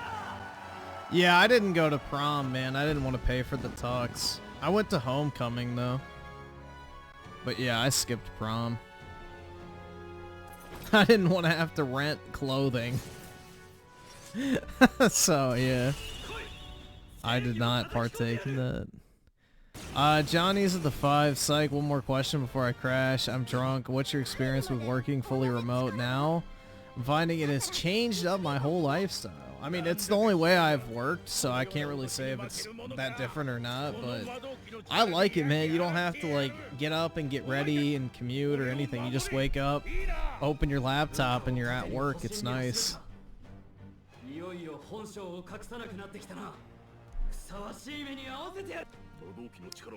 Most people who went to my prom did not have dates in general.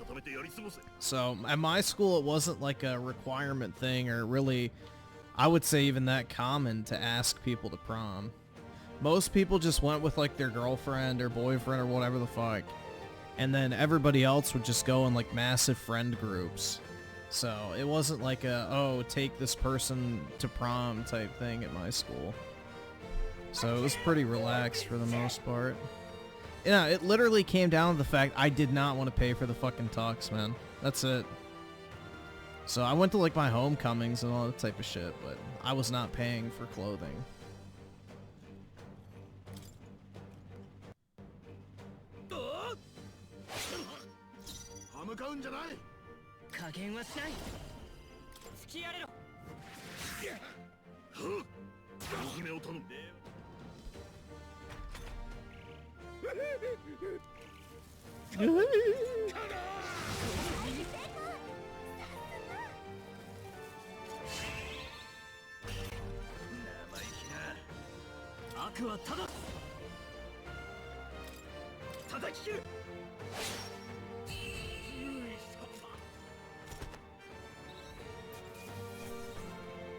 Get fucking wrecked.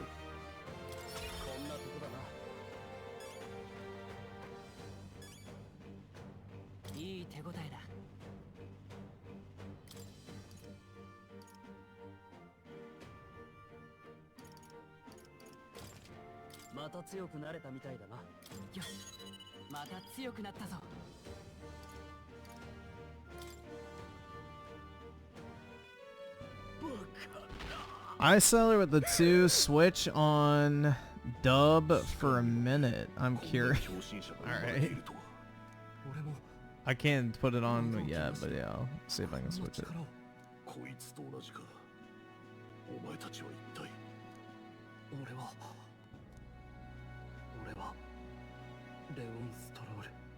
Johnny's at the 10. I'm more of a homebody than ever. Yeah, I've always been one. Perhaps I need to go back to getting ready every morning as I was driving into the office instead of rolling out of bed and logging in. Yeah, that's the thing with me is like I don't do anything, so don't fall into that trap if you're like a social person, but yeah, it makes it very easy for me because I have no problem being by myself, so yeah, you'll definitely become more of a homebody. For sure. Like, I don't really enjoy going places anymore. It's more of like a chore than anything now. Like, it feels like a genuine effort to go anywhere other than like the gym.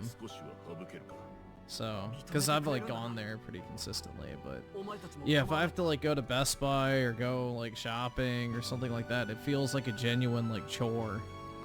I don't know.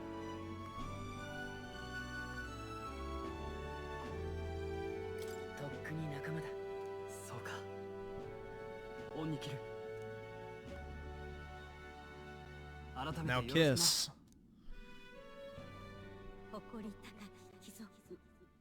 彼との絆を育てる。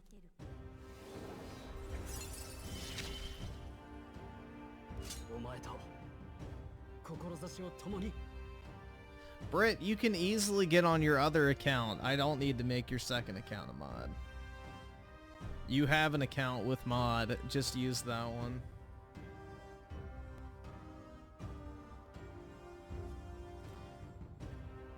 Hermit Griffin? I'm not a hermit though. I leave my place every day. For multiple hours a day. So that's not a hermit. A hermit would be if I literally went nowhere.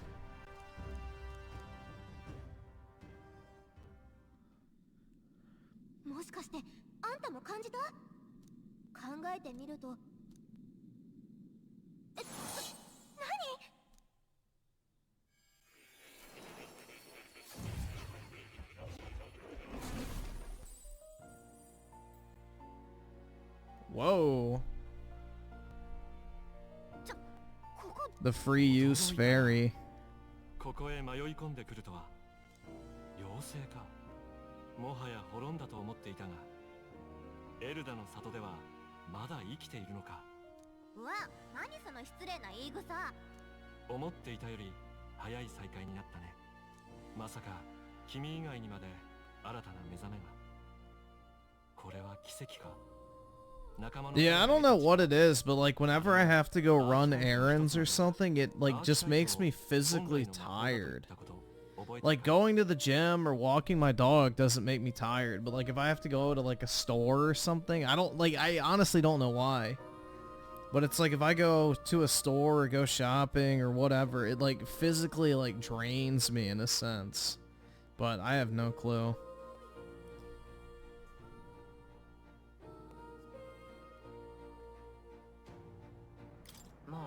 大体は例えば君はエルタ族だね。社会の鼻つまみ者。ひどい話だ。 Yeah, it's definitely mental. 誰しも定めに苦しむ。でもその恐れや不安こそ自分に眠る力だ。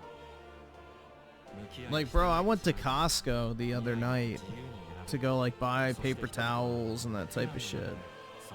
And when I got back, I was just like fucking tired, man. 仲間の彼にも定めとそれゆえに信じる道や美徳があった。だから君を見て目覚めたんだ。君を守るためのアーキタイプにね。ちょっとあんた誰？どこまで知ってんの？言っとくけど彼に手出して The lines weren't that bad. It's just a lot of Indian families going there for cheap food. Because, you know, you can feed a family of 7 for like $10 if everybody gets a hot dog. そうだな。私、お互い背中預ける関係っていう、そういう覚悟なんだからね。神秘の妖精、ガリカ。彼女こそ魔術師の美徳を心に宿す。Griffin needs therapy for his mental health? Absolutely not. あなたに眠る。 Yeah, I don't know what it is though, man. Whenever I go in public to somewhere other than the gym or like walking my dog, it just like literally drains all my fucking energy and I'm just like ready to sleep. It's really bad, but I don't know why. It's just, it happens.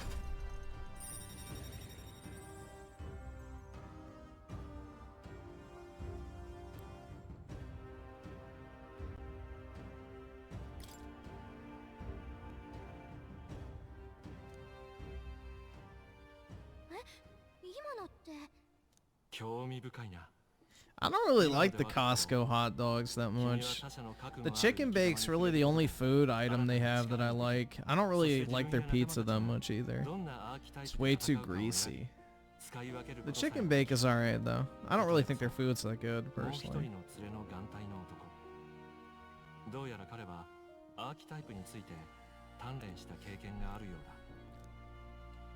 本人の言葉通りものにならなかったんだろう。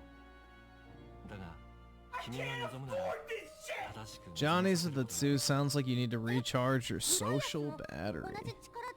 I probably don't even have a social battery anymore. My social interactions within a day consist of me saying, "How's your night going?" at most to the person at the gym, if there's even somebody at the front desk. So yeah, I don't I'm not anywhere to conversate, but yeah.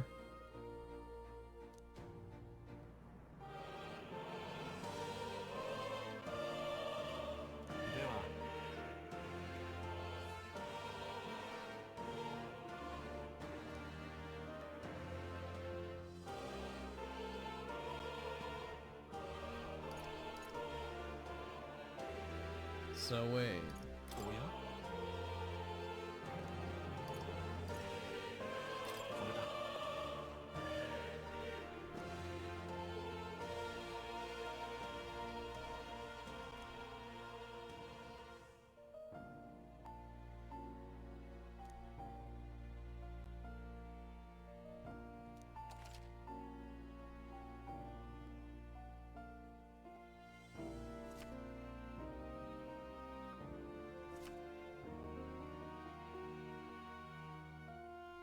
つまりさあ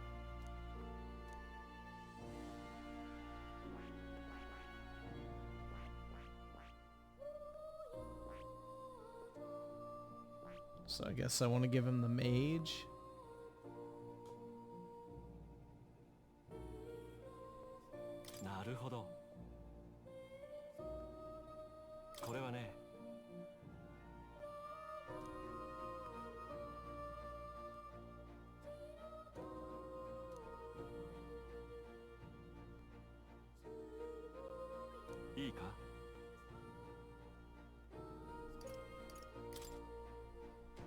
So he's a warrior class though, so I probably should give him that.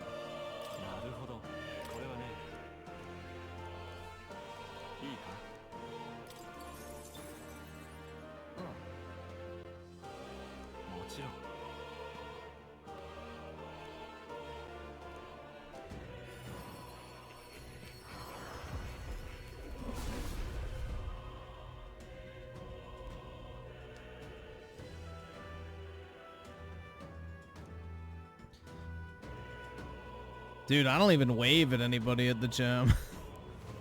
I don't know anyone at my gym, so.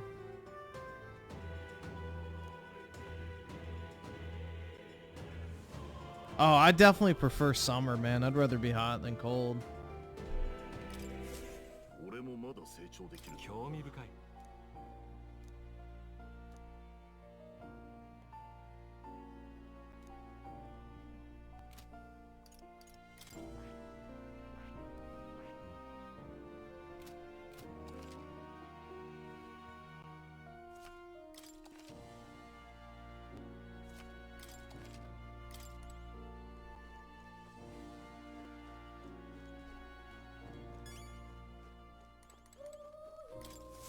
先ほども言ったが、どうも君は特別。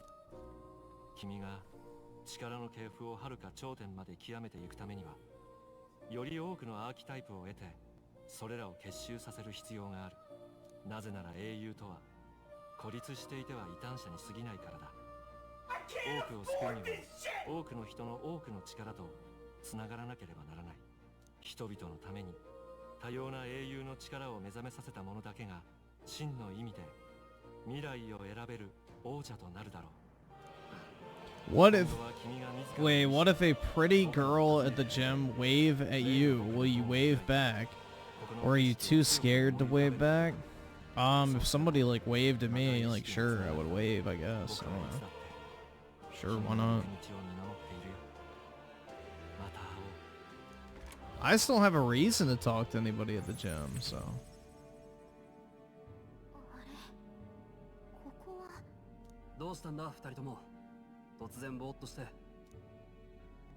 Don't wave at fat chicks, exactly. 私たちってずっとここにいた？実は俺も何やら妙な感じだ。急に感覚が冴えてきたというか、昔魔法を修練していた頃を思い出すな。それって、じゃあさっきのは現実なんだ。グライアス、それ多分彼の影響よ。魔法って里で鍛えてたんでしょ。その時に形にならなかった技を目覚めさせたっていうか。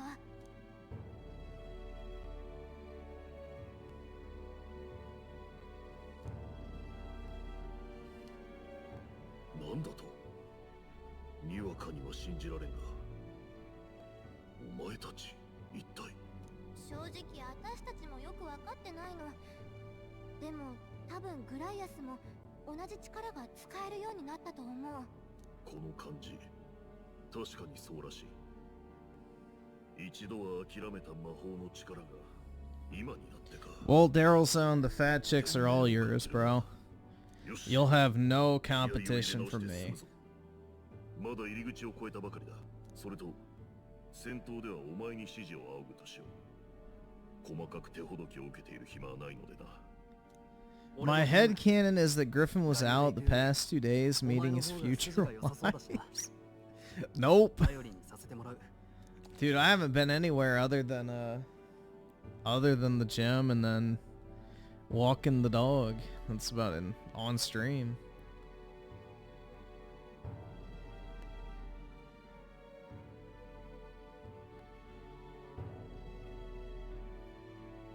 Let's see. Oski with the 569. Remember loser? I'm in there too.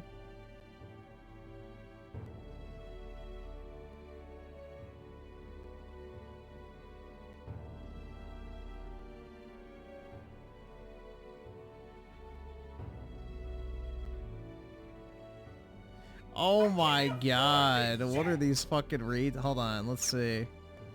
It's funny because Griffin call out others for enjoying their favorite product. He called out a guy who likes Legos loser. When have I called somebody who likes Legos a loser? I don't remember that. I've called people who like Funko Pops losers.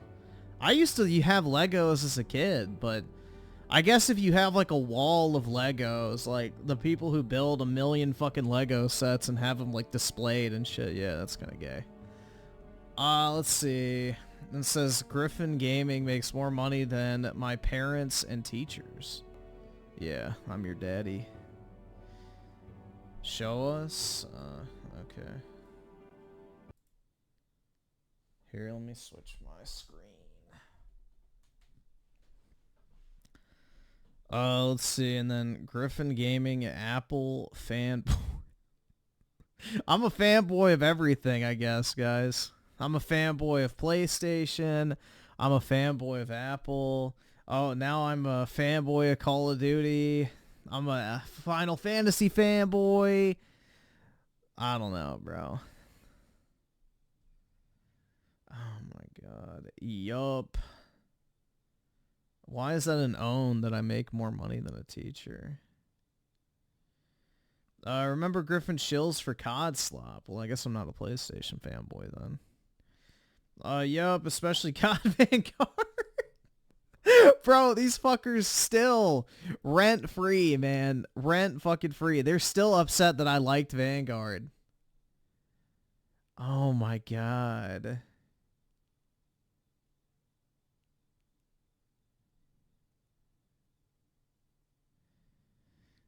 Oh my god, bro. No, that wasn't 2 years ago. That was like, what, 4? What year did Vanguard come out? 2020? That was like 4 years ago, dude. These guys are like losers, man. Let's see. Griffin Gaming called for Tang's play R-word on live stream. Yeah, if you call me a PlayStation fanboy, you're a retard. I mean, yeah, whatever. I can't help that's, you know, what you are. So, I'm not even a PlayStation fan. That's the crazy part, dude. I don't even like the brand of PlayStation. I don't like any PlayStation first-party games aside from Astrobot. Like, how am I a PlayStation fanboy if I'm not even a fan? I really don't get it, but, you know, whatever. I'm sure they know me better than myself. That's definitely what a fanboy is, right? God damn it, I hate both of these people. Wow, Griffin, you got called out for being a pony, and you stooped to a level to call someone the R word. Yeah, anyone who unironically says the R word instead of retard is a fucking massive vag, bro. Oh my god, bro, the R word. There's no such thing as the R word. Because someone mad fun of you, well, calling someone a retard is making fun of somebody, so what's the problem? I can't make fun of them, but they can make fun of me? What the fuck does that mean, dude? Calling someone a retard is the definition of making fun of somebody. Wild. Plus, PS5 Pro is a scam. How? How's it a scam? There's never a reason followed by that statement. Man, I can't believe Griffin Gaming has stooped so low to think I was kinda liking the two. Oh no, man. Shit. I watch Griffin Gaming right now, wasting my time. Well, then don't. I don't know what to tell you. Just don't. Jesus, man. The battle of the brainlets.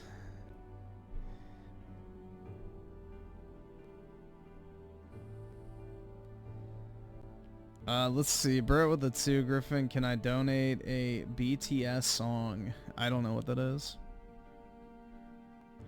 And Creators Freedom with the 3 months. What's up, geeks and gamers? China and Korea video games will be the next generation of entertainment, and stocks are rising. Vote for God Emperor? Yup. Oh, is Siler in the chat? I saw something that reminded me of him that I wanted to pull up real quick. I saw this earlier on Twitter. I don't know if he's still here.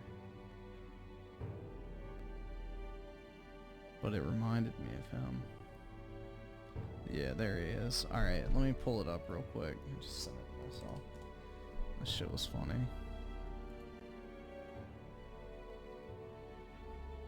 You can maybe use this in the future, man.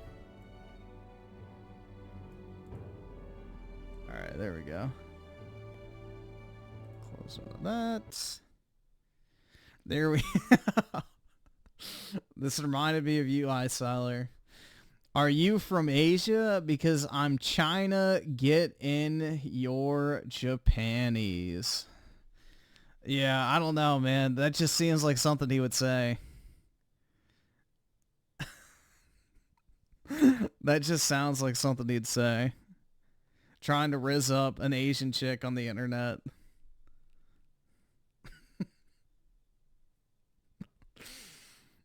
What a great pickup line, dude.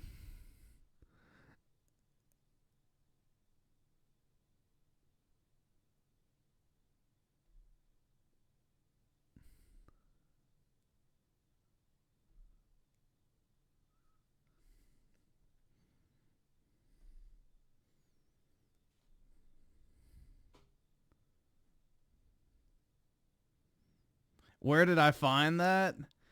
I don't know. It was just on Twitter, so I just saw somebody posted the picture. Yeah, ignore this bottom part because it's just him being sarcastic. But yeah. Are you from Asia? Because I'm China. Get your Japanese.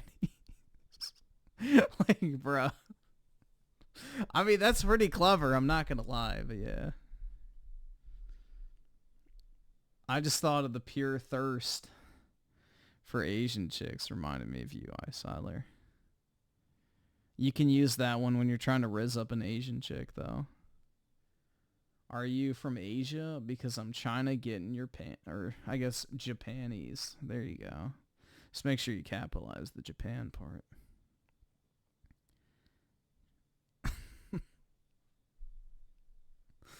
Oh my god. All right.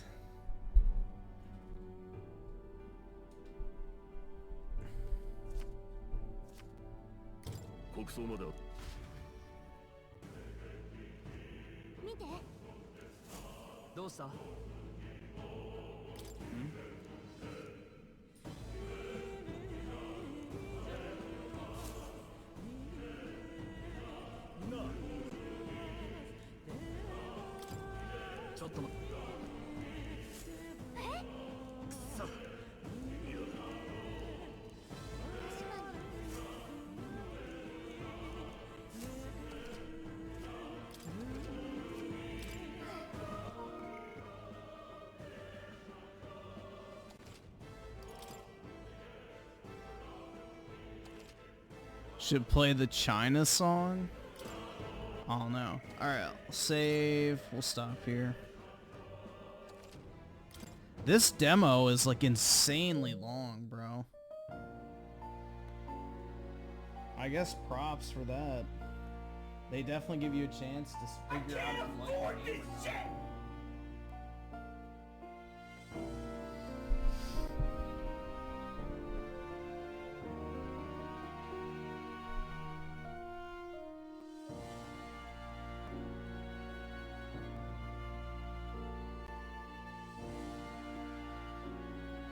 My PSN's not really a secret, man. I show up pretty much every stream. Unlike some gaming-related YouTubers, Dreamcast guy, I have no problem showing what games I play or don't play.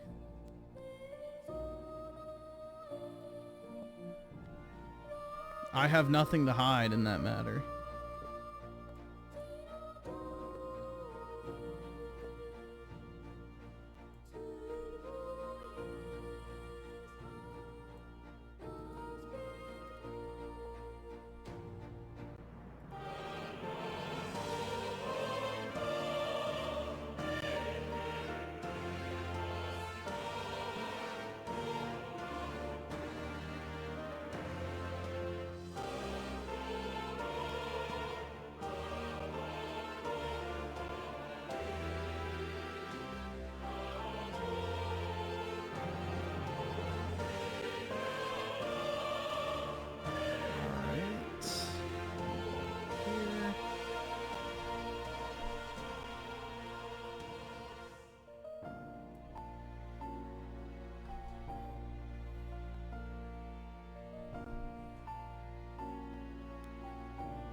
Uh-oh.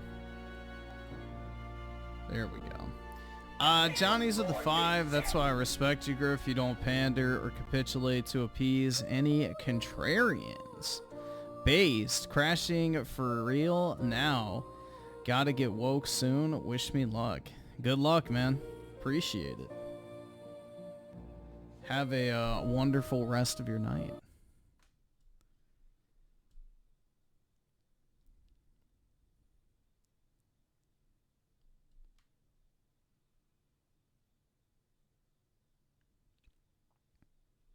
Here, we'll watch this again real quick because it's funny.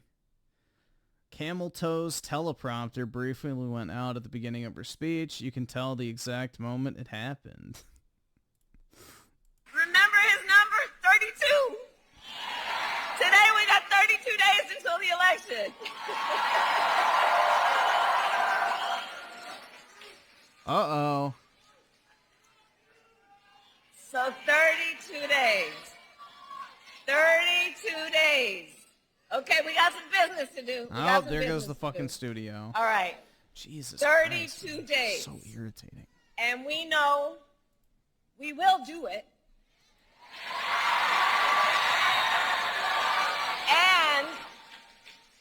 And this is going to be a very tight race until the very end. This is going to be a very tight race until the very end. We are the underdog, and we know we have some hard work ahead. Remember his number? You're the incumbent. How are you the underdog? See, that's what's crazy, man. They're already of the mindset that they're going to lose. So that was a Freudian slip that shows weakness.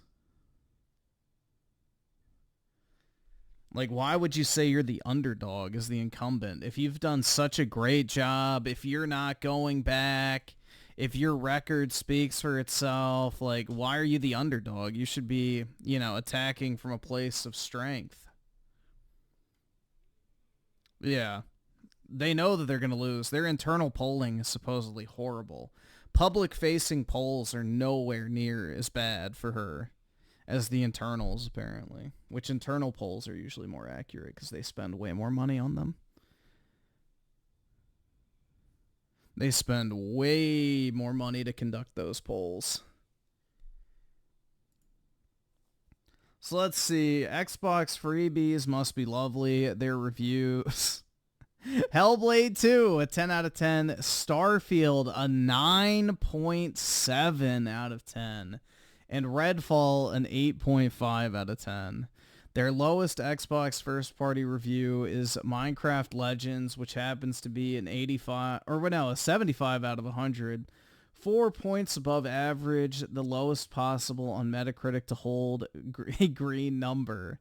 Utter clowns. Yeah, but the Xbox tax, man. The Xbox tax is, you know, really just destroying Xbox. But meanwhile, you have fucking, you know, this shit. 100% for fucking Hellblade, 97 for fucking Starfield, and 85 for Redfall. Dear God.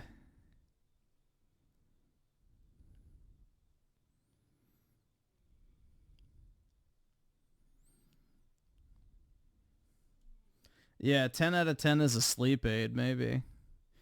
Then Shattered Space made me realize what I love about Starfield, so I left Varun Kai and went back out to the core game and explored taking on the universe for hours last night. Love this game. Oh my God. So basically, Colt's admitting that the base game is better than the DLC, is what it sounds like, because he doesn't like the DLC, he likes the base game.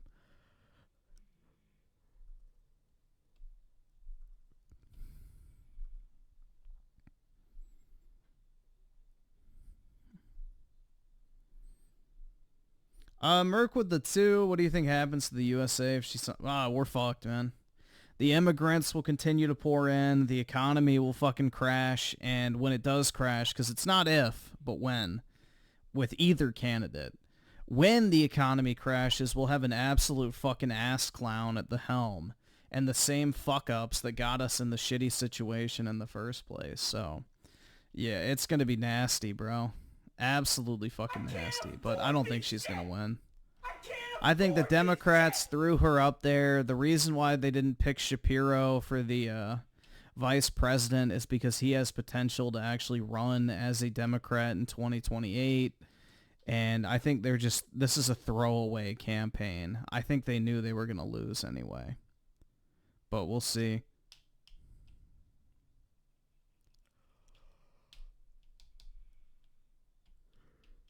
Neonverse animations with the 5. I think Tencent should buy Ubisoft as they are not doing great by themselves by the look of things. Yeah, and hopefully the Chinese will be like, yeah, no woke shit. Get that fucking garbage out of here. And then, you know, it actually becomes a good company, but no promises. No promises on that, I'm assuming. Griffin is xenophobic? Yep. I can't understand you. Go back to your country. Alright, I have no idea what this is. But it looks like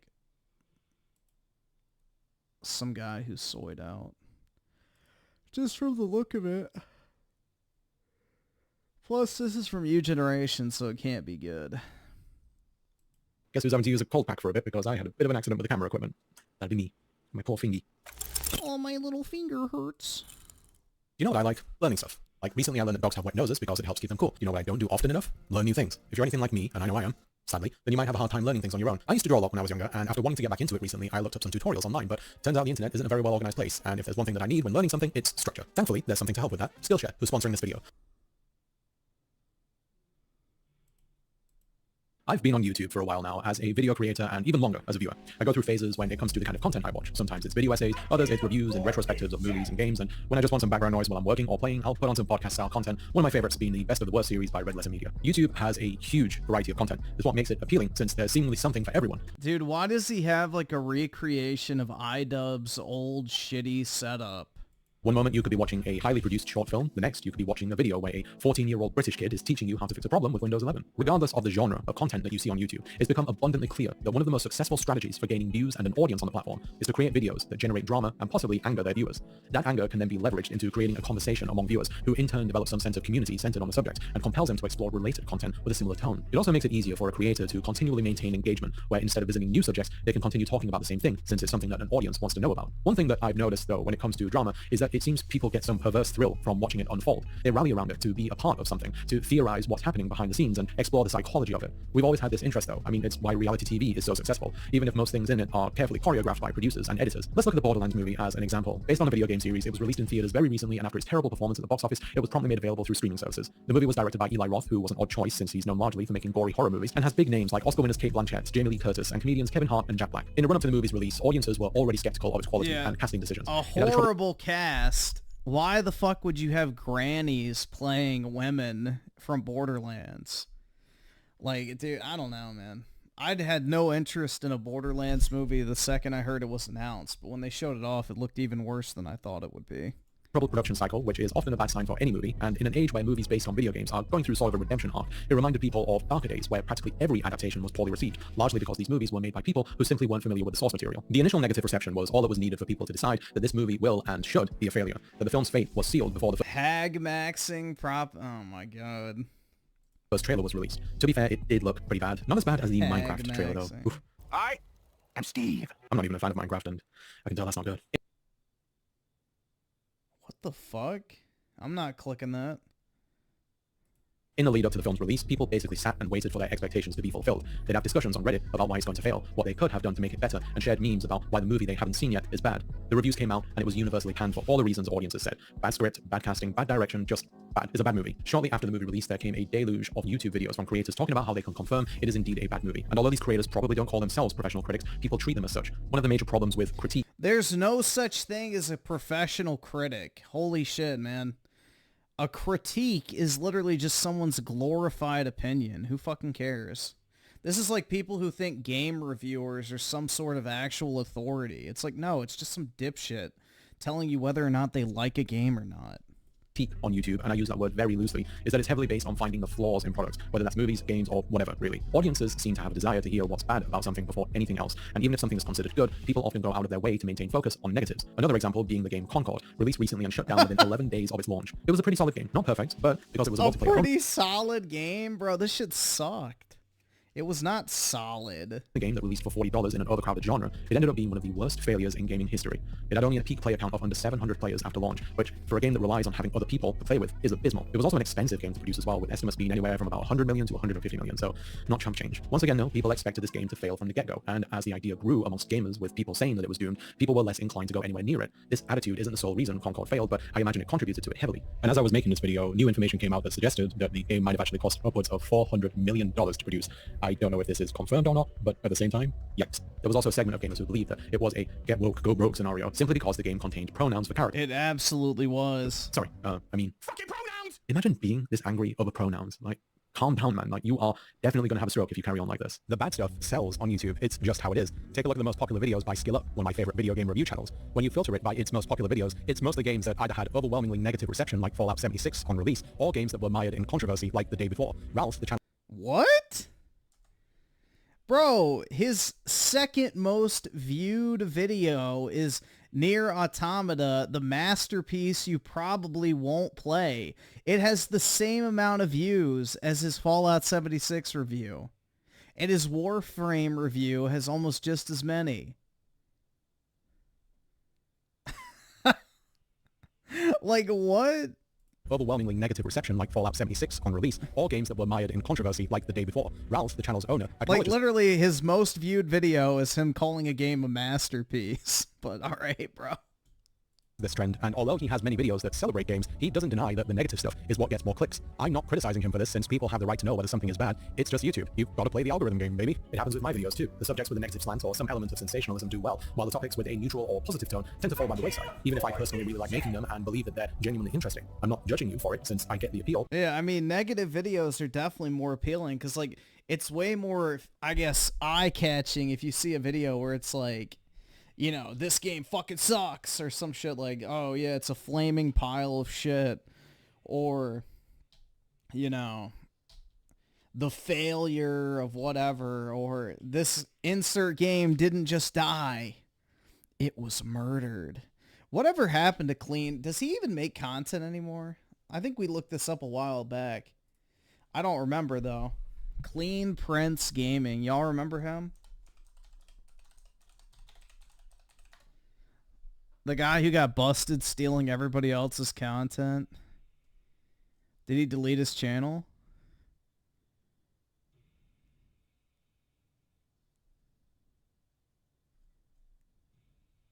Oh, did he change his channel's name?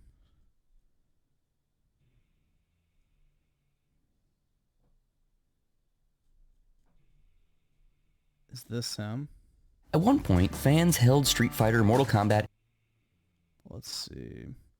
Popular. Yeah, this is it. He changed his channel's name. Gee, I wonder why.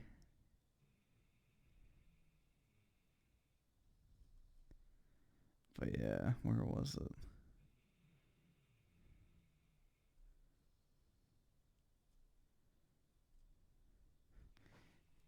Bro, where's all his videos where it's like, didn't just die, it was murdered? Did he delete all of those?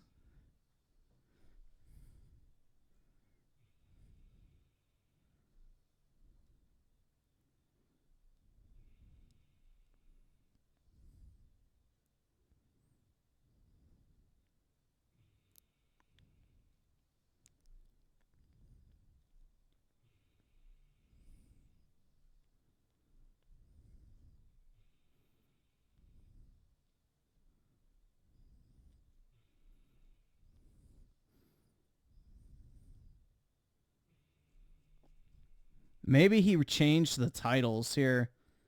Let's see.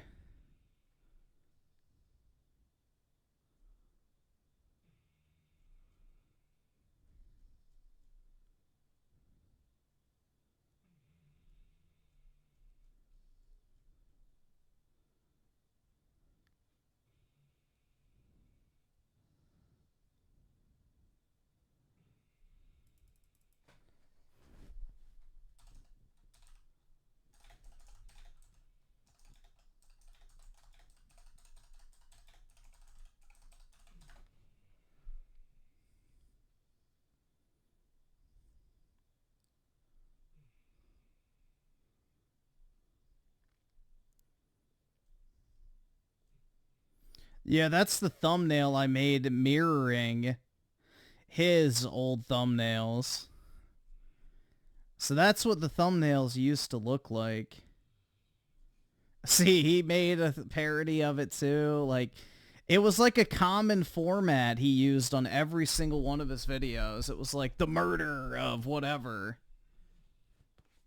So yeah, I guess he deleted all that shit. That's a shame, man. But yeah, he had like uniform thumbnails with that exact like blood splatter pattern with the murder of insert game title with like a PNG over to the right. But yeah, I remember that shit. I can't afford this shit! Yeah, his channel didn't just die. It was murdered. I remember he got busted for stealing gameplay to games he never even played.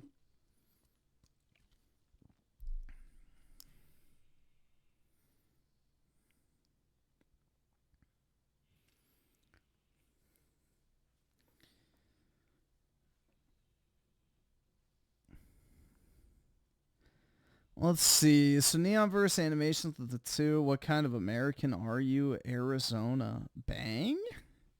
And also with the 2, Jack Black is getting beaten up by the Minecraft fans. I can't stand Jack Black. He's one of the most insufferable, like, unfunny, you know, heckin' funny, wholesome types that, you know, the Redditors love.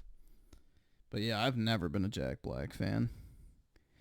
iSeller with the 5. This travesty will be with me forever. Let's see.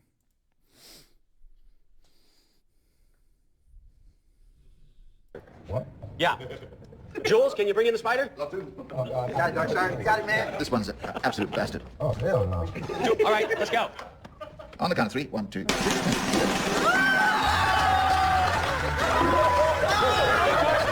move, Dark Star. Dark Star, stay down.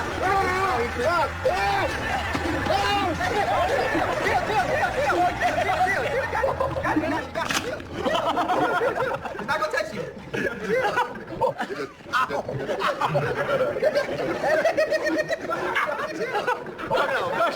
Why are you pulling on me? I think he passed out. You gotta let go. You gotta sit down. Oh my God! Don't hurt the spider. Dark Star. If you let go of me, I will get the spider out. It's Johnny. Yeah. Okay, I get it. I'm gonna pull him out. He's out. He's out. All right, we have our winner, Dark Shark. How the fuck? Dude, those spiders don't even hurt you. I don't know, man. Tarantulas are pretty harmless. One of my science teachers had one. They were pretty cool. How is he the winner? Aaron has to take a bite from the spider. I didn't do anything. This man was brave. Brave. The spider went in his helmet. Great job, Dark Shark. I was like, it was either my life or you. I was like, fuck your life. I was like, man, I'm tapped out here still. I was like, yeah, I feel like grabbing his ass. So where should it bite him? Just do it on my arm. It's fine. Well, I had to crawl onto my arm. Nipple. I just want to do it. Nipple, I like nipples. No. Nipple. Just give it to do boob. All right, fine. Nipple, no. Boob, sure.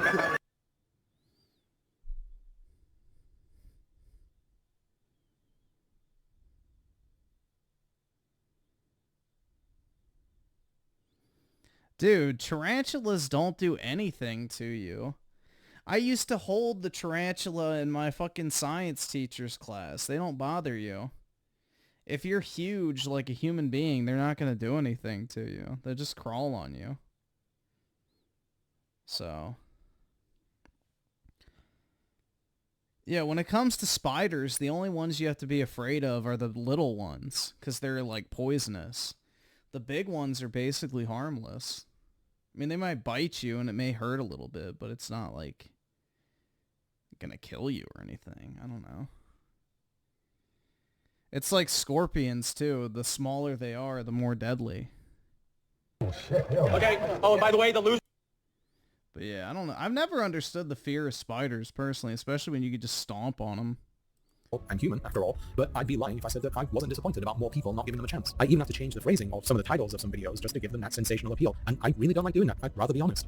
YouTube in particular has an ecosystem of media criticism that only focuses on the negatives of products, and some creators even go out of their way to manufacture flaws that don't truly harm a product as a whole. One of the most famous examples is CinemaSins, a channel that's so successful, even the auto-correcting Google Docs recognize that the name of the channel has no space in it. The channel started out innocently enough by spotting plot holes in movies, along with things like continuity errors, but as time went by and YouTube began to favor longer videos with consistent engagement, their videos started to become a petty, smug, and often mean-spirited breakdown of each movie's supposed flaws, pointing out either extremely minor errors or things that aren't even errors at all. The creators of the channel have claimed that their videos are all in good fun and not meant to be taken seriously, but whether that's their intent or not doesn't matter because people do take it seriously. It's not uncommon to see commenters saying how they were going to watch a movie before they saw the video, but now they won't because of it, or people who actively seek the negatives in things, looking for some form of affirmation from a notable person who agrees with them. For all these commenters know they might actually love a movie that CinemaSins tears down, but they'll never know because some guy on the internet who frequently complains that women actors aren't doing lap dances in a movie convinced them that it's not worth their time. Negativity, drama, and anger are all forms of entertainment though, and many people may not even realize that they actively seek it out. Content that has a negative tone often has a sense of importance and truth to it. It's seen as something that's almost salacious, and that by knowing it, then you'll be part of a vital conversation, even if that conversation can ultimately just be people complaining about things that don't really matter. This isn't a recent thing though, and it exists outside of the internet as well. Fox News, the most watched channel on American cable television, is practically a 24-hour daily broadcast of everything wrong with the world and the people in it, even if much of it is completely made up or overblown. They know what they're doing and who their audience is though. It's people aged 60 and above who aren't exactly what you'd call worldly, who constantly reminisce on how things used to be better when they were younger,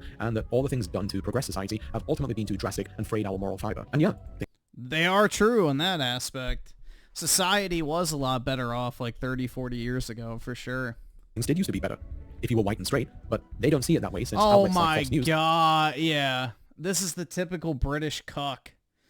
Yeah, enjoy Londonistan, pussy. Hopefully your wife doesn't get culturally enriched.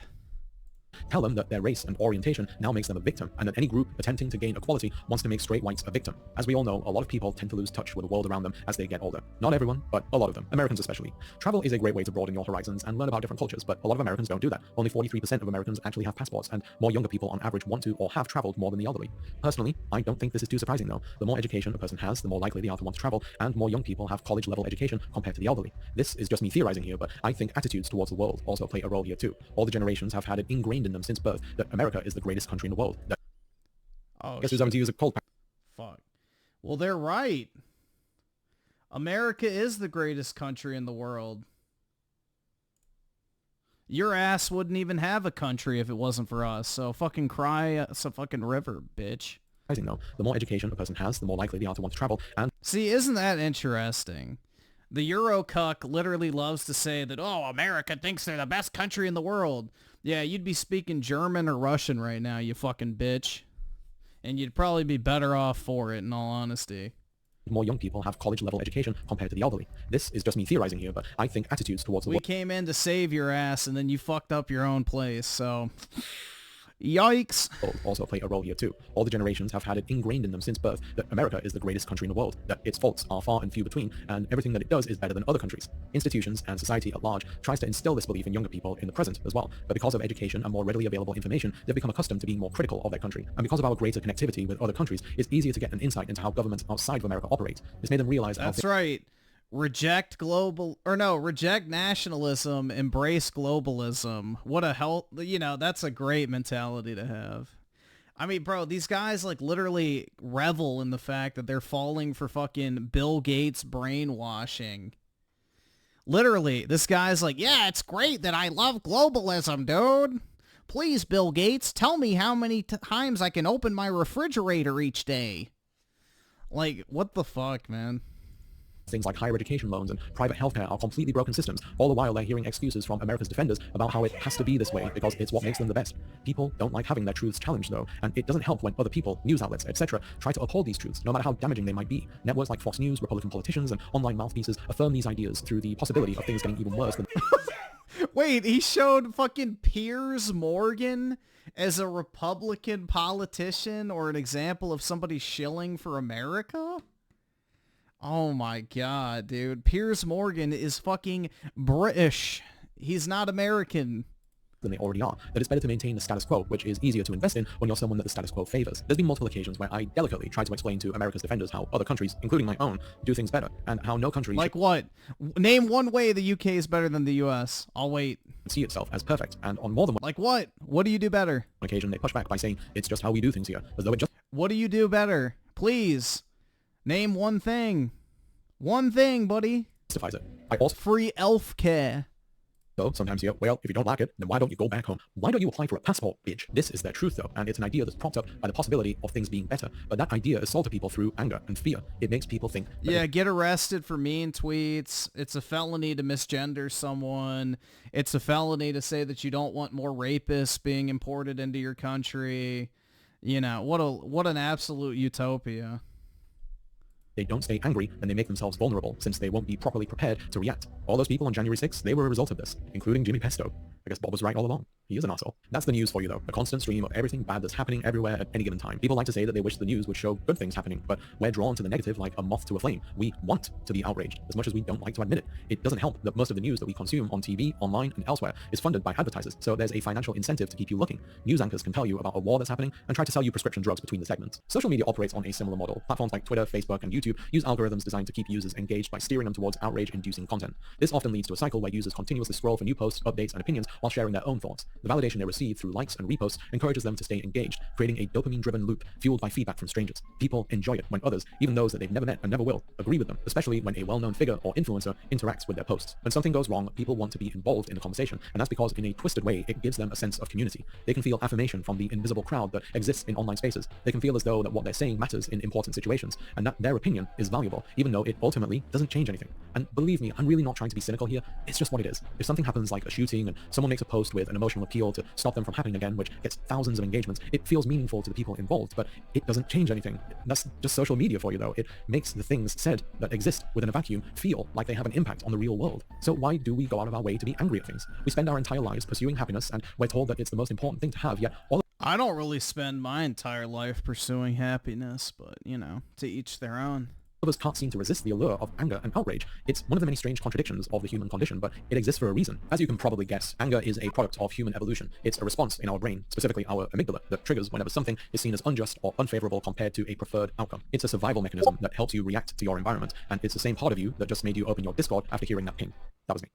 Sorry. While they are separate emotions, anger and fear are closely related and work in tandem with each other. They both help activate our fight or flight instincts and help us react to potential dangers. And as this happens, our body releases adrenaline to assist with aggression or escaping. Adrenaline provides a boost of energy so we can react to dangers and make you feel powerful, even in a situation where you essentially have no power, such as an online discussion. As mentioned a moment ago, though, social media facilitates users with the means to feel powerful by allowing them to... No.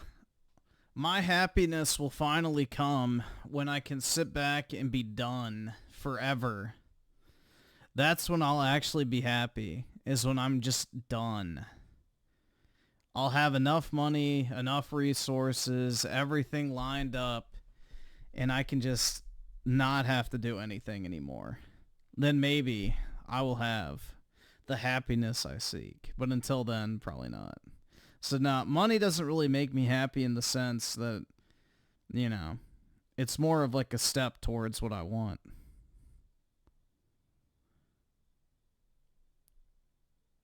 Let's see. So 7 Minute Man with the 2. Texas is bigger than England. We have 50. Yeah, dude, that's the thing that I fucking can't stand about the Euro cucks, where they're like, oh, Americans don't travel. I've been to 10 countries. It's like, you fucking retard. Like, bro, the size of Europe is microscopic compared to the United States.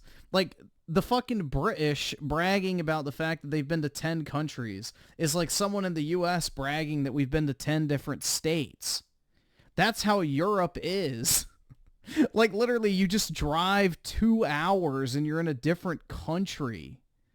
So that shit has always pissed me off. It's like they act like they're these well-traveled people, and it's like, bro, you drove 2 hours to fucking France or some shit like that. Like, you know, it's like so dumb because, you know, it's basically like somebody in New York driving to Florida. That's more of a trek than someone going from the UK to Italy. Like, that's basically what you're describing, is someone driving from, like, Virginia to fucking Florida. That would be the equivalent of someone in, you know, the northern UK, I guess Scotland, going to Italy. So I've always found that very interesting, because it's basically the same thing as us going to different states, essentially. So I've never understood why the British or, you know, the Europeans think they're so amazing, because they go from one country to the other when in reality our states are bigger than most of their countries. But yeah, shit's kind of crazy, man.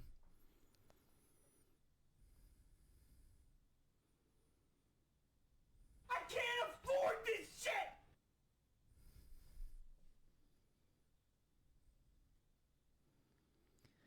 Neonverse animations with the 2. I ban this person from Britain. Go to France. There you go.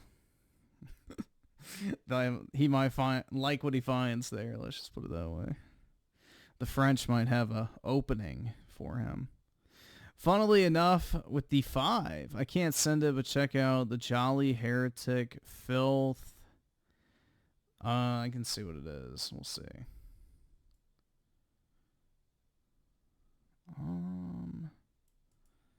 Copy.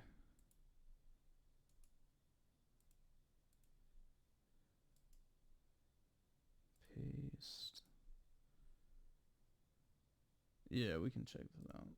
To receive engagement, which gives the opportunity for them to have their anger validated.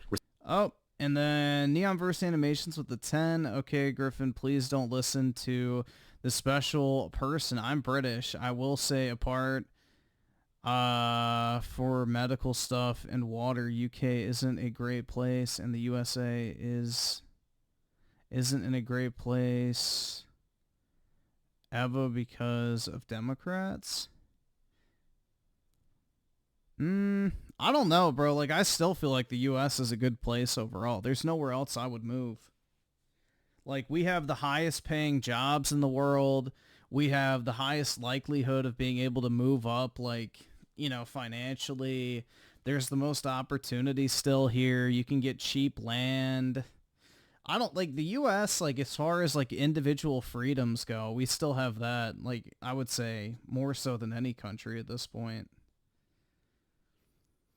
So I guess it just depends on what part of the country you go to when it comes to that. Because that's the nice thing about the U.S. is, you know, you can live in a hellhole like New York, or you can get the hell out of there and go to like a nice state like Texas or Florida and have like way more, you know, opportunities, freedoms, financial situation. I don't know, man. It just depends. But I like honestly can't think of anything in the U.S. that like another country does better, other than like crime. That's the biggest issue. But most Western European nations have that problem too. So crime, unfortunately, is a thing pretty much everywhere you go, unless you go to a specific state that does a better job of handling it than others. And creators' freedom with the 2, the dock workers protest well, they got what they wanted. So they got a 60-something% raise. So they got exactly what they asked for. So no, it's not that they gave up. They got what they wanted. So Salari with the 5. Everyone cover your eyes. Okay. Oh, God. Ew. You can't stop this. Bella Ramsey returns as Ellie Williams. Oh, boy.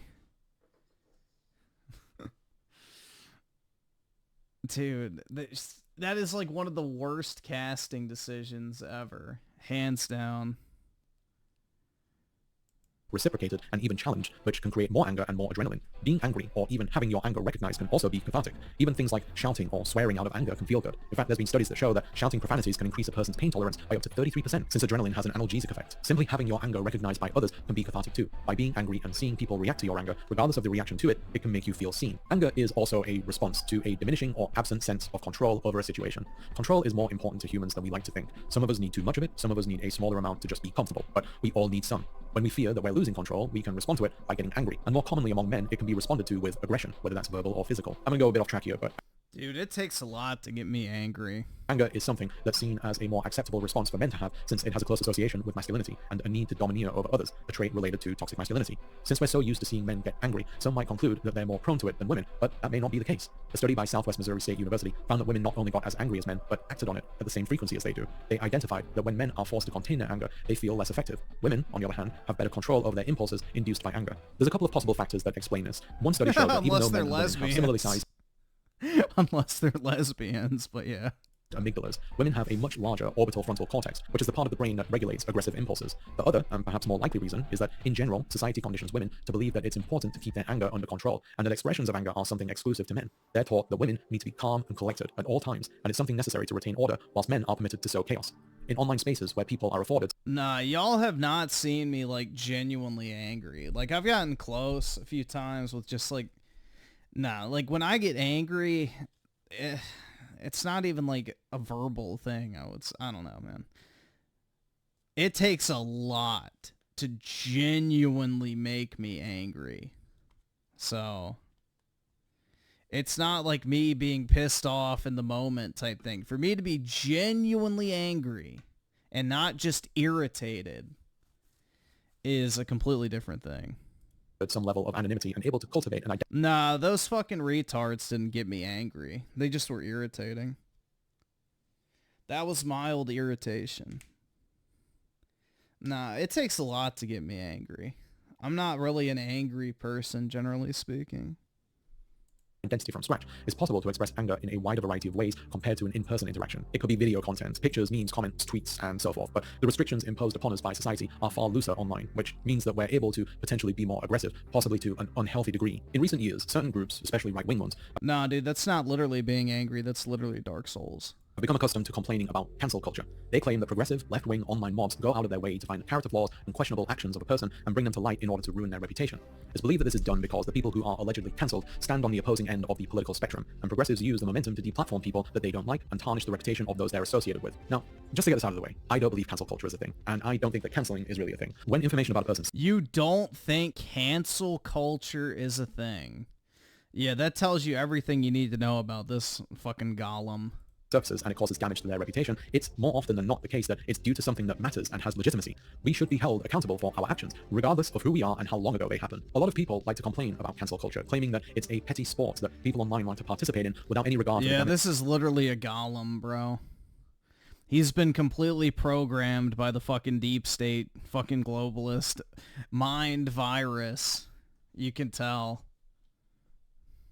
That it does, implying that most people who get cancelled... This is the type of guy that probably jerks off to the fact that the white population percentage of England is dropping.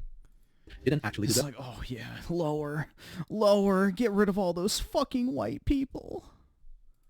Some celebrities, especially ones over the age of 50, if we're being honest, even say that they live in fear of being cancelled even though they didn't do anything wrong. But personally, I can't help but think that if you're worried about being cancelled all the time, you probably did something wrong. While accountability is important. No, you didn't do something wrong. It's the fact that people use social media pressure to force a company to fire someone or force them out from working with someone. No. They create like this fake sense of outrage to purposely try and ruin someone's life for something that may or may not even be a big deal. But if companies perceive it to be a big deal, whether they believe it so or not, then they'll just can the person. Yeah, this guy's a fucking idiot. Wait till he gets falsely accused of rape or something and then is a victim of cancel culture for something he never even did. And then we'll see what he's fucking talking about. And some trends have arisen when it comes to people on the internet participating during an event where someone is being called out for their actions. It usually begins with a news article, tweet, or video that's well researched and is backed up by credible witnesses or possibly victims of the perpetrator. The story gains momentum because once again, people are drawn to controversy. It gets engagement and spreads like wildfire with thousands, possibly millions of people chiming in with their opinions. Some voice their disgust and a handful will defend them using worn-out defenses like how what they did was a long time ago or that their actions are being blown out of proportion, etc. Cancelling someone or some entity has sort of become an event. People wake up in the morning to see that it's happening again, go out of their way to inform themselves, and when armed with what they feel is enough information, they'll decide whether to join in. Some even go as far as to try and hunt down more information that hasn't been discovered yet to add fuel to the fire. This fire keeps burning until an algorithm tells you that it's no longer profitable enough for people to pay attention to and directs their eyes elsewhere. As the frequency of cancelling has increased though, it seems as though some people have developed a taste for it. Whether it affects them directly or not, people want to know what happened, gauge the level of disgust from a crowd, and decide if they should meet their level of outrage, or maybe even attempt to inflate it. It's kind of a blood in the water situation. People have become drawn to it because if they join in, they can be validated by others for being angry. The collective can feel powerful since they're being recognized by the world at large, with every single voice feeling important, capable of painting the public's perception of a person or entity. It's the allure of power and control, but at the same time, I'm not saying that their rage isn't warranted. Power has its appeal, and in a world where many of us feel like we have little to no power, we sometimes take what we can get. As people have learned what goes into a successful cancellation, it's being used against people who may not actually deserve it as a means of expressing their dislike towards them. This is largely applicable to online figures such as YouTubers and influencers, where if they do something like express an opinion that some people don't agree with or are just ideologically opposed to a group, some will go out of their way to unearth information on them which some might find objectionable, or in some cases they might just fabricate evidence. And since the flow of information on the internet moves so quickly, few will go out of their way to verify whether it's true. We see and react. Yeah, but cancel culture doesn't exist, right? Because we don't want to miss out on something. Yeah, I love how he literally tops off the fact that he says cancel culture doesn't exist with the fact that people will just make up shit about you because they don't like you and people will run with it. Congratulations, you literally just admitted it exists, bro. You literally just admitted the cancel culture 100% exists. But, you know, go off, Queen. Since I'm fairly open about where... Nobody tell the British police that he... Bro. Don't ever inform the British police of some doctored tweets that he made. That's all I could say, right? I stand politically and share... He might get a knock if he misgenders a trans on Twitter. My opinions about a variety of things. Understandably, I've been met with some opposition. Because of this, I've had to deal with situations in which people have cherry-picked statements to criticize or recontextualize them in order to make them seem far worse than what was intended. On a couple of occasions, I've had people who have an issue with me completely fabricate information about me, like telling people how they've looked into my history and found something that will end my career and how they'll post... Yeah, but cancel culture isn't real, right? On Reddit. This isn't unique to me, but I've also had long-term supporters and people who support me on Patreon withdraw their pledges because they didn't agree with something I said in a video. Creators have access to exit surveys on Patreon where donors can state the reason why they're stopping, and on multiple occasions, I've had people say, sometimes in very cruel ways, how they're pulling their support because I've said something that they didn't entirely agree with. These have been people who supported me since the beginning, told me how they admire me and my work, but all it took was one thing for them to change all that. Things that, in my and other people's opinions, are inflammatory, offensive, without merit. Financial circumstances change, and not everyone can afford a monthly pledge to a content creator. Some people also just stop enjoying the content or don't have the time to watch it, and I do not have a budget for that. For smaller creators such as myself, Patreon income is extremely important. Not only is it the place where I can earn more than YouTube every, but it's far more stable and reliable than it. Even a dollar donation is worth more than 1,000 views. It's that valuable. For people to use it as a means to ensure that the content you create caters to their tastes and opinions. Please give me money on Patreon. I'm a starving content creator. Yeah, get a job, bum. And to threaten your livelihood if you step out of line is frankly... Hold on, let's see. I'm just curious. This video is brought to you by the Wonder... Bro, this dude has the audacity to ask for Patreon money when he uploads once a month? Maybe once every 2 months? Oh my god. Maybe make more content if you need more money.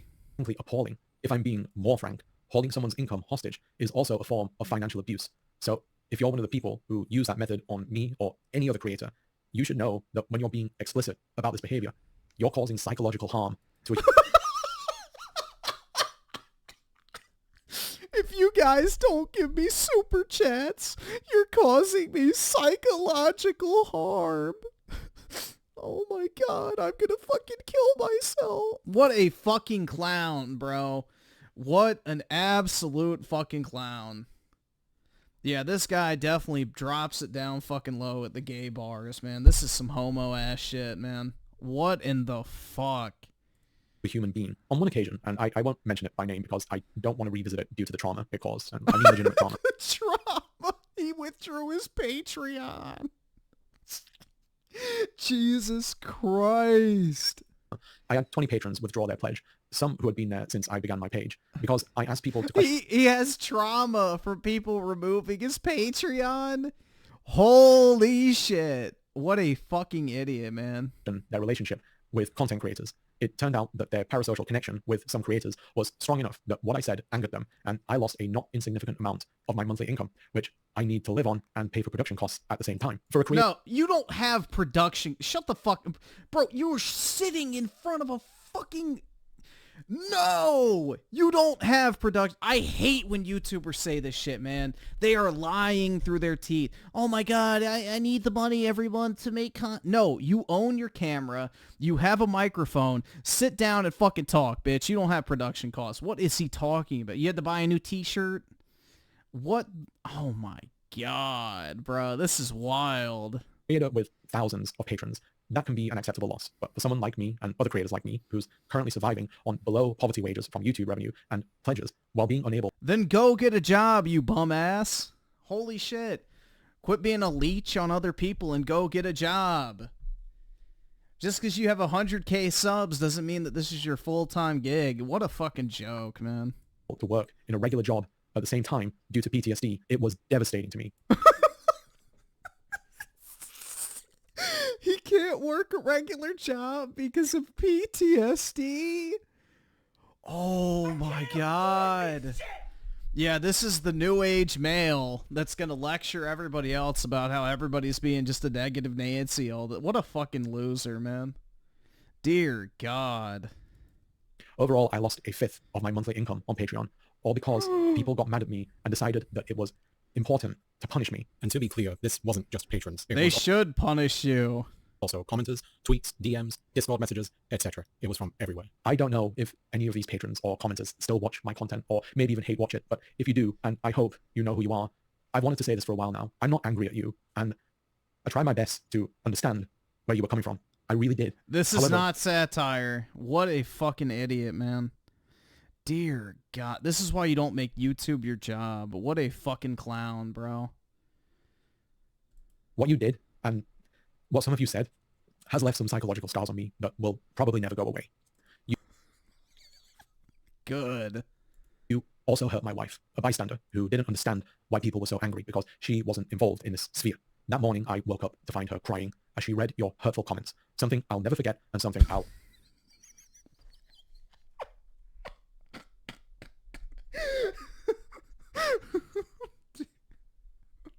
What in the fuck, man? Always regret, because I felt like I brought it upon her.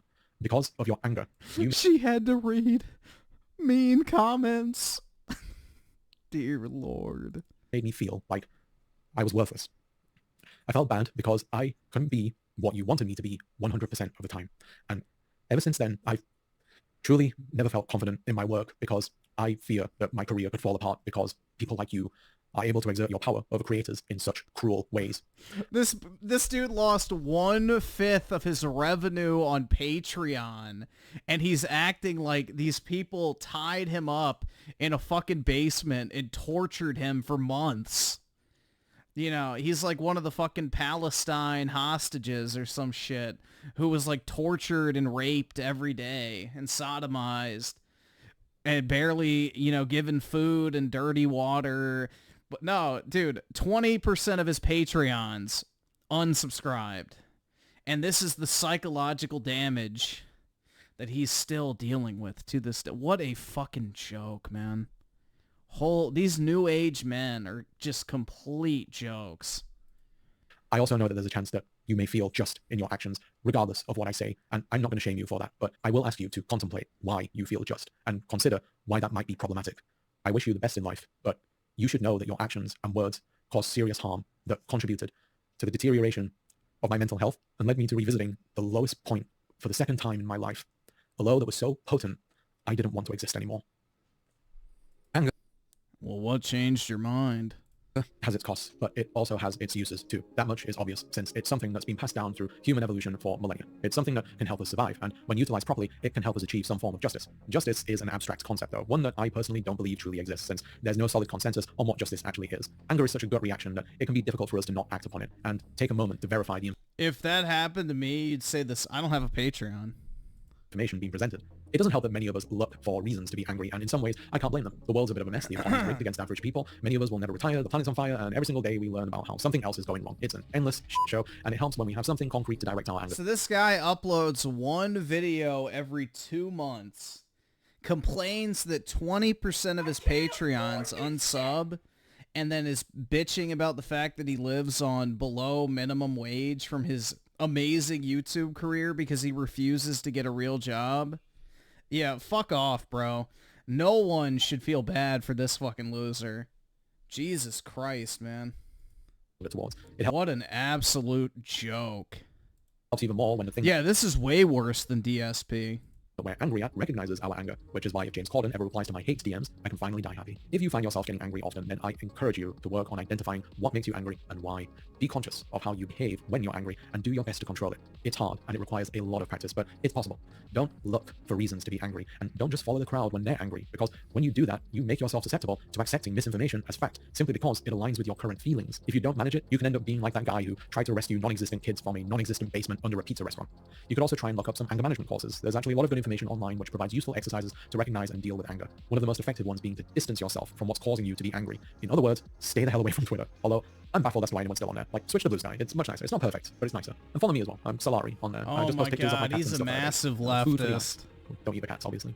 What am I saying? Healthy discourse is a good thing, and it's great when people can have a meaningful discussion about the stuff that matters. But when you reach your twilight years and when you reminisce on your 20s and 30s, do you really want to think about all the time that you spent arguing with strangers on the internet who are never going to listen to you anyway? You have to live your life too and try to be happy because you do deserve it. We can't control how other people feel, but we can work on controlling our own feelings. It ain't easy, but it's possible. And believe me when I say I speak from experience, because I haven't always been this chill. I never raised my hand against anyone, but I used to have problems with anger, and it cost me a lot. I lost good friendships with people that I really cared about because I felt my anger was more important than my connection with them. Yeah, guys, I didn't reach the tips goal. I think I'm gonna kill myself.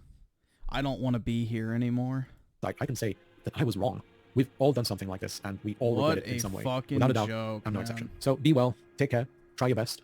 Thanks for watching. He uploads once every 2 months. Sorry this video took a while, but life stuff got in the way, as did ADHD. Lovely. Thanks to all the Patreon supporters you see on screen who help keep the channel going, and I'd like to offer a special thanks to the following people who pledge $5 or more. Rima, Rowan Ellis, Texas Lioness, Martin Chung. Yo, let's see. Just curious.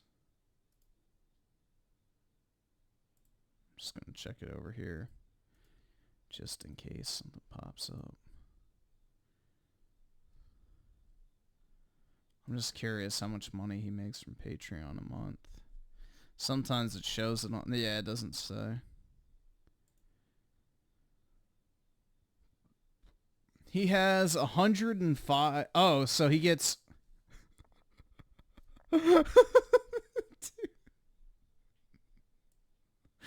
Guys, he makes $350. No! Bro, he wanted to kill himself over losing $70? Oh my god. Dude.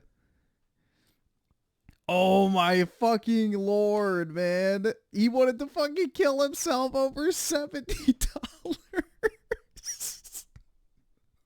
Are you fucking shitting me? Oh my god, bruh. Yeah, honestly, he probably should have gone through with it in Minecraft, obviously, but what in the fuck?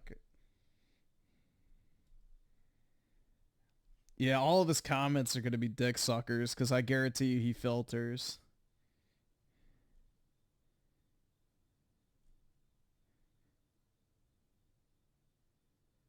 Oh my god.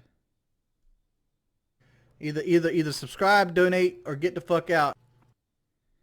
Oh. Either subscribe, donate, or get the fuck out. Yeah, there's a bunch of people sympathizing with... Jesus Christ, man. These new age white dudes for camel toe types are just fucking sad. This is the reason I could never be a white supremacist, bro, because a lot of white people are just fucking losers. Real talk, bro. I don't look at that and see supremacy. At all. That's demoralizing.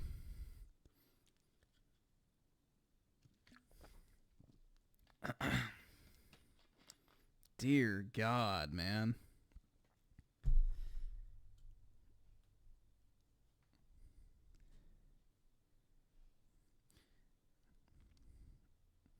Give me the average Hispanic or black guy over this type of guy any day, man. Jesus. I mean, what an like literally $70 made him want to kill himself. Holy shit. That is insane, bro. That is absolutely insane. What a utter joke. But yeah, this video is brought to you by the wonderful people who... This dude doesn't even upload.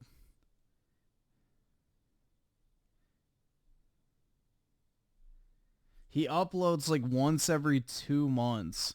This should not be his full-time job. How many views does he have total?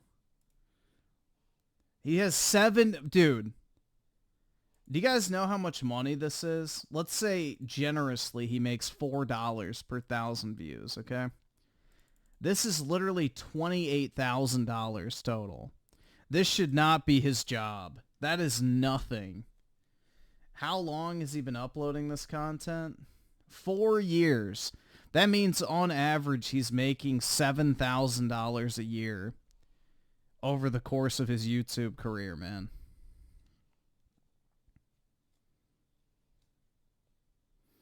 It's time for a new job, buddy.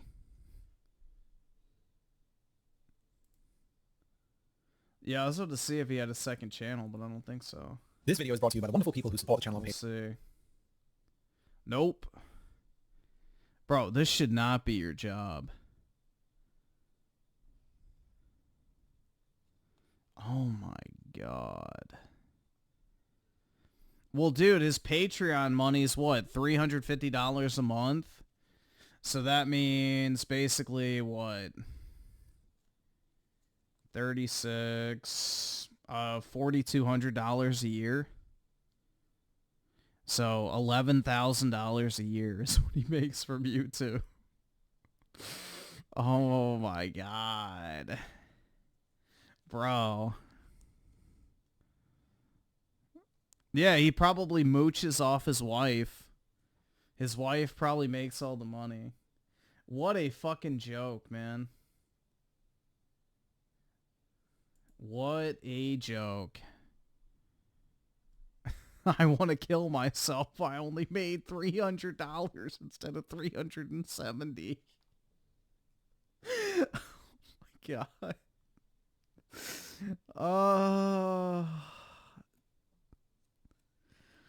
Yeah, go get a fucking job, dude. You're a bum. You're an absolute bum. My mother must have had a deep feeling of sympathy for the widow, for she herself had been married before. Like my father, her first husband, also served... I have no idea what this is, so don't ask. ...in the Navy, and lost his life when the Liberty boat... Griffin wage slaves, YouTube... Yeah, dude, that's the thing, is I'm on here every night putting out content. I upload the occasional video, at least more than once every 2 months. I have an actual job. I have other side gigs. I have a rental property. Like, I actually do shit, man. So say what you will about me. I put in the effort, at the very least. ...on which he was returning to his ship, one night was cut down by a destroyer in Plymouth Sound. She was married and widowed before she was 21. A year or two later, she met my father in Devonport and married him in 1903. I was just reading an interesting book, James Callaghan, Time and Chance. Jim Callaghan was Prime Minister of England between 1976 and 19... I didn't stream 2 nights ago. Well, I was vomiting, so I didn't really think it'd be a good idea. I got like food poisoning or some shit a few nights ago.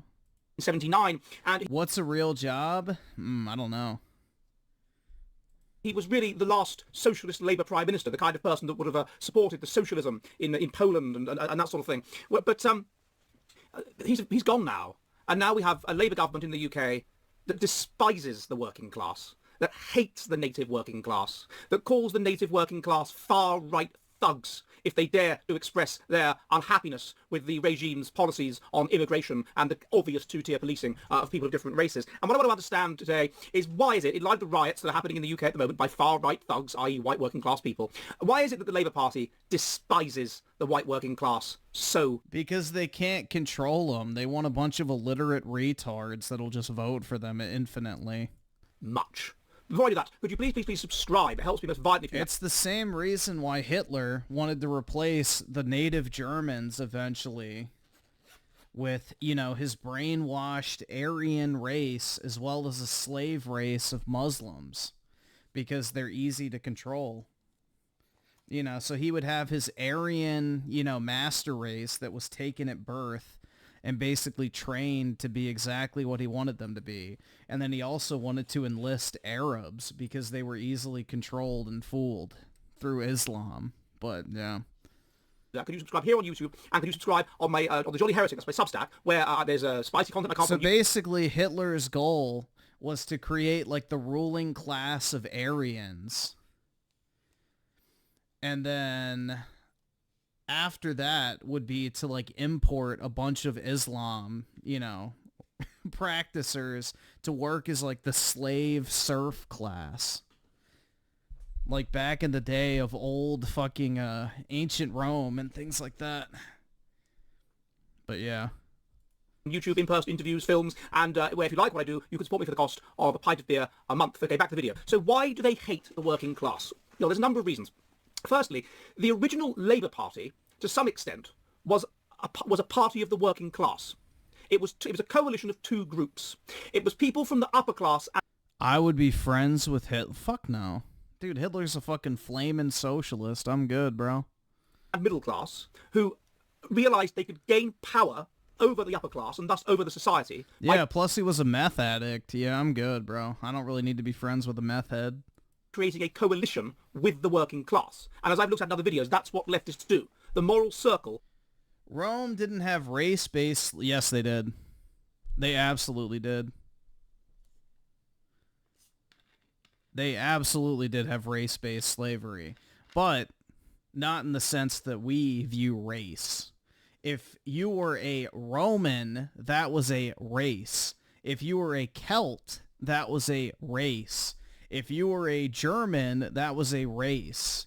If you were a Etruscan, that was a race. So the way they looked at race was very different back then.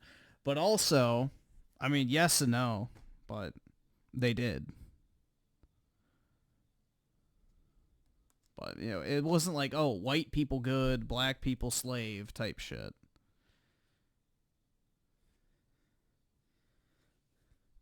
There was different races within what we consider to be a race today.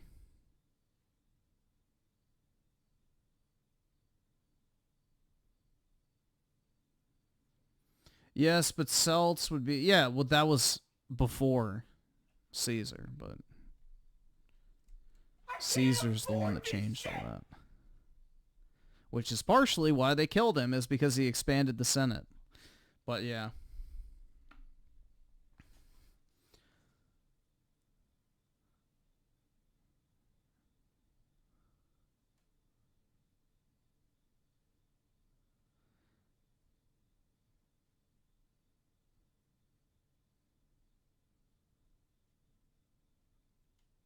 But would you be friends with Dreamy if he was a meth head?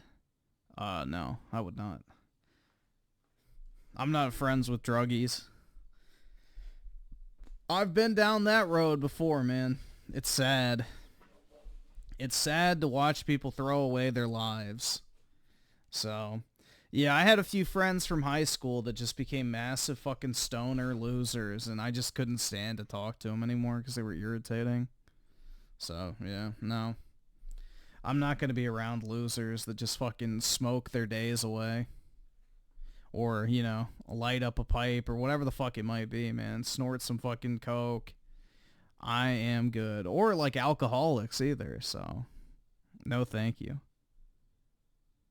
of people that are conservative is a series of concentric circles emanating from self, where you love your family more than your kin, more than your class, more than your ethnic group, more than your race, and so on. The moral circle of the leftists is more from self. They will favour another class over their own, another ethnic group over their own, another race over their own. Now, what this means in a mono-racial society is that you will identify, if you are Machiavellian, which left-wing people have been shown compared to right-wing people to be Machiavellian, they are power-hungry, or if you are narcissistic, left-wing people in modern society have shown to be narcissistic.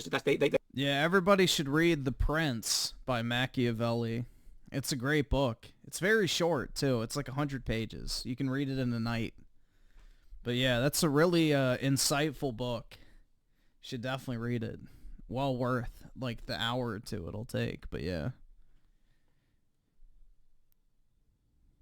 They like praise and being adored. And in a leftist society, you can get praise and being adored by being left-wing. But even in a conservative society, you can get power using this method. Would I have killed Caesar? Fuck no.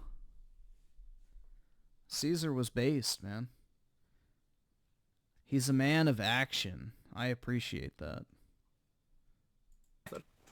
They identify with a different class over their own. The ultimate example is Tony Benn, who was born a Viscount and then became heavily involved in the Labour Party. And this allows them to gain power by creating a coalition with that class to gain power over their own people.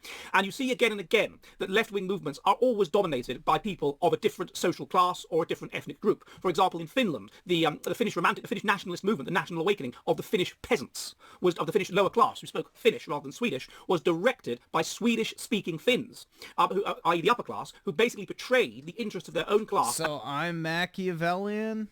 Depends on what we're talking about, but I think it's definitely a valuable mentality to keep in mind, especially when you're dealing with others, because even if you're not, they might be. So it's a good mentality to understand regardless. And their own ethnicity that was running Finland, the Swedes, in order to gain power and influence over Finland by collaborating with the Finns. Now, you see this in the history of socialism always. So there's that kind of person, but the other kind of person is just working class people. Among working class people, you are going to get, particularly in a highly nepotistic society, which is very unfair and makes no effort to help people born into lower classes to get where they should realistically be. Brutus killed Caesar? You do know that Hitler... Or not, fucking Hitler, shit. Somebody else said Hitler, like, right below you. But, yeah, fucking Caesar, or whatever, was actually raised in the Jewish quarter of Rome, right? Fun fact, that's where he grew up. So he actually had a lot of Jewish allies, funnily enough. He grew up in, like the Suburra, I think, area of ancient Rome, which was heavily populated by Jewish people. Fun fact. Be in terms of their intelligence, in terms of their personality traits. A society like that, a society that is nepotistic, will always, just by genetic chance... Worked out for him? I'd say so, man. He's the most legendary person in all of human history, so...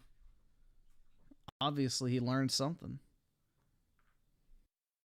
Produce highly intelligent people among the working class. It is true that, on average, socioeconomic status is associated with intelligence. It is true that, on average, intelligence is strongly genetic, about 80% heritable. The big predictor of socioeconomic status is intelligence and personality. Personality is about 50% heritable. Socioeconomic status is a product of high intelligence, and of high conscientiousness, and some extent high greed. Then he died. Dude, it does... Alright, bro.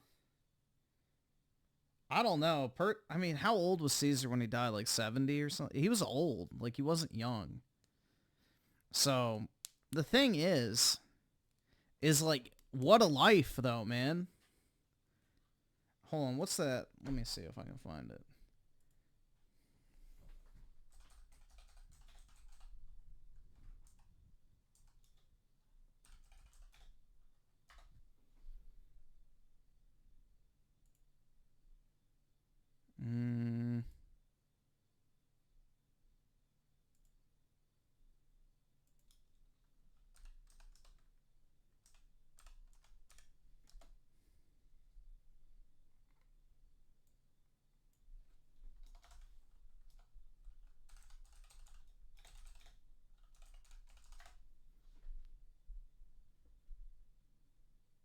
$55? Yeah, he probably would have died soon anyway.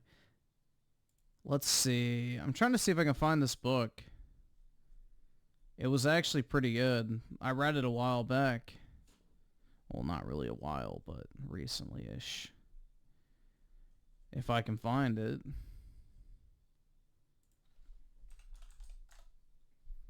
Let's see.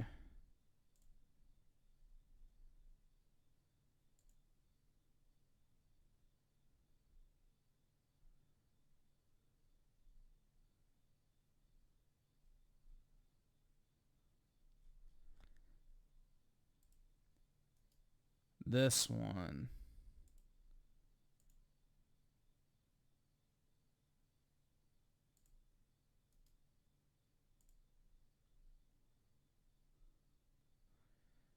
This is a good book if you want to read about Caesar. It's pretty easy to read, but yeah, it's a good like summary book if you're interested. It covers like his whole life and the time period surrounding, you know, the events that took place, but it's pretty cool. But yeah, I read that like a year or two back, I think.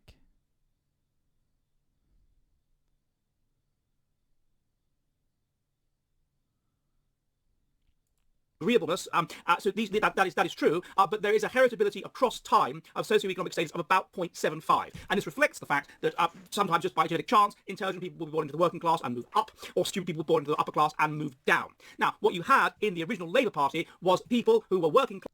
People who read books are gay, then stick a dick up my ass and call me a twink. I don't know what to tell you. Class who were highly intelligent and had highly pro-social personalities operating in their own interests. And people like Jim Callaghan. And there was a period of time in England where, for whatever reason, they were able to successfully agitate in their own interests with the help of upper-class sympathisers, upper-class Machiavellians, upper-class traitors, whatever you want to call them, traitors to their class, such that they were able, these working-class people, to ascend to social positions congruent with their intelligence and their abilities. And that was there was a period of time, therefore, of substantial... Well, yeah, that's the common trend throughout history is, you know, you have like some do-good noble type that really has no interest in helping anybody that uses like whatever populist movement of the day is taking place to overthrow the power and then take it themselves using their legitimacy. So, yeah, that's nothing new. Social movement, and that period was between about maybe 1900 and about 1980, something like that, and where the people that were born into the working class had every opportunity really to move up if they had the ability to do so, and they did. The result after that is that social movement, socioeconomic ascendancy has stagnated. Why has it stagnated? It's obvious it's stagnated because the genetic component to intelligence... Yeah, Augustus is cool, but the problem is with Augustus is like, you know, he kind of gets handed everything on a silver platter. Caesar had to earn that shit, bro. Like the whole life of Caesar is fascinating. Like, the dude literally grew up borderline broke, enlisted in the military, and like through pure ability, skill, and like genius, maneuvered himself through like 2 different civil wars.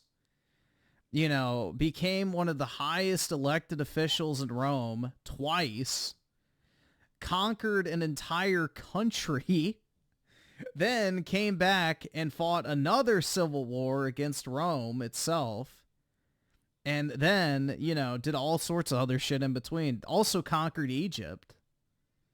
I mean, dude, it's like insane.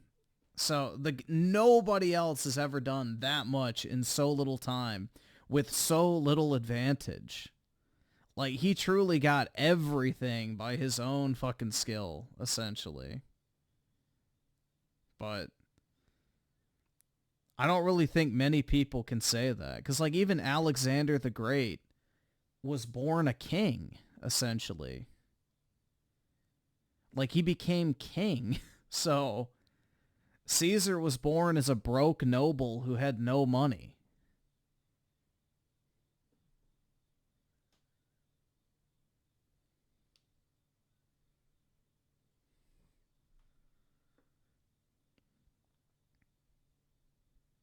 So a little bit of an advantage on that front, but yeah. But the thing is Alexander never actually had to govern. That's the thing. Is he just was military and that was it. So nobody knows about his, like, you know, organizational skills or, you know, political acumen or anything like that. He just literally was a general. So Caesar did it all, bro. He absolutely did it all.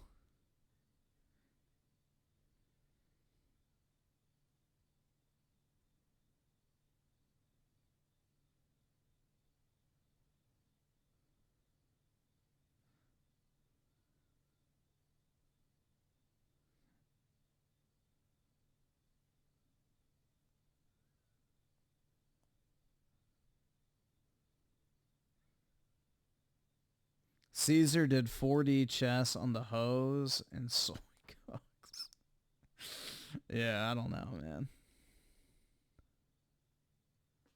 Nah, I don't like New Vegas. And personality is very high. There was a period in which all of the intelligent people and pro-social people moved up out of the working class, and so all that was left was those in the working class with low intelligence and low general factor of personality, and therefore they stay in the working class. Now, what I'm afraid that you then see is that in evolutionary terms, things which are selected for become bundled together. So we were under selection for intelligence, so we were under selection for pro-social personality, and we were under selection for genetic, mental, and physical health. And consequently, these things are all bundled together into a kind of fitness factor. And this fitness factor, basically being low in mutational load, is higher among the higher social classes, and it is lower among the lower social classes. They are genetically distinct. They even have, on average, different blood types. So that's the first thing that's going on then, is that the leftists, the working class leftists, acted in their own interest, those that were intelligent, to get out of the working class and get into the upper class. Now, the second thing that then happened was simply immigration. So once you have a society where it's a socialist society and everyone is operating to try and help working class people, how do you, as a Machiavellian, as a leftist, as a person that is concerned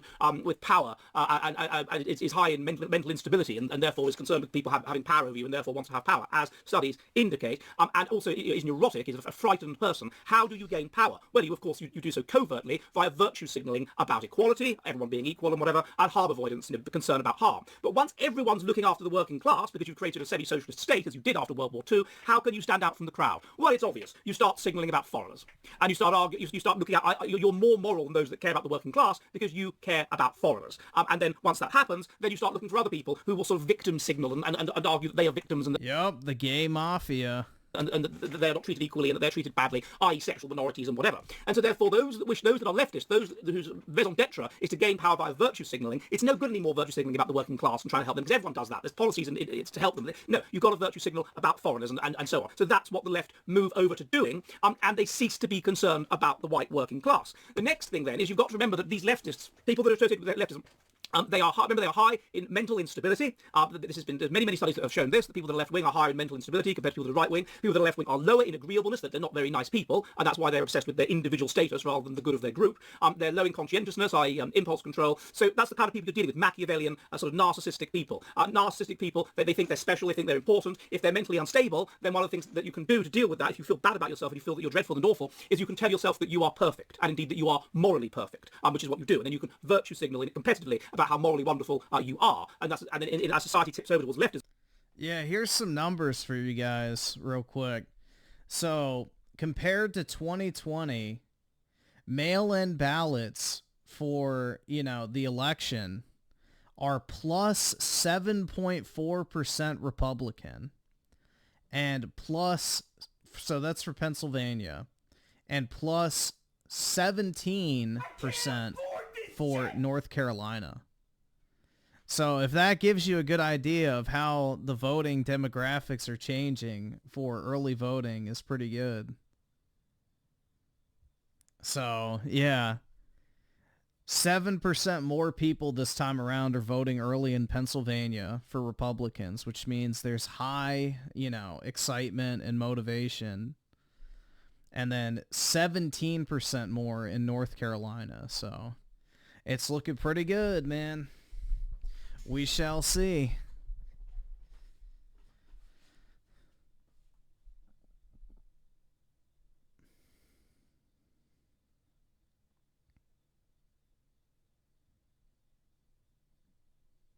Let's see.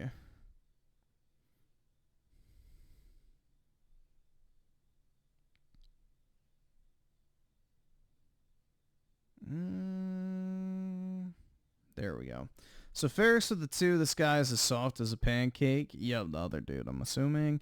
JE5150 with a 5. He's ready for therapy for trauma after losing those Patreon. That shit is wild. Dude, especially after I found out it was $70. Like, what a clown, bro. What an absolute clown. Claus Mystery of the 20, this guy 100% has he, him on his Twitter. Oh, definitely, with like the Ukraine flag and the fucking gay flag and all that type of shit too. But he doesn't have Twitter, he has Blue Sky.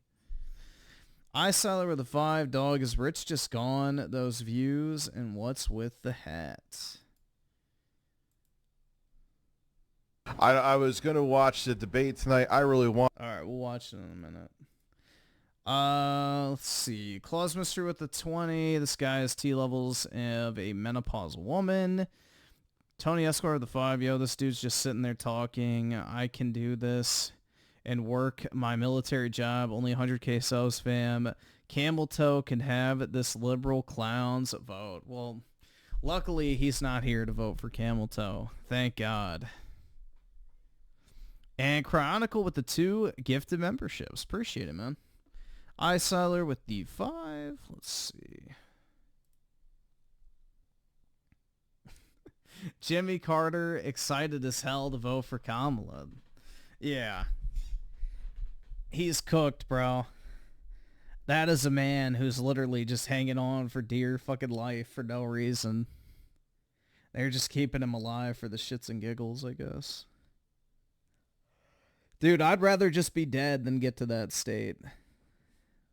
I would rather be dead than be that much of a vegetable, personally. Fuck that. Neonverse Animations with the 5. I gotta be honest, Griffin. I know you come across as know-it-all, but I actually find this interesting because I've never learned history. Yeah, history is... like, just look into stuff that's, you know, of interest to you because it's amazing. Like, how much different things you can find out and, like, how history repeats itself and stuff. Did you guys know that the day Trump got shot was fucking Caesar's birthday, apparently? So some could say that that's symbolic of, you know, the birth of America's Caesar. So. But what's interesting, too, about, you know, Trump and Caesar, there's a lot of parallels. Is Caesar was elected as consul, aka Trump was elected as president. Then they were removed from office, and basically they had the legal system thrown at them by, you know, trying to basically prevent them from regaining their previous position. Then came back triumphantly, reclaimed all their power, and, you know, who knows? We'll see how the rest ends up, but... you know, the God Emperor of mankind might actually come into full effect. But yeah, there's a lot of cross coincidences, let's just say, with Trump and Caesar, if you look at what happens. Yeah, and then Baron can be our Augustus. Our first citizen, so to say.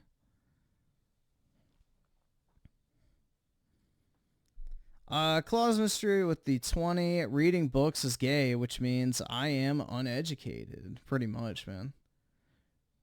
Yeah, the Pax Americana can begin.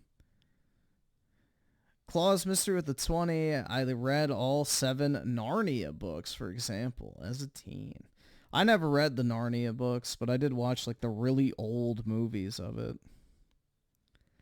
King of Games with the 2. I low-key hope EA buys Ubisoft.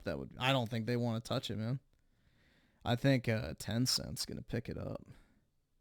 I don't think anybody wants Ubisoft for the most part, because you get all the shitty employees with it.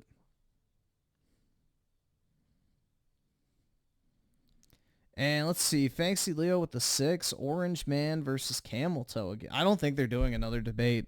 Trump is winning by a lot right now, and she's getting desperate, so he has no reason to give her another debate because the moderators are 100% going to try and throw it for her.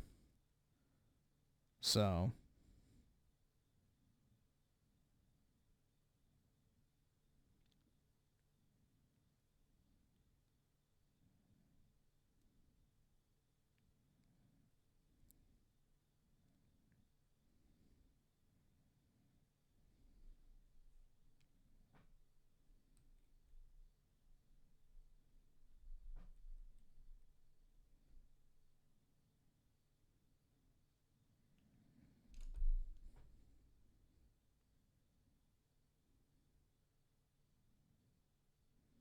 And let's see. King of Games with the 5. Off topic, but what are your...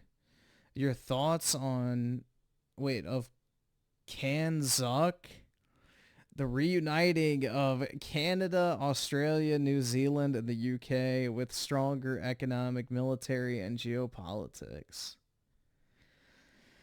I mean, it would be smart, but, you know, the British gave up that right a long time ago like a bunch of idiots. They gave up that ability a long time ago like a bunch of dumbasses. You know, they controlled the entire fucking world almost and just completely threw it all away. So, I don't know. The British should go back to being an empire, but I doubt we'll ever see it. Is this going to be bad? Dead Rising original. Oh, God.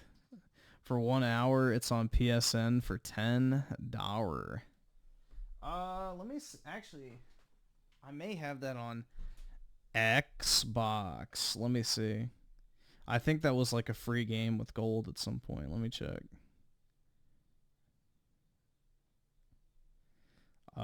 Dead Rising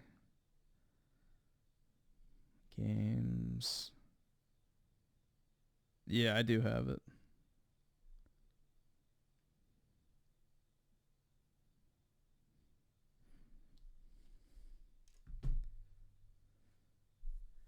Xbox. Let me see. I gotta turn. Ooh, I got like a layer of dust on the controller.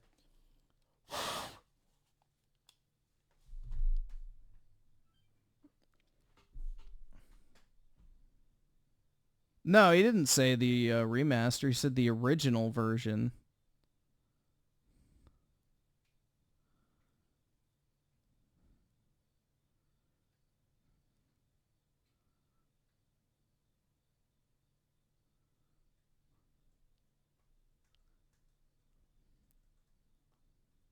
Dude, I'm not playing a game that old on Steam.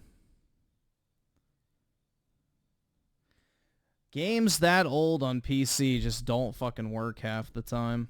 And if they do, they're like miserable to try and fucking stream. Because of all the technical issues you run into.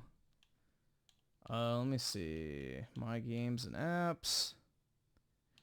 Full library. Can I just, yeah, I can just search. Dead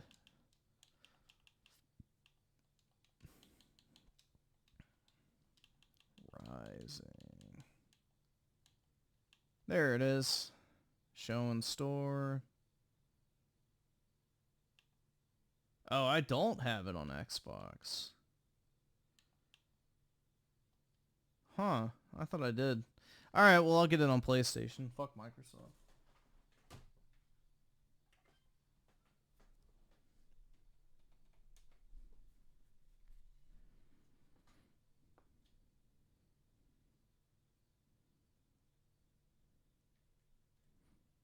Did I buy the 2 terabyte edition? No, I did not. I did not. The way that you get narcissistic supply is by leftism signaling, and so you do that more and more and more, and you must be more left-wing than the next person. Now, these kinds of people are going to feel a great deal of disgust towards the working class. Why? Because they are Machiavellian. Machiavellian people.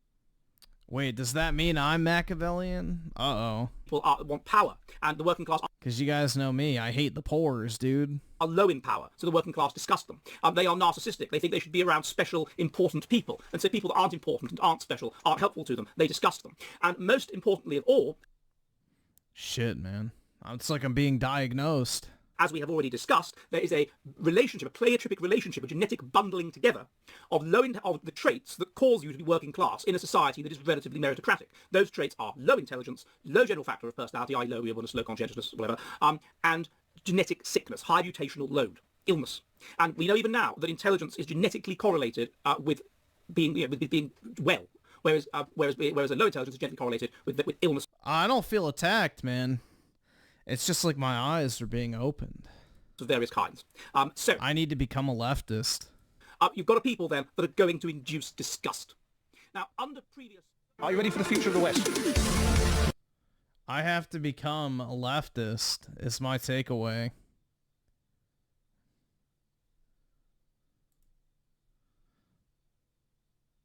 I need my glasses. Yeah, here, we'll watch this real quick because it's short. Wanted to. I don't think I can. As a matter of fact... Oh, yeah, he's getting fatter, man. He definitely looks fatter. Daddy, I like when you scrambling and scraping.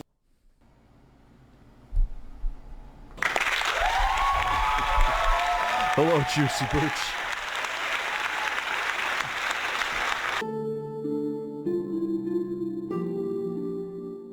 How much free to put the shirt back on? Can't do that, man. That would break the system. Yeah, I remember. No, he's not as fat as Tipster. He doesn't have that gullet. Remember that, Quasi? That was the game. I remember seeing that at Circuit City, COD 2. That Although, I don't know how tall Rich is versus Tipster or how tall he is in general. That was like their big seller at the time. That was like the one they was going to be like the... And then there was, what was the other one that was even to this day graphically looks pretty impressive? Damn, bro, he's barebacking his phone. Either Dark subscribe, Zero. donate, or get the fuck The problem out. is that game is terrible. It's a really bad game. Gears came out 06 though. It wasn't a launch game. Gears Reminisces about the Xbox 360. I feel like my reminiscing about the Xbox 360 is better.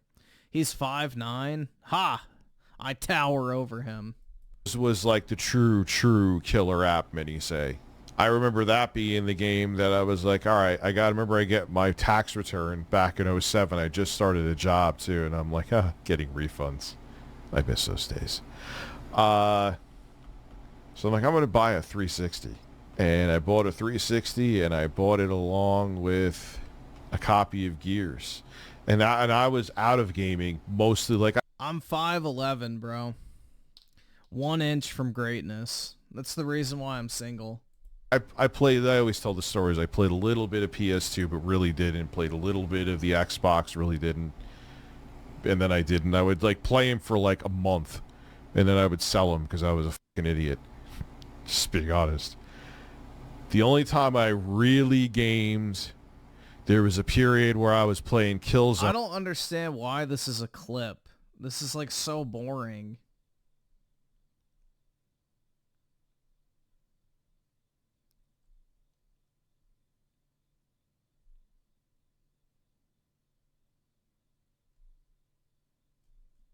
Everybody's concerned about his weight.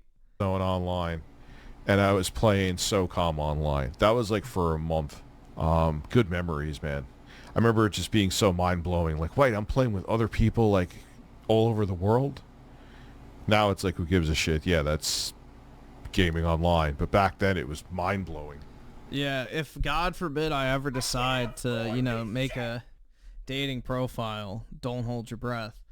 But yeah, I would put like 5'11", 1 inch short, but 1 inch extra where it counts. That would be my tagline. Something along those lines. But yeah. Point being, I didn't really game during the 6th generation. So it was actually a pretty big leap for me seeing Gears. Especially many say that was the game that really like showcased what the 360 could do. Yeah, that was a rough 30 FPS. A rough 30 FPS, 720p. And that's when everyone thought that the more turd brown a game was, the more realistic it was.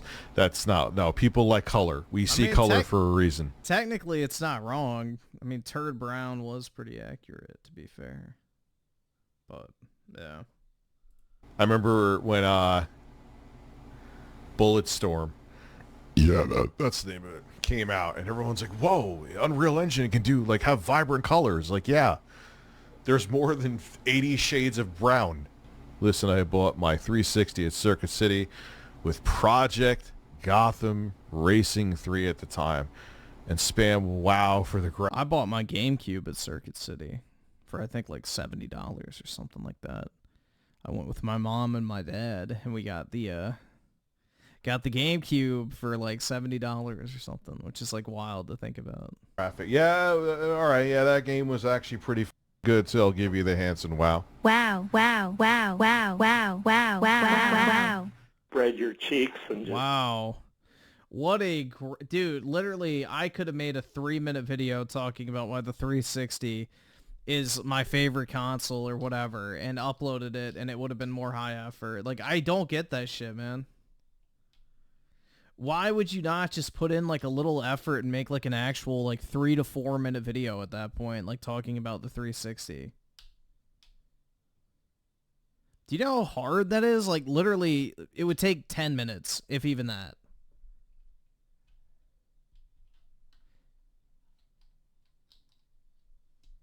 I don't know, bro. That's just kind of wild.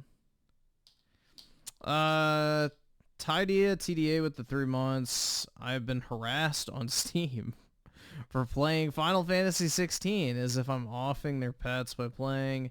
Don't see how it's any different from Final Fantasy 7 Wait, why would... Who is harassing you for playing a game? I would just block them, bro. I don't know. Is it like a common thing on Steam? I've never had that happen. And Thwolf with the 2, are you getting Sparking? Probably not, man. I know nothing about Dragon Ball. And I'm not really too big into fighting games.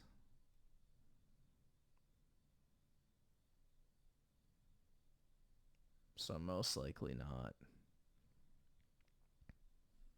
Alright, so now we'll watch the Diddy do it.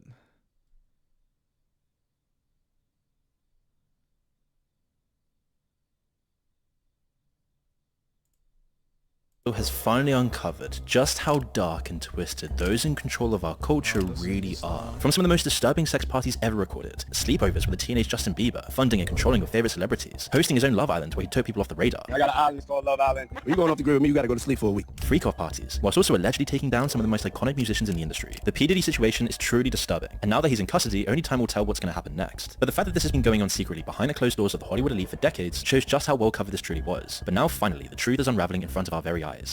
P. Diddy needs hardly any introduction. Before he was infamous for his crimes, he was at the top of society. He rubbed shoulders with some of the most powerful celebrities in the world. He knew everyone. Dude, the only song I've ever heard from P. Diddy, and the only reason I even knew who the fuck he was, is because of that Coming Home song. Like, honestly, I'd never really even knew who the fuck P. Diddy was, aside from that, and then Ciroc. I'd really never heard of him outside of that. Everyone in the music industry, from Jay-Z, Beyonce, Snoop Dogg, to Biggie Smalls, and even Justin Bieber. However, this recent case has exposed how truly twisted the celebrity... I didn't realize, like, how prominent he was at all. Like, those are literally the only 2 instances I'd ever heard of him. Is his fucking, you know, vodka brand, and then that one song. elites truly are. The investigation began initially in November 2023 by Sean's ex-girlfriend, Cassandra Cassie Ventura. She accused him of misconduct and filed a lawsuit. Cassandra and P. Diddy then settled out of court the very next day, and one of his lawyers, Ben Braffman, was clear that it was by no means an admission of wrongdoing. P. Diddy then released a statement wishing Cassandra the best in order to further support the idea that he was innocent. But guilty or not, it certainly left a stain on his name. Cassandra then released a statement thanking her friends and family for their support, and the settlement amount was left undisclosed. It seemed to be a case closed, done and dusted job, or at least that's what he thought. Little did P. Diddy know that this would be the beginning of the end for him, and would start the ball rolling with many accusations and investigations that would lead to his demise. A further 2 lawsuits were then filed, with accusations of abuse and sexual assault by 2 other women. Joy Dickerson claimed that in 1991, when she was just a 19-year-old college student, P. Diddy had drugged her after a date and sexually assaulted her in her home. Liza Gardner was the next victim to come forward, claiming she and a friend were drugged and put in separate rooms where at first, P. Diddy and then Aaron Hall would do awful sexual acts against them. She then found out her friend had the exact same treatment as well, as it seems like they both took turns. I'm surprised they did it to women. Doing these awful crimes against these girls. Liza was just 16 at the time, and then a few days later, P. Diddy pitched up at her house and assaulted her again, this time choking her until she passed out, as he was irritated at the thought that Liza might mention this to his girlfriend. Then in December 2023, another person came forward with more accusations aimed at him. She claimed that she had been gang and sex trafficked. She said that Harvey Pierre, who was the president of Combs Bad Boy Records, flew her from Detroit to New York in 2023. However, while with them, a third man joined P. Diddy and Pierre and raped her. P. Diddy even complained that he couldn't finish until he had his nipples pinched. The suit included a photograph. Bro, that sounds like Rich. Or Boogie, he needed his fucking tipples twitted.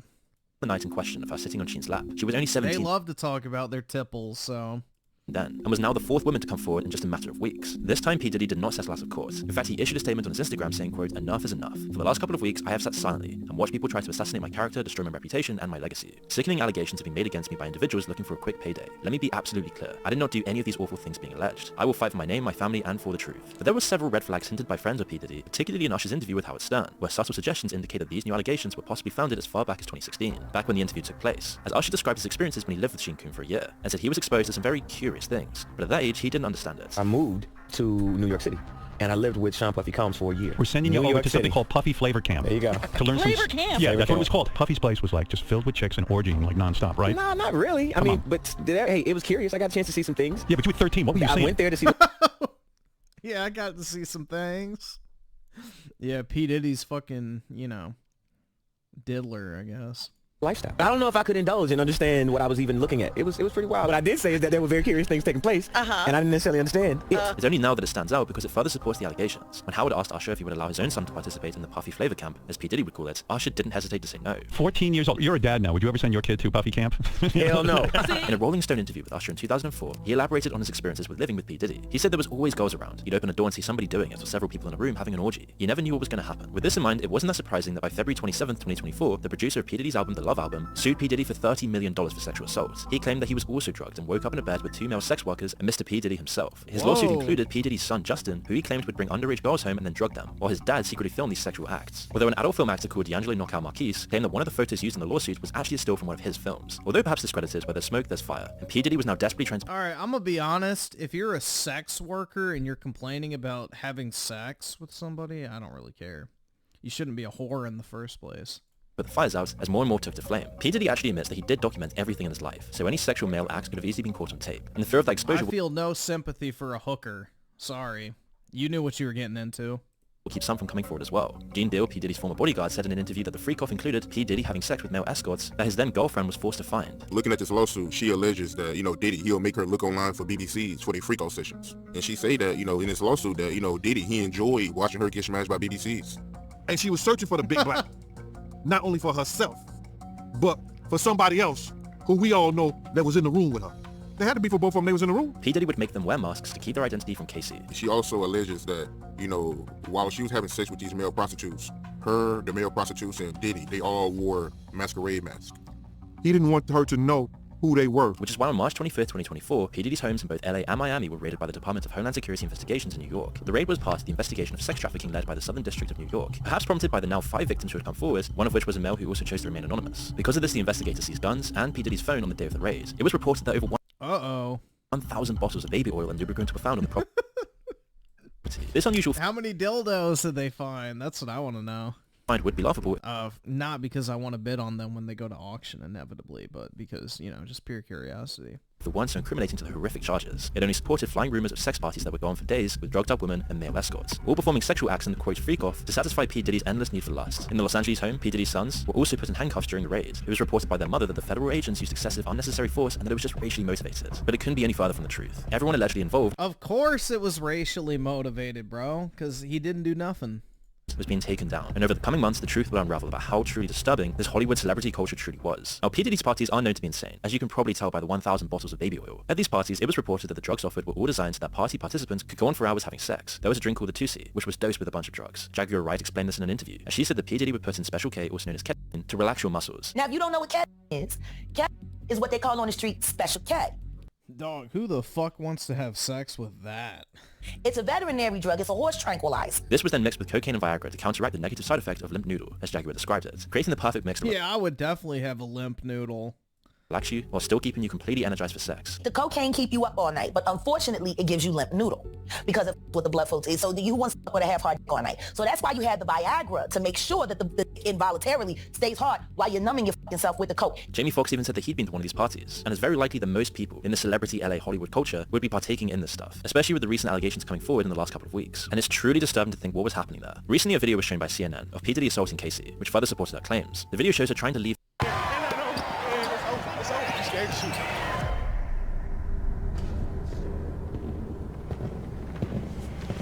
the hotel party, and P. Diddy had already given her a black eye by this point. In the video, P. Diddy's wearing nothing but a towel. and as he catches up to her, he violently pushes her down, then proceeds to kick her twice and tries to drag her down the hall. The footage shows further abuse when he throws a bunch of glass in her direction. It's obvious that he's very intoxicated at the time, having just emerged from one of these awful parties. After this footage went public, P. Diddy posted an apology saying he was disgusted with himself when it happened, and that he's disgusted with himself now. It's so difficult to reflect on the darkest times in your life. Sometimes you gotta do that. I was up. He has soulless eyes, dude. Like, just look at his eyes. They're like almost demonic looking. Like, you know, they always say like the eyes are the gateway to the soul. Bro, he looks completely dead. There is no life in his eyes. I mean, I hit rock bottom. I make no excuses. My behavior on that video is inexcusable. I take full responsibility for my actions in that video. I'm disgusted. I was disgusted then when I did it. I'm disgusted now. He claimed that he sought help and went to rehab after the incident. I went and I sought out professional help. I had to go into therapy and go into rehab. I had to ask God for his mercy and grace. I'm so sorry. I'm committed to be a better man each and every day. I'm not asking for forgiveness. I'm truly sorry. The LA County District Attorney's Office also issued a statement saying that while the video was hard to watch, they could not use it for further action as the footage and incident happened beyond the timeline where it would be of legal use. Hold on, let me see if I can find this real quick.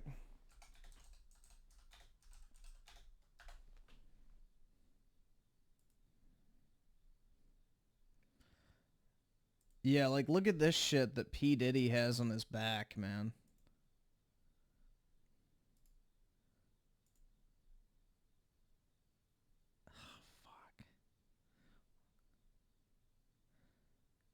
Hold on. Piece of shit. Alright, I don't know why that downloaded when I hit open a new tab, but whatever. Yeah, there we go. Look at that shit, bro. What the fuck? Like, what in the actual fuck, man?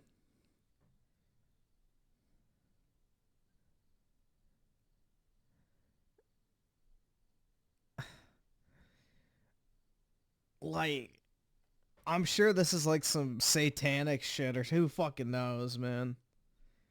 But yeah, he's into some weird... This is not Christian at all. He had to pray to God, right? Yeah, right. So he's into some weird shit.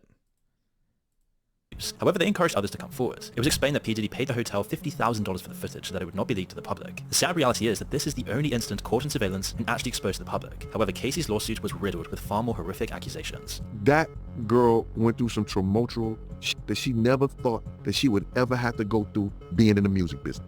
She claimed that P. Diddy would go into fits of rage and that she was his main target of savage beatings. They went into the bedroom and shut the door, and all I could hear is screaming and yelling and whatever was going on in there, I don't know. But all I could think of was to grab Cassie's things and start packing it up and just getting her out to safety. She claimed that he would drug her and force her to have sex with other men while he watched, filmed, and masturbated to it. This has since been dubbed as a freak-off, and as we've mentioned, it's come up in many, many other accusations as well. She also claimed to try to leave him in 2018, which ended up with her getting art. Casey also claimed that for a brief time she and Kid Cudi started a romantic relationship, but when P. Diddy found out about it, he threatened to set his car on fire and wanted to make sure that Kid Cudi was there when it happened. While it seemed like an idle threat, it did indeed happen. 2 weeks later, Kid Cudi's car was deliberately set alight. As for P. Diddy, this footage of the abuse could not have come at a worse time. He was already being investigated, adding fuel to the fire. Women were coming forward with further accusations, and even men like the Michigan inmate Derek Lee Smith sued P. Diddy for $100 million and won by default. It seemed that P. Diddy didn't even show up to defend himself for this one. In Derek's suit, he claimed that while at a party in Detroit in 1997, he was a victim of groping and sexual assault by P. Diddy. And once these accusations started coming forward, people started realizing that P. Diddy was just the tip of a giant iceberg, of a huge Hollywood conspiracy. You see, Eminem, who's known to rap out his opinions, recently dropped a line in his Kill Shot diss track, mainly aimed at Machine Gun Kelly, that brought up the possibility of P. Diddy's involvement in Tupac's murder. The line that had fans reeling went, "Kill was the day you put out hits, the day Diddy admits that he put the hit out that got Tupac killed," which was then followed by, "I'm just playing Diddy, you know I love you," and many share Eminem's suspicions, although there has been no real proof of it. It is possible that Eminem is not holding back as P. Diddy's record company Bad Boy Records is funding MGK, who was gunning for Eminem. But Eminem didn't stop there. In other songs like Antichrist, he brings up the video of P. Diddy and Casey and makes fun of possible reasons for P. Diddy to chase Casey. In another song, Fuel, he brings up the lawsuit and insinuates that P. Diddy tried to have Tupac's alleged murderer killed. In another song, Bad One, Eminem raps about P. Diddy possibly blowing up Kid Cudi's car. It hit such a nerve that P. Diddy demanded a public apology from Eminem. He believed that the rapper had gone way too far and was doing more damage to his reputation in light of the new developments. Well, he's not wrong, because Eminem's fanbase outnumbers any other rapper, and they tend to be loyal and hang on to their every word. Especially when it comes to the disturbing life behind the scenes in the music industry and Hollywood world, people trust that Eminem isn't just making this up. All these allegations seem to stem from a time when P. Diddy came off as a powerful icon in the industry. This speaks to the intimidation and manipulations used to keep all those people quiet. In 1999, certain testimonies indicate that P. Diddy got away with a shootout in a club. At the same time, P. Diddy and his then girlfriend J. Lo went to the club and got into an altercation with Matthew Scar out. And look, P. Diddy... wait. At the same time, P. Diddy and his then girlfriend J. Lo went... Who just came out and endorsed Camel Toe? Gee. Could it be her?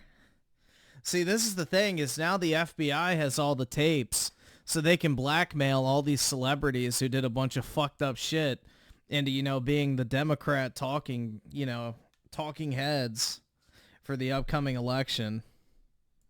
Went to the club and just like with the Epstein list. Into an altercation with Matthew Scar Allen. P. Diddy knocked a drink out of Matthew's hand, which sparked the violence, but P. Diddy threw money in his face as a sign of disrespect. As it got heated, both of them drew their guns and fired into the crowd. 3 victims survived to tell the tale, but one victim in particular stands out. Natania Rubin reports that she saw P. Diddy do the shooting while she shot into the ceiling. She herself was shot in the face, and her testimony has not wavered since. I watched them both fire their guns. I watched them, and that is exactly how I sit here today, because some thug criminal with an attitude and an ego that was outside of control decided he was going to fire a gun in a crowded nightclub and shot me in my face. She was so adamant about it that she offered to get bullet fragments removed from her skull to use as forensic evidence. However, P. Diddy was once again acquitted, with Shane taking the fall, being...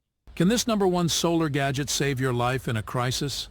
This pocket-sized power plant sold... being sentenced to 10 years in prison, pulling the strings behind the scenes once again, and P. Diddy got away scot-free. This was even brought up in Rodney's suit, as P. Diddy would tell him that he even got away with shooting people and would display his guns to instill fear to keep Rodney silent and compliant. The more we uncover about P. Diddy's life, the more these testimonies start to line up a very dark picture of what it takes to actually succeed in the celebrity culture, and how truly powerful the people pulling the strings really are. P. Diddy just seems to be the tip of the iceberg, just one guy who was so clumsy, made so many obvious mistakes, and became so hated by the industry that he's finally now being exposed. But who knows how many other people are out there doing the exact same thing or even worse. But soon another 2 victims would come forward, this time the model Crystal McKinney, who claimed she met P. Diddy in 2003 at a fashion event. He found her attractive and offered to help her with her career, and once he had her at his studio, he gave her alcohol and offered her laced marijuana, stating, "You've never had weed like this before." Quickly, she was very intoxicated, and P. Diddy took her into a bathroom and forced her to perform some certain acts. Later on, she woke up in a cab, but luckily remembered what had happened, and she kept her clothes in plastic if they were ever needed for forensics. But because of his power, she only filed the lawsuit in May of 2024. April Lamprose is another victim of a much older but longer case. In 1994, she would meet P. Diddy, as he offered to mentor her in pursuing a fashion career. However, this would turn into a lawsuit of 4 incidents where P. Diddy would sexually assault her over the next 6 or 7 years. If she refused his advances, he would go berserk, which almost made her feel obliged. P. Diddy then taped it all without her knowledge, and had shown these clips to others. She felt like he had the power to ruin her career in an instant, so she always had to be careful. After a few years, she bumped into him again. This time he apologized for his behavior, but then fell straight back into his old tricks to lure her in. The indictment revealed that P. Diddy also threatened his victims, including by threatening to expose the embarrassing and sensitive recordings he made of freak-offs, if the woman didn't comply with his demands. Kidnapping, also one of the charges, was briefly mentioned in a joking manner in a Conan interview with P. Diddy, where he says, quote, "I don't know if you guys have noticed this, a lot of ladies drink water at parties. They just, you know, so if you don't have what they need, they're gonna leave. You need locks on the doors." And while the crowd laughed at the time, it's only in hindsight do we realize how disturbing the statement truly was. I don't know if guys have noticed this, like, a lot of ladies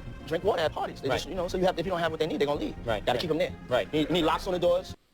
Let's see. So I sell her with the 5. Go back to those tattoos. Look at his neck one, the crown, and the center of his back.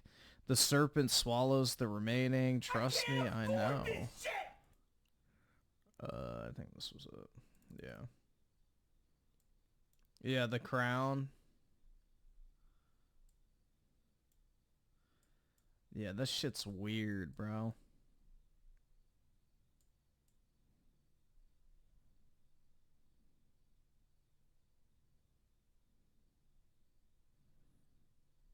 In the center of his back, the serpent swallows the remain. Where's the serpent?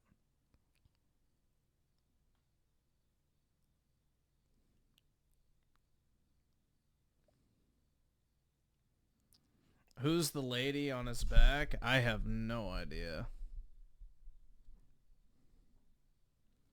Here, let's see. P. Diddy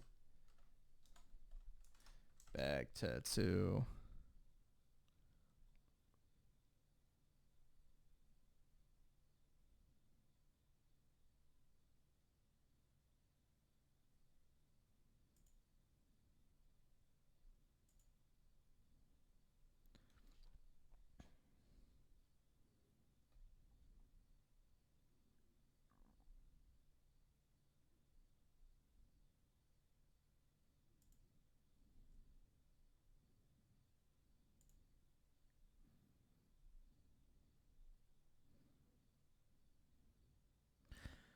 Of Ezili Dantor.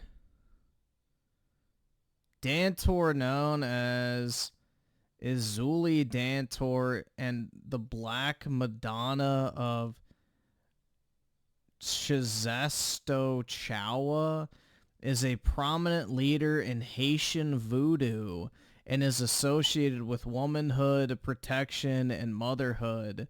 She is known to be the fierce protector of women, children, and the LGBTQ community. Anyone who crossed Azili by violating her marginalized communities would be subjected to her rage and ability to turn the world upside down for people she loves. Stories have circulated of the spirit causing natural disaster. Yeah, so it's some fucking voodoo devil worship shit, man. So yeah. Yeah, he prays to God, huh?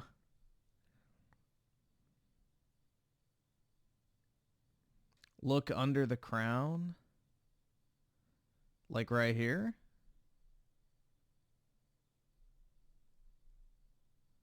Or under that crown.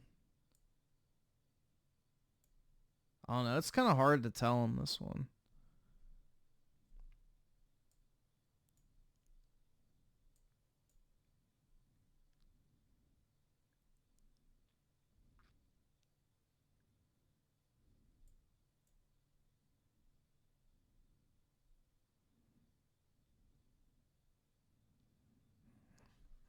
Yeah, he's on that fucking voodoo devil worship shit. So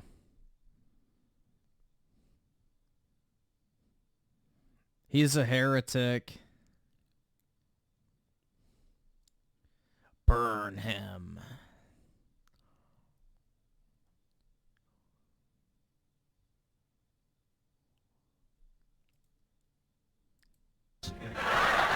Which is why last week on September 16th, 2024, P. Diddy was finally arrested. Voodoo isn't devil worship? It literally is, but go ahead. At a hotel in Manhattan on charges of sex trafficking, racketeering, conspiracy, and transportation to engage in prostitution. His lawyers claimed he intended to hand himself in, but wasn't awarded a chance. I saw with the fire, the very deep... Oh, okay, yeah, I know what I thought that at first. Okay, now I know what you're talking about. Yeah, it does kind of look like the mouth of a snake, kind of. Yep, I know what you mean. Like the head's inside of the mouth of a snake.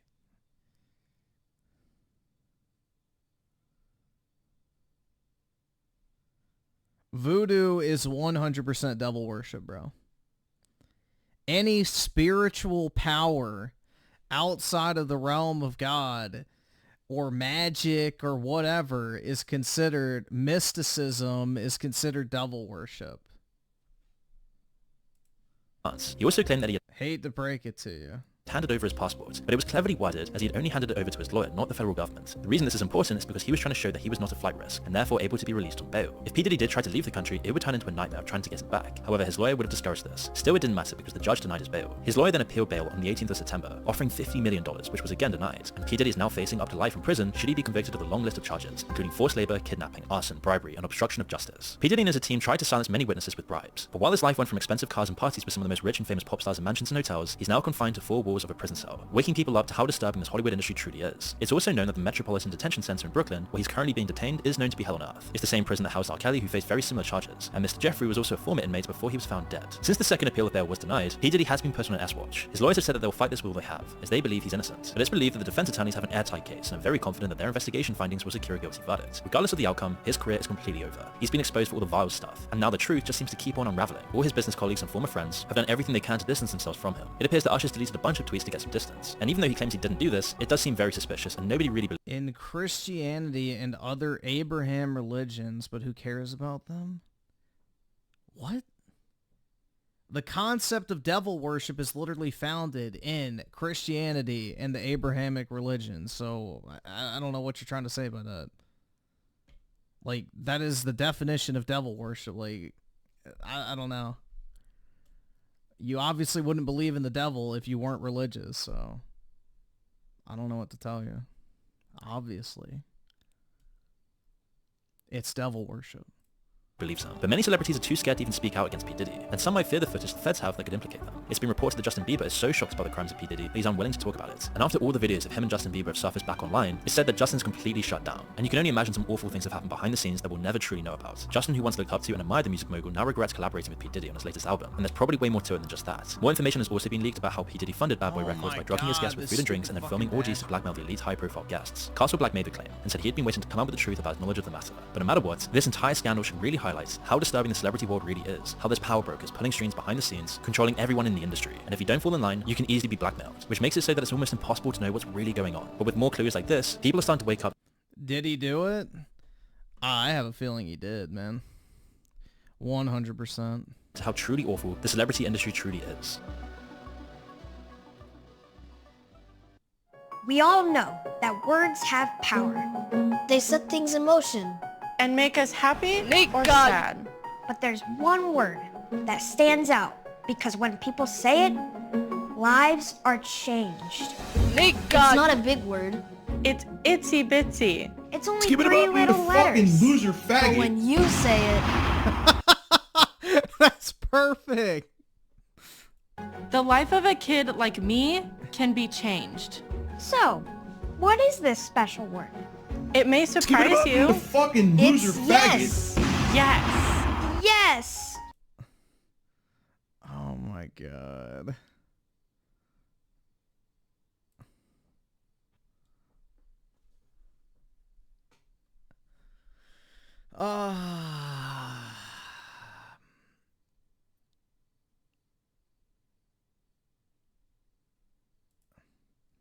I saw there with the 5. He got a serpent with the woman holding a child. He went poetic with it to show what he is without saying it. This man, yeah, dude, that's the thing. Is like these fucking, you know, devil worshipping clowns, you know, love to flaunt their degeneracy and depravity. I mean, dude, the whole thing with like the satanic pedo cults in Hollywood is like a known thing. So it's not surprising that he would, you know, advertise, you know, his true religion, basically. It's sad.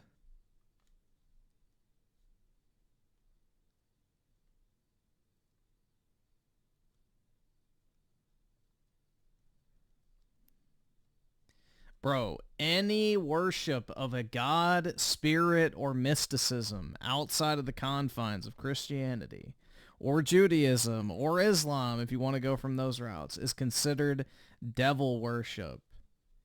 Because the devil empowers people through ways that are not directly through God as a way to corrupt you. There is a reason why the worship of idols and false gods is specifically outlawed in the Bible. So, because that is the work of the devil, basically. He can grant you temporal power, but it damns your soul, essentially.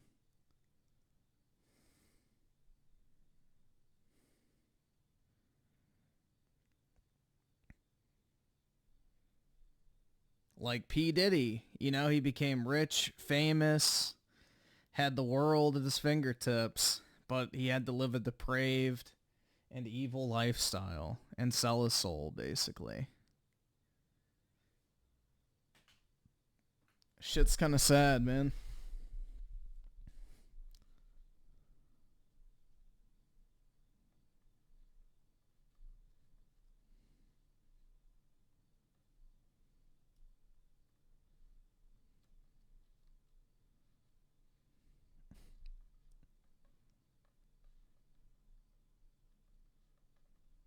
And Beyonce, yeah. I hope Jay-Z goes down. But he's too in deep with the fucking Democrat Party, so they'll remain untouched. The FBI won't throw them under the bus.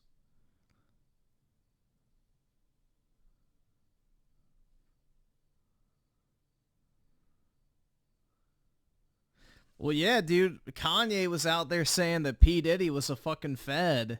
And Kanye's always hated P. Diddy. So they've never gotten along.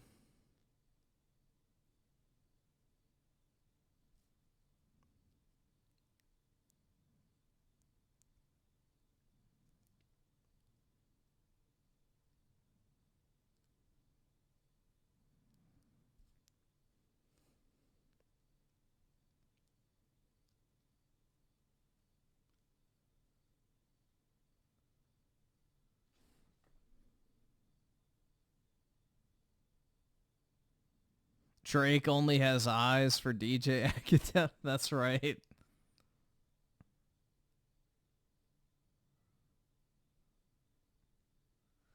That's right, man. Let's see. Let's see if our boy... Uh-oh. Don't buy it. I've owned my Love Sack Damn couch it. for 5 years. I wanted it. Let's just say we've been through a lot. What up, gamers? Dreamcast Guy here, and today we're going to talk about the Until Dawn remake because it technically released today, and apparently it is a buggy mess with bad frame rate, incredibly messed up visuals, hard crashes, and it's triple the price of the original. But let's talk about why perhaps you should not buy it. Let's get into it. Hi, hope you're having a great day, and if you could, please give this video a like and subscribe if you haven't already. So when I woke up this morning, I saw a bunch of reviews for the Silent Hill 2 remake, and honestly, they're insane, but I noticed a lot of people just not talking about Until Dawn, which to me was a bit shocking because I thought there was at least some hype for this project. Now, if you never played it, the original version of Until Dawn was a PlayStation 4 masterpiece. It was practically an interactive horror movie with actually good branching paths, permanent character deaths. It was extremely good. In fact, you can see this is the PlayStation Hits version because I think it sold a couple million copies. I love this game. In fact, this is my second copy that's factory sealed because the original I played so much I bought it digitally. But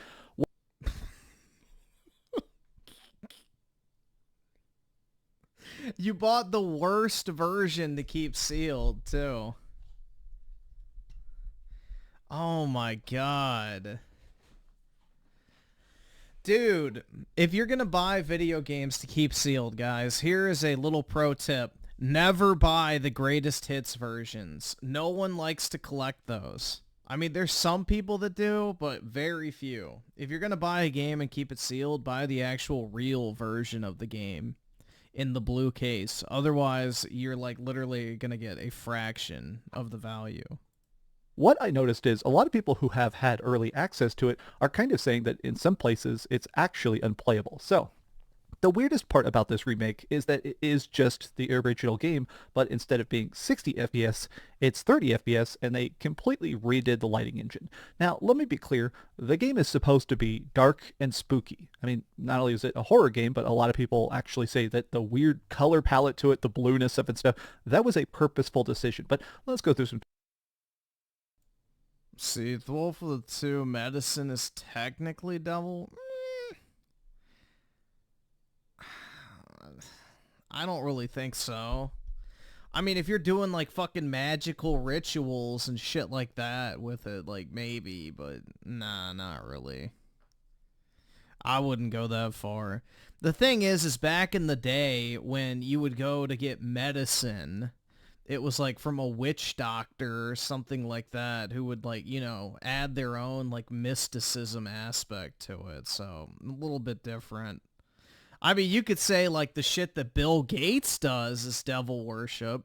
Like, the fucking COVID shots is demonic. Because, you know, he's, like, literally killing people. And using them as massive fucking science experiments, essentially. Same with the shit he does down in fucking Africa, where, you know, all these children are injected with, you know, mystery shots in order to experiment, you know, with pharmaceutical drugs and everything like that, so... You could definitely say that type of stuff. But, I don't know. I don't really think taking, like, penicillin or something like that is devil worship.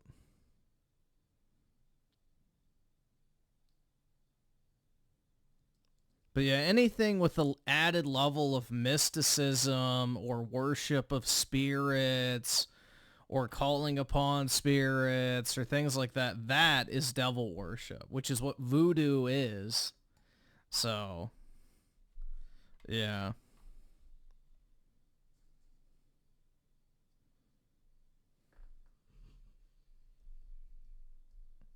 Thoughts on the Church of Satan? It'd be a shame if a cruise missile hit it. tweets here.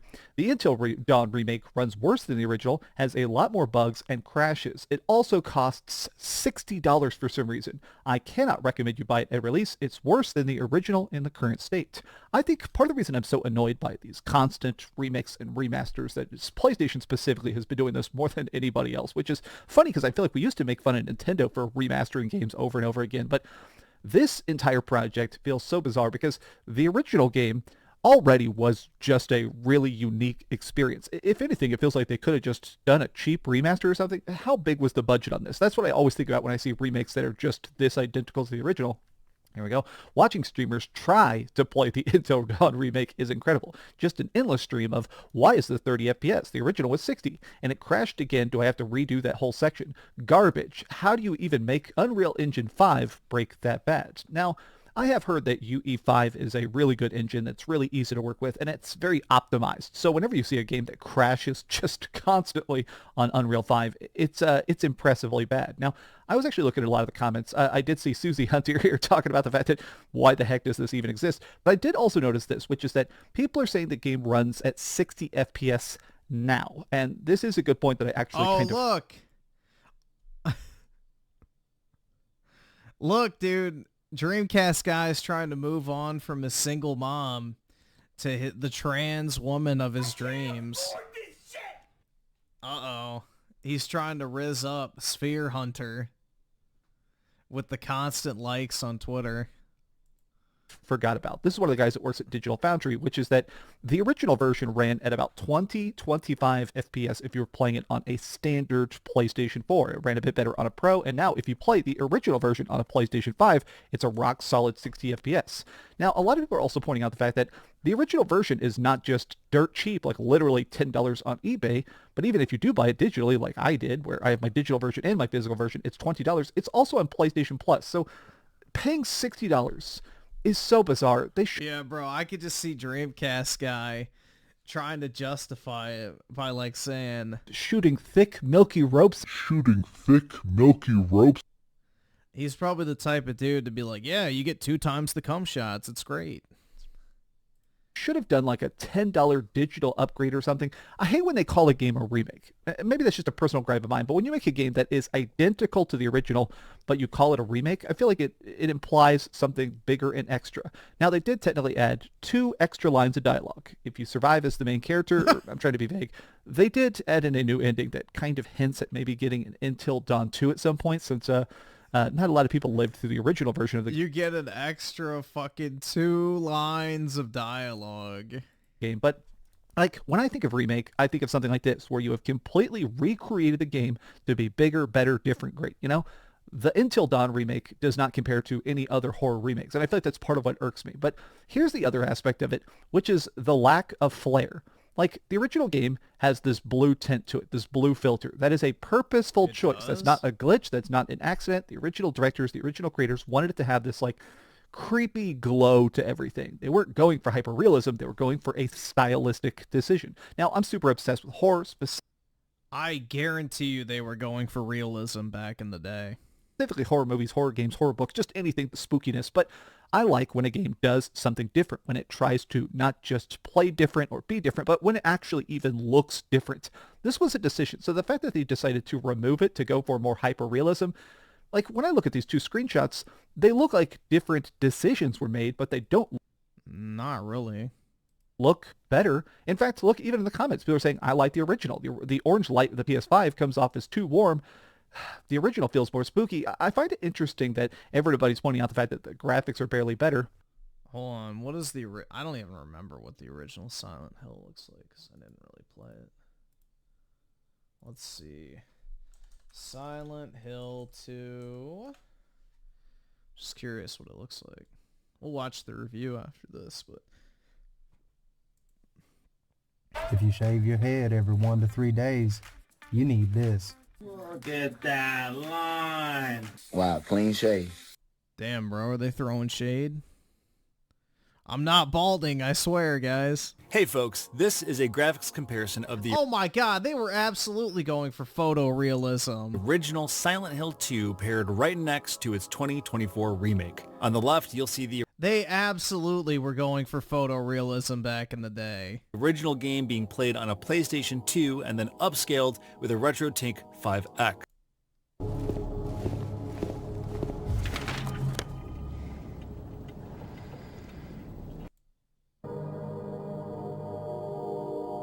I don't see the blue filter personally. Yeah, it just looks better. Yeah, that's not a blue filter. That's just grainy. Yeah, I don't know, man. I'm not really buying that this is like a stylistic change. It just looks like a game that's made in modern era.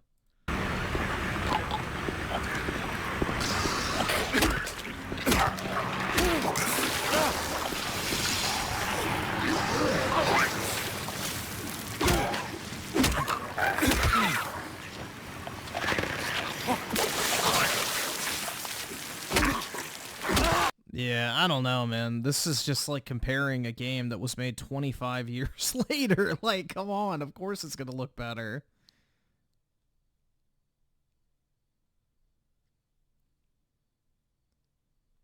I thought he was talking about the Silent Hill game. I thought he just had up Silent Hill. Am I crazy? Yeah, I thought he was talking about the changes of Silent Hill. I can't afford this shit! Yeah, he was just talking about like the changes between Silent Hill or whatever, right? Ah, fuck. I don't know. He changed the subject. The Until Dawn remake does not compare to any other horror remakes, and I feel like that's part of what irks me. But here's the other aspect of it, which is the lack of flair. Like the original game. I guess so. I don't know. It's kind of an abrupt change, but all right. Has this blue tint to it, this blue filter. That is a purposeful choice. That's not a glitch. That's not an accident. Well, it looks like it's daytime out now versus night. The original directors, the original creators wanted it to have this like creepy glow to everything. They weren't going for hyper real. That looks like a campfire scene or some shit. I don't Realism. They were going for a stylistic decision. Now, I'm super obsessed with horror, specifically horror movies, horror games, horror books, just anything, the spookiness. But I like when a game... You were thinking the same thing. All right, I'm glad I'm not the only one who's like, okay, because I don't know the fucking names of the Silent Hill people. So I just thought it was Silent Hill he was still talking about. Does something different when it tries to not just play different or be different, but when it actually even looks different. This was a decision. So the fact that they decided to remove it to go for more hyper-realism, like when I look at these two screenshots, they look like different decisions were made, but they don't look better. In fact, look, even in the comments, people are saying, I like the original. The orange light of the PS5 comes off as too warm. The original feels more spooky. I find it interesting that everybody's pointing out the fact that the graphics are barely better. These kind of remakes and remasters are annoying to me because even if you do want to say, okay, they put in their hard work, they redesigned how the faces look, they redesigned a lot of the character models, does this really count as a new game? God, look at this. No, it's not a new Until Dawn Remake has an option to remove the black bars, but instead of getting a full 16:9 experience, you just get a zoomed in freaking copy of the game. Oh my God. It's just bizarre to me that games like this, I feel like they're beginning to lose a bit of their charm. I think they're... Dude, black bars need to be outlawed from video games entirely. Like, black bars do not belong in video games at all. It's a fucking game, not a movie. There's been a struggle with remakes and remasters because when you're actually redoing something, you do have a difficult job. You know, a lot of times it's like, okay, I think I heard somebody at Nintendo once say that remakes are difficult because it's like redoing a painting. It's painstaking to repeat your previous work, but trying to make it better. And I respect that. I understand that remakes are probably difficult. It's hard to go back and, you know, redo a project like this, but... let's see. So I saw there with the 5, they kept the mocap from the original, which doesn't mix well. With the more realistic graphics, yeah, it's 30 FPS, has dedicated pro update later. 7.7 out of 10. Yeah, it's weird, though, that the PS4 version goes up to 60, though. Like, that's just really dumb. They should have matched the frame rate, at least, for the remake. Or remaster, or whatever the fuck they call it. And Buff Garfield with the 2. Appreciate it, man. Big ups. An Salari with the 2. Realism, it's Sony / yeah, exactly. It's all they go for. When I look at these two pictures, this to me, maybe I'm crazy, this to me looks better. The original version actually looks better. Wait, that is the original? Holy shit. Dude, I thought that was the original. It has more style to it. It has more effort to it. It has more than just photorealism. I really wish they just... Oh my god, bro. Like, that face was so blurry on the right.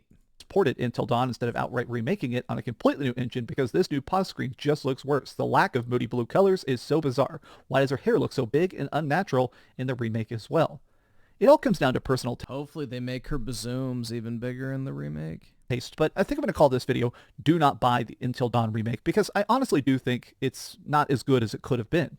I know this very viral tweet here refers to it as a scam, I think, but it's the kind of thing where I feel like when it comes to video games, I'm more and more getting into the idea of stuff that's different, even if it is worse. Somebody pointed out the fact that sometimes I'll give a game that's like a 7 out of 10. I'll have more fun with it than other reviewers and stuff like that. I think I'm coming up to this part of my life where even if somebody makes a game that is bad or weird or whatever like that, I think I'm beginning to appreciate when somebody really swings for the fences. When someone tries to do something that is just so bold and so weird that even if they fail, at least they ended up outside the typical experience. The constant remakes, the constant remasters that are lazy more than anything else are beginning to genuinely piss me off. Give me remakes in the vein of what Doom Studios with the tier 2 membership for a month. Appreciate it, man. Silent Hill 2 did, or what Resident Evil is doing. Give me stuff that actually feels not just respectful to the original source material, but builds upon it to make something new. Watching this stream is a scam? Pretty much, man. All right, these are just some off-the-cuff thoughts. How do you guys feel about this? Tell me your thoughts about the Until Dawn remake in the comments down below. And I also have a video coming up here today. Am I allowed to say that it's about Diablo 4? And its expansion? That's coming out in a couple hours. So if you're excited for the Diablo... I do love my scams, man. I mean, that's why I'm getting 2 PS5 Pros. So, you know how it goes, man. Diablo 4 expansion, which obviously I have a big Diablo 4 tattoo, so you know I am, but be ready for that video. Thank you for watching this video. Be sure to give it a like, subscribe if you haven't already, and please keep dreaming. Thanks so much for watching that video. If you want to see something else, you can always click this link to see what I put up last, or, you know, subscribe and see what's coming up next. Also, I promise that whatever I do, it'll try not to suck. I keep scamming you? How so? Does it suck? We know who does, though. Trans women.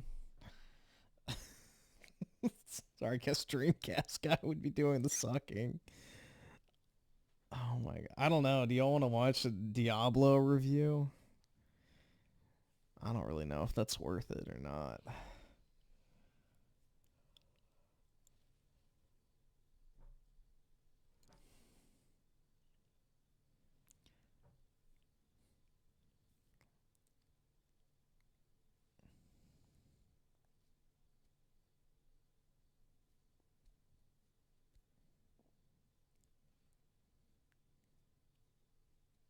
He doesn't even put a big number on it anymore, though, man. Which makes me sad.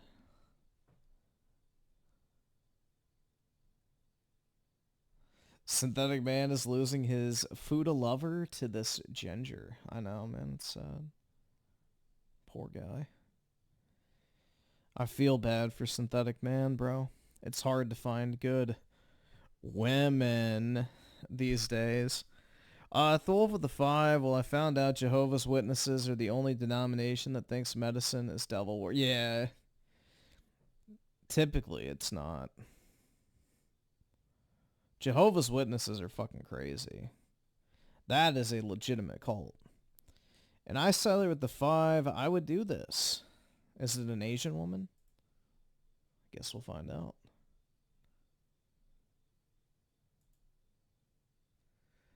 This dude got a bunch of people mad when he told them it was white only day at Cracker Barrel. Alright, you're good. You got your card on you, sir? Not open for the public. It's not open for blacks today. You got, do you guys have your card on you? Your card, it looks like this, white privilege card. Oh no. White privilege card Yeah. trumps everything. I don't Yeah. understand this. Oh, you want to eat here? Let's sign this again tonight. Yeah, it's only for today, that's why. You can come back tomorrow or something, but today is only white people If only. I can't eat Unless here you have your today, card. I don't want to eat here. No, I ain't got one of them. I can't eat here today. Yeah. I can eat here They- tomorrow. Yeah. I don't want this shit. You got your food, sir? Yeah. All right, good job. Good, nice. Yeah. Just looking out for y'all out here, man. You know, you can't come in, sir. That's all. That's not today. You can come in tomorrow or something. I don't want to come here no more. Whites only. Your name Eugene. You campaigning for Trump. Yeah. I'm like a house slave. You really what they call a house.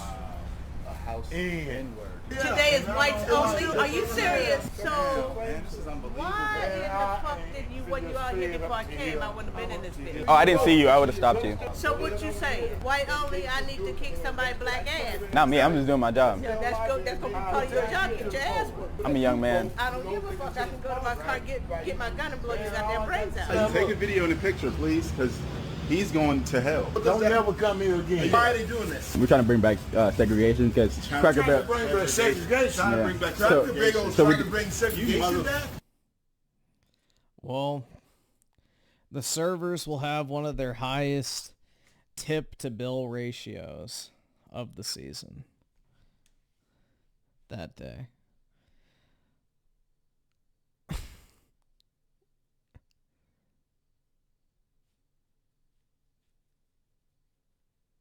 Yeah, it's the old people.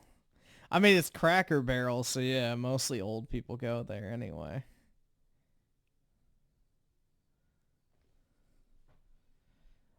Alright, we'll see how this goes. I don't know if we'll watch Why the are whole doctors thing or using not. this weird lamp to eliminate mold from their clinics? And in 15 minutes, you know. What's up, gamers? Drew Casca here, and this is Does It Suck? The show where we take a deep dive look at a new game and see what's good or bad about it. Now, today we're going to be discussing the first expansion for Diablo 4 called The Vessel of Hatred, because I've seen... Why is he... Oh my god, guys! He made a trans version of himself. The first... He made a trans version of himself, I just realized. The orange hair. Expansion for Diablo 4 called The Vessel of Hatred, because I've secretly been playing it for the last week, and I definitely have some thoughts about Griffin the reviewer, yeah. How different and how improved this is over the original version of Diablo 4. Let's begin with that. If you bought Diablo 4 in May of 2023 when it initially launched, it got a tremendous amount of backlash for a bunch of systems that just didn't feel completely fleshed out. A lot of the classes were poorly balanced, items were way overly complicated. Dude, I own Diablo 4, and I have never touched it to this day. With a bunch of very useless stats, leveling in general just took way too long, but over the course of the last year, the developers have really been grinding away. They've done multiple seasons now, and I've played all of them. I've actually maxed out every single content patch, every content update, every aspect of it. I very much love Diablo 4. Oh my god. Milk me hard. Goth mommy.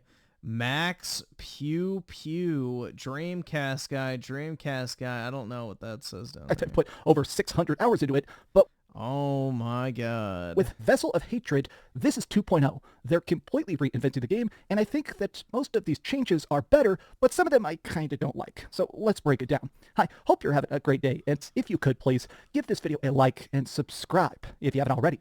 Now, let me This ask... dude is a menace? I don't know, bro. He's something. Actually, just say that the interestingness of Vessel of Hatred is that if you're already playing Diablo 4, Either a lot of this subscribe, donate, or get the fuck out. I guess he wants to be. shooting thick, milky ropes. Yeah, he's desperate for those thick, milky ropes, man. 04 Alphatron with the 14 months. Dreamcast guy is woke as hell. Nah, dude. Stuff is free, and that if you have the game, a lot of these changes, these tweaks, these differences to the new version of the game are automatically being applied. But let's start by talking about what specifically you get if you decide, as a Diablo 4 player, to buy Vessel of Hatred. This takes us to a new area, a swamp called Nyantu. Now, this place is a very cool jungle. It's got lots of rivers and new monsters and stuff like that, but it also carries on the story beyond the end credits of Diablo 4. Now, D4's main story is perhaps the part that people have loved the most. The crazy cutscenes, the incredibly good voice acting, and honestly, how dark the story is, but with this expansion, it takes it in a direction that I never could have imagined. Now, I am a Diablo superfan. Not only do I have a Diablo tattoo that takes up my entire arm, I've read the Diablo books, I've beaten all the Diablo games and stuff like that, and what I've noticed is that typically with their tales, they're very much good versus evil, and then everybody walks off into the sunset, whereas with Vessel of Hatred, it actually explores the concept as to how screwed over people are from the events of the game. Like, there's a major aspect of this, which is about the fact that in the main story of Diablo 4, you fight your way into hell. You literally open up the gates of the underworlds and marched into hell with an entire army. Those soldiers are back. Those soldiers have PTSD. They have literally walked into the mouth of hell, and while they may... Oh my god, guys. I wonder if the guy who has PTSD from not getting his fucking Patreon money is part of that army. Have won for a bit. The fact that Mephisto is still wandering around, the fact that there are still these great prime evils that could possibly destroy the world, they're deeply messed up. The fact that the story actually explores not just a new area, not just a new zone, but it explores the depths of how much people are messed up by the events of the main campaign, I think that is brilliant. I mean, I had never would have imagined they were going in this direction. Now, I'm not going to spoil it, but the whole idea of chasing down Mephisto and Nyrel and the characters that are kind of still subscribe, donate, or get the fuck out. It works very, very good. But this does bring me to the first major complaint I have, and I don't have a ton of gripes, but the biggest thing I kind of didn't like is the new zone. So Nyantu is a cool swamp. If you played Diablo 2, there was the big swamp in that. You know, Act 3 is one big swamp. This is very much making a lot of homages to the effects and craziness of Diablo 2, Act 3, right? So wandering around these swamps, getting a chance to kill these monsters, either subscribe, donate, or get the fuck out. But I kind of don't like the fact that it's just right next to the main map, and it's not very big. This new area, this new massive expansion, is about 20% the size of the original map. So paying, what is it, $30, $40 for this expansion, that in the story itself, it's only like 6.5 hours long, maybe 8 hours long. It just, if you're coming here purely for that new area, there's not a lot. Yeah, Reaper of Souls, at least to my remembrance, was actually a pretty decent sized expansion for Diablo 3. With the, what class was it? The Crusader class? That shit was fun, man. I really liked that class.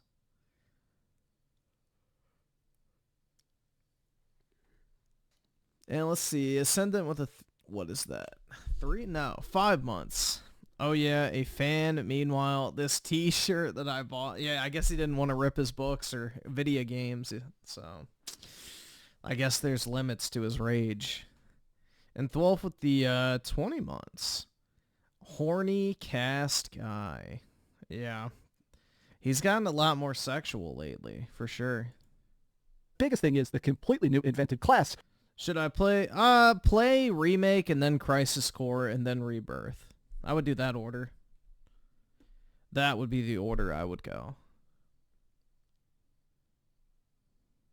Which is the Spiritborn. So for this testing, I've now played about 30 hours of this expansion, I think, roughly. And in this, I decided to beat it as the Spiritborn because this is the new class. It is a melee magic user. Almost think of it as like a mix of like a rogue and a mage. And the reason I say that instead of druid is that Spiritborn do channel the magics of nature. They have different stuff that's, it's all focused on different animals. There's the centipede to poison people, the gorilla, which is like your high crit damage. There's the bird and eagle, which I like a lot. Each of these different styles of combat are essentially different styles of combat, and it's how like their specializations work. The Spiritborn is very fun. I've played every class in Diablo 4 all the way up to level 100, and this one, I'm glad it feels so different. I think it scales really, really well. As I began to find legendaries that boost my stats and actually mess with stuff, I felt incredibly, incredibly strong. And that brings me to more of the changes that are just part of the base game, which is how this is all being so overhauled for 2.0. I'm going to keep showing gameplay of the Spiritborn, but let's talk about how different it is to power up a character now versus in the original game. So they have lowered the max level from 100 down to 60, but when you hit 60, now your experience bar now becomes your Paragon bar. So every single time you fill up your points at that point, instead of leveling up and getting more talent tree points, now instead you get Paragon points. Originally you leveled to 50 and then you started to get Paragon points, so it made it where now in this new version of the game you get more talent points in general, so you can actually get more skills, you can max out more abilities and stuff like that. But I also just like the fact that honestly this shift to making a Paragon priority, I almost want to... Where is my Final Fantasy channel? I don't know. I guess this is it right here. The fact that you hit max level at 60 and at that point you just keep scaling your Paragon higher and higher and higher, if you have not played the game already, this essentially creates an immense amount of depth. Like, the best part of every Blizzard game, especially World of Warcraft and Diablo, is the character customization, about making it so that your person plays 100% different than everybody else, because these talent trees have all sorts of flat stat bonuses and damage increases and stuff like that. But it is cool that if I want to go bird build or a jaguar build or the gorilla build and stuff like that, I like the fact that every way I choose to play it, especially playing this before launch where I have no strategy guides, I can't like Google the best build. It was cool to experiment with it. Has there even been anything to talk about recently? Honestly, hitting max level at 60, it feels better, honestly. I mean, I guess maybe I could do a Ubisoft video. It just feels like my... Title it like, woke gaming is failing. Ubisoft on verge of bankruptcy. About to be purchased by Tencent? Question mark? I don't fucking know. Strength scales much more vertically. But that brings me to the difference they've done with difficulty. So the other primary gripe... Yeah, this is like the most in-depth game review I've ever seen Dreamcast guy do. I genuinely think he's played this because he's actually talking about the gameplay and the mechanics of the game. Typically, he'd be like, it's so much fun, and I had so much fun playing it, and really the gameplay was just so much fun for hours of fun, and I really had fun playing it with my friends. It was so much fun. Like, you know, typically that's what he'll be saying for like 6 minutes. He's actually delving into details surrounding it. That everybody, and I mean everybody, completely hated in the original version of the game was capstone dungeons. You'd play the game and there were 4 difficulties. They called it the world tiers. 1, 2, 3, and 4. 1 and 2 were immediately unlocked, and then there was a level 50 dungeon and a level 70 dungeon that by beating them would unlock the harder difficulties. They've gotten rid of that. So now, instead, there's this thing where there's just easy, medium, hard, pint in it, and then you start to get to the torment difficulties. And the way you unlock these higher level difficulties, the torments ones specifically, is just by doing the pit, which is already an in-game activity. It felt like in the original version of this game, you very much got locked into these lanes. Like, the worst part of Diablo 4 was that the content you did to level up, once you got to level 70 or 100 or whatever, you stopped doing the old content. You would just only be doing Nightmare Dungeons and Hell Tides and stuff like that. Essentially, the game very much just told you, okay, that old stuff is behind you. In the new version of the game, everything stays relevant forever because all of it gives you gear, all of it gives you gold, all of it gives you experience points for extra Paragon talent points, and I love that. It felt so cool that I could just explore and do stuff in any order I want, or actually just, you know, do what I find to be fun, and no matter what, I'm getting everything, from glyphs to experience. Like, I'm glad they're giving us so much freedom to it, and also, if you haven't been playing the game in general is just so much better optimized. They did like this stat squish where there used to be 6 different abilities on every single weapon, which means you get like plus to damage, plus to crit, plus to intelligence, plus to this. It was a mess. So they did a season a while back that was just called the Loot Reborn season, which was essentially a patch that completely reworked the stats on gear to be a lot more efficient. And now playing this, honestly, the game is easier to understand. It just, every part of this is not only more fun, but it's just simpler. You know, it's more about killing and having fun. With action RPGs, stuff like this, the glory of it is always rushing into battle or teaming up with people and having fun. It's not about sitting there in town staring at 18 different stat points on every single piece of gear after every single dungeon. They have sped it up in the best way possible, but let's talk about the completely new dungeons they've invented for this and rune words. So this is a cool mechanic where now, if you played the older Diablos, there used to be these things that were like Stone of Jordans and stuff like that. There were these special runes you could put into socket slots. They brought that back. Now, the way this works is you get top pieces and bottom pieces. You can only put this... What piece do you think he is, guys? The top or the bottom? I think I have an idea. Let's see. The Wolf with the 2 for future references. TH. So what? TH Wolf is your name? Should capitalize the TH and then the W. So yeah. TH Wolf is your actual name on YouTube.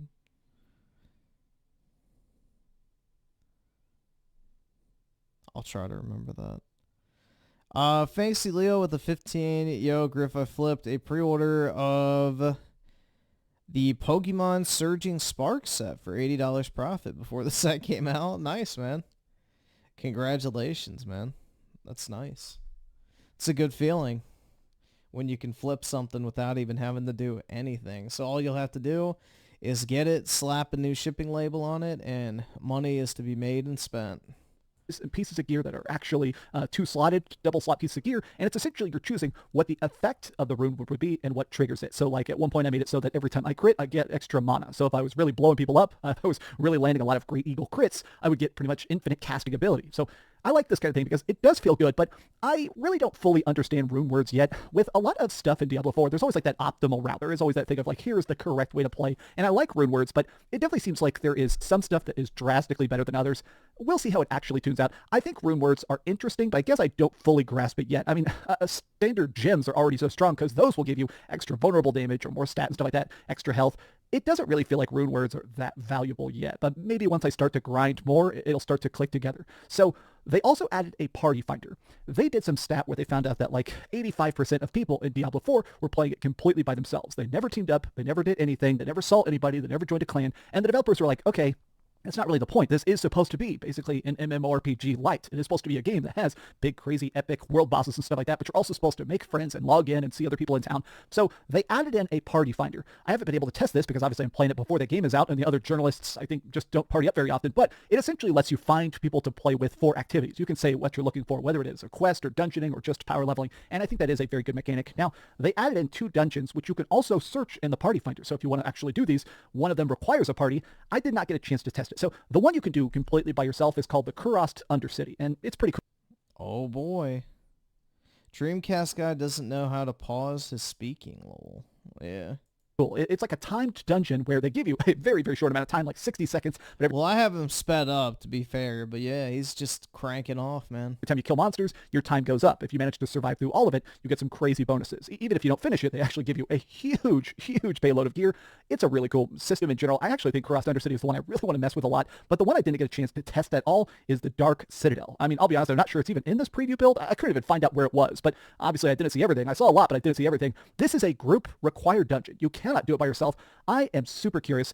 I purposely stopped playing it 30 hours. I could play more. I've got more time to play it, but I actually stopped because I am buying it. I'm putting my money where my mouth is. I love Diablo 4. I am paying $40 for the expansion, and I want to test out the group dungeon with my buddies, with my real-life friends I play the game with, and a bunch of my guild members and stuff like that. I run a guild in Diablo 4 called Big Critties. I want to test out the Dark Citadel. Big Critties? Fantasy Leo with the 15, I basically drop shipped it to my buyer. So no shipping label. I also got a couple of Greninja EXs for a price of $150 each, while TCG is at $250. Nice, bro.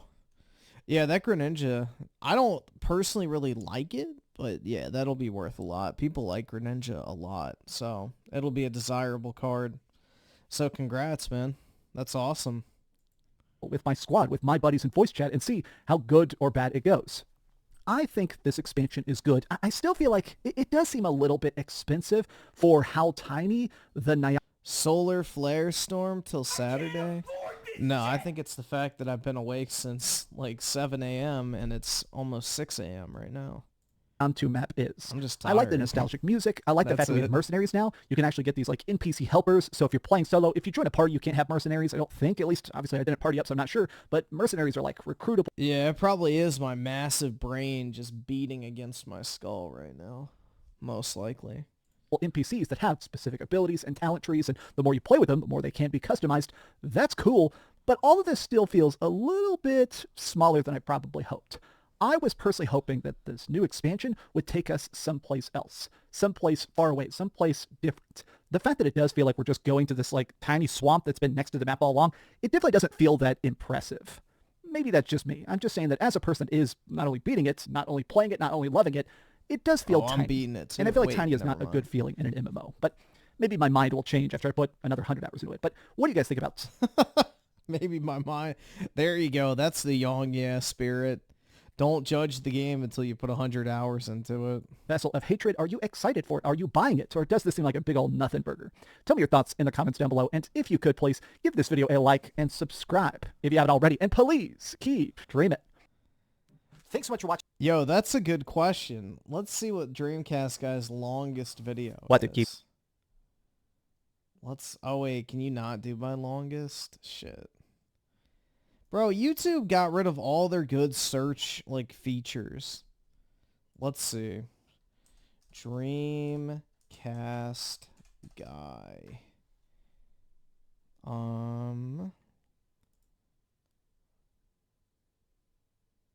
You can't even sort by length. Bro, that's so lame. That's so lame, bro.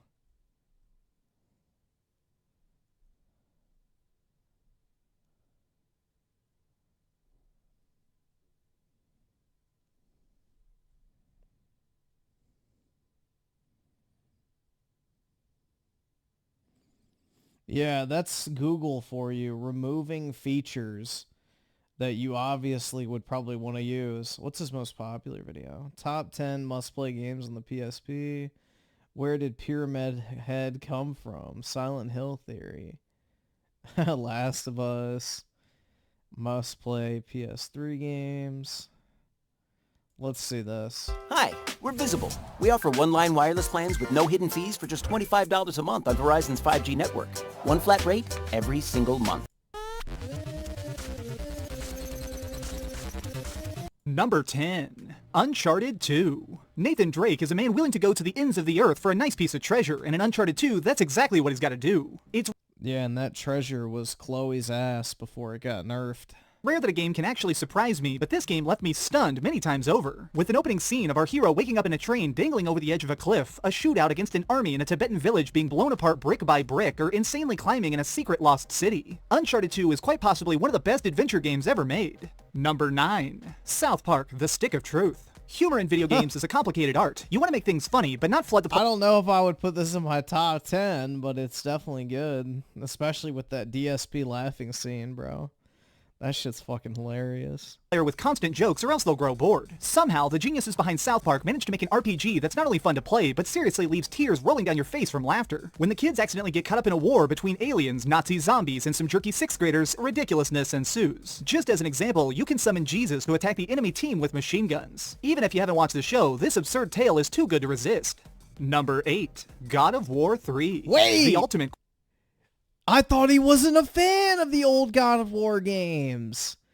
Oh, that's interesting. That is very interesting. What happened?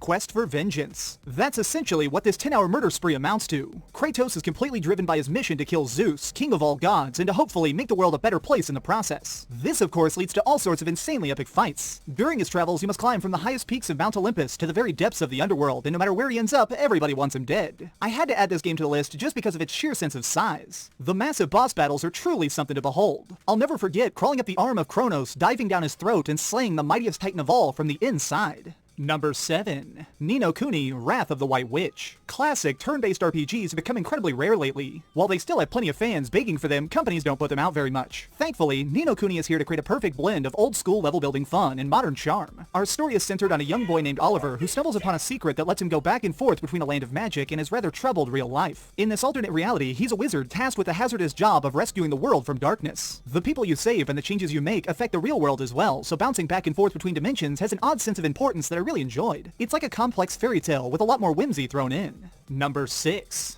BioShock. A city beneath the ocean where anything is possible. This was the promise made by Andrew Ryan when he formed the Metropolis Rapture. While his objective may have been the betterment of mankind, I think that's funny. God of War 3, man. I mean, Ni no Kuni I've heard is fine, but I don't really think it'd be top 10 worthy, personally. But I think that's fucking hilarious with God of War 3, dude. Instead crafted a nightmarish house of horrors. But BioShock definitely belongs in the top 10. The time our character steps onto the elevator that takes him to this ruined town, most of the residents have already gone insane or become something beyond human altogether. BioShock walks a tough line. It's a first-person shooter, but one where the story is the main appeal. When you're not blasting monsters, hacking drones, or upgrading skills, you're being led on a tour of the twisted demons a mind can hide. Having a pile of guns won't make you feel safe from some of the things you have to face inside yourself. Would you kindly play it anyways? Number 5. Portal 2. When it comes to puzzle games, Portal has no equal. Each test the evil robot GLaDOS puts you through seems to warp your brain into complicated knots. The real thing that kept me coming back though was the great writing. Most of what we hear for the entire game is old voice recordings from a long-dead company. These can detail experiments gone wrong or employees with way too much power, all obsessively fixated on the progress of science. Where Portal 2 really pushed things further than the original was with the introduction of co-op. You now have double the portals, double the problems, and double the fun. Number 4. Red Dead Redemption. At least it's not GTA 5. Rockstar Games is best known for their Grand Theft Auto series, and yet their fans' favorite side project trades in the shiny cars for the Wild West. In this title, our hero John Marsden is GTA 5 definitely doesn't belong on this list, but Red Dead 1 is pretty good. Complicated life. From time spent as a bank robber to a bloody war within his gang, and now old age in retirement with his wife and son. He's about to discover that your past has a bad habit of catching up with you. When the government tracks him down, they have but one simple request. find and murder his old crew, or face prison. Not seeing another way out, he chooses the path of retribution to clear his name. The gameplay here is some of the best of any open world game, and to top it off, when you get done with this, it also has some pretty fantastic zombie DLC. Number 3. Skyrim. Often revered as one of the finest RPGs of all time, Elder Scrolls V brings new meaning. It is not one of the best RPGs of all time, but it is one of the best sandbox RPGs of all time. To the words high fantasy. While this snowy countryside may be beautiful, it's a place of pure turmoil. A civil war is brewing, the dead are literally crawling out of their graves, and ageless dragons from the past have re-emerged. The real awesomeness of Skyrim comes from exploring. With so much chaos abound, you can walk in any direction and find something to do. At one point, I just started going in every cave I saw, and the next thing I know, I'm selling my soul to some dark being for armor that makes me into shadows. This game is just full to the brim with quests that are absolutely legendary. Number 2. Grand Theft.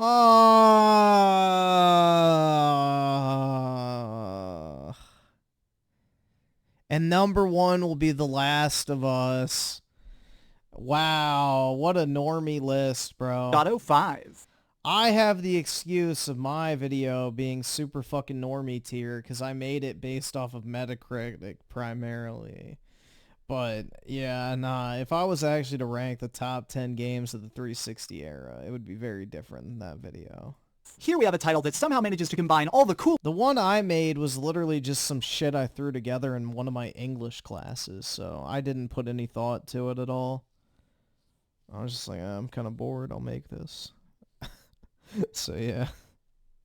Parts of gaming. It has a silly story about small-time criminals trying to make it as big-shot crooks, driving that rivals even some of the top racing games, and shootouts that are genuinely more fun than even some of the most well-designed war games. Los Santos is our own digital playground, inviting us to take the city over ourselves, block by block. Grand Theft Auto has always been famous for its depth of map building, but 5 goes beyond anything previously made. When I'm not chasing that next million-dollar job, I can enjoy a date, maybe see a movie, or rob a liquor store and fight off the cops for 43 minutes before being killed. If you can dream it, you can do it. Number 1. Yeah. The Last of Us. Told of all you. the thousands of games I've played in my life.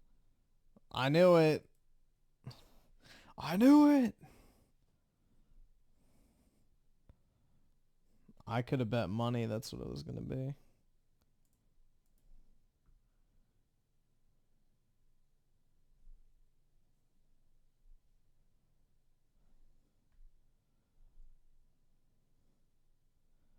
Must play PS4 game. 8 years ago. These must not be very good.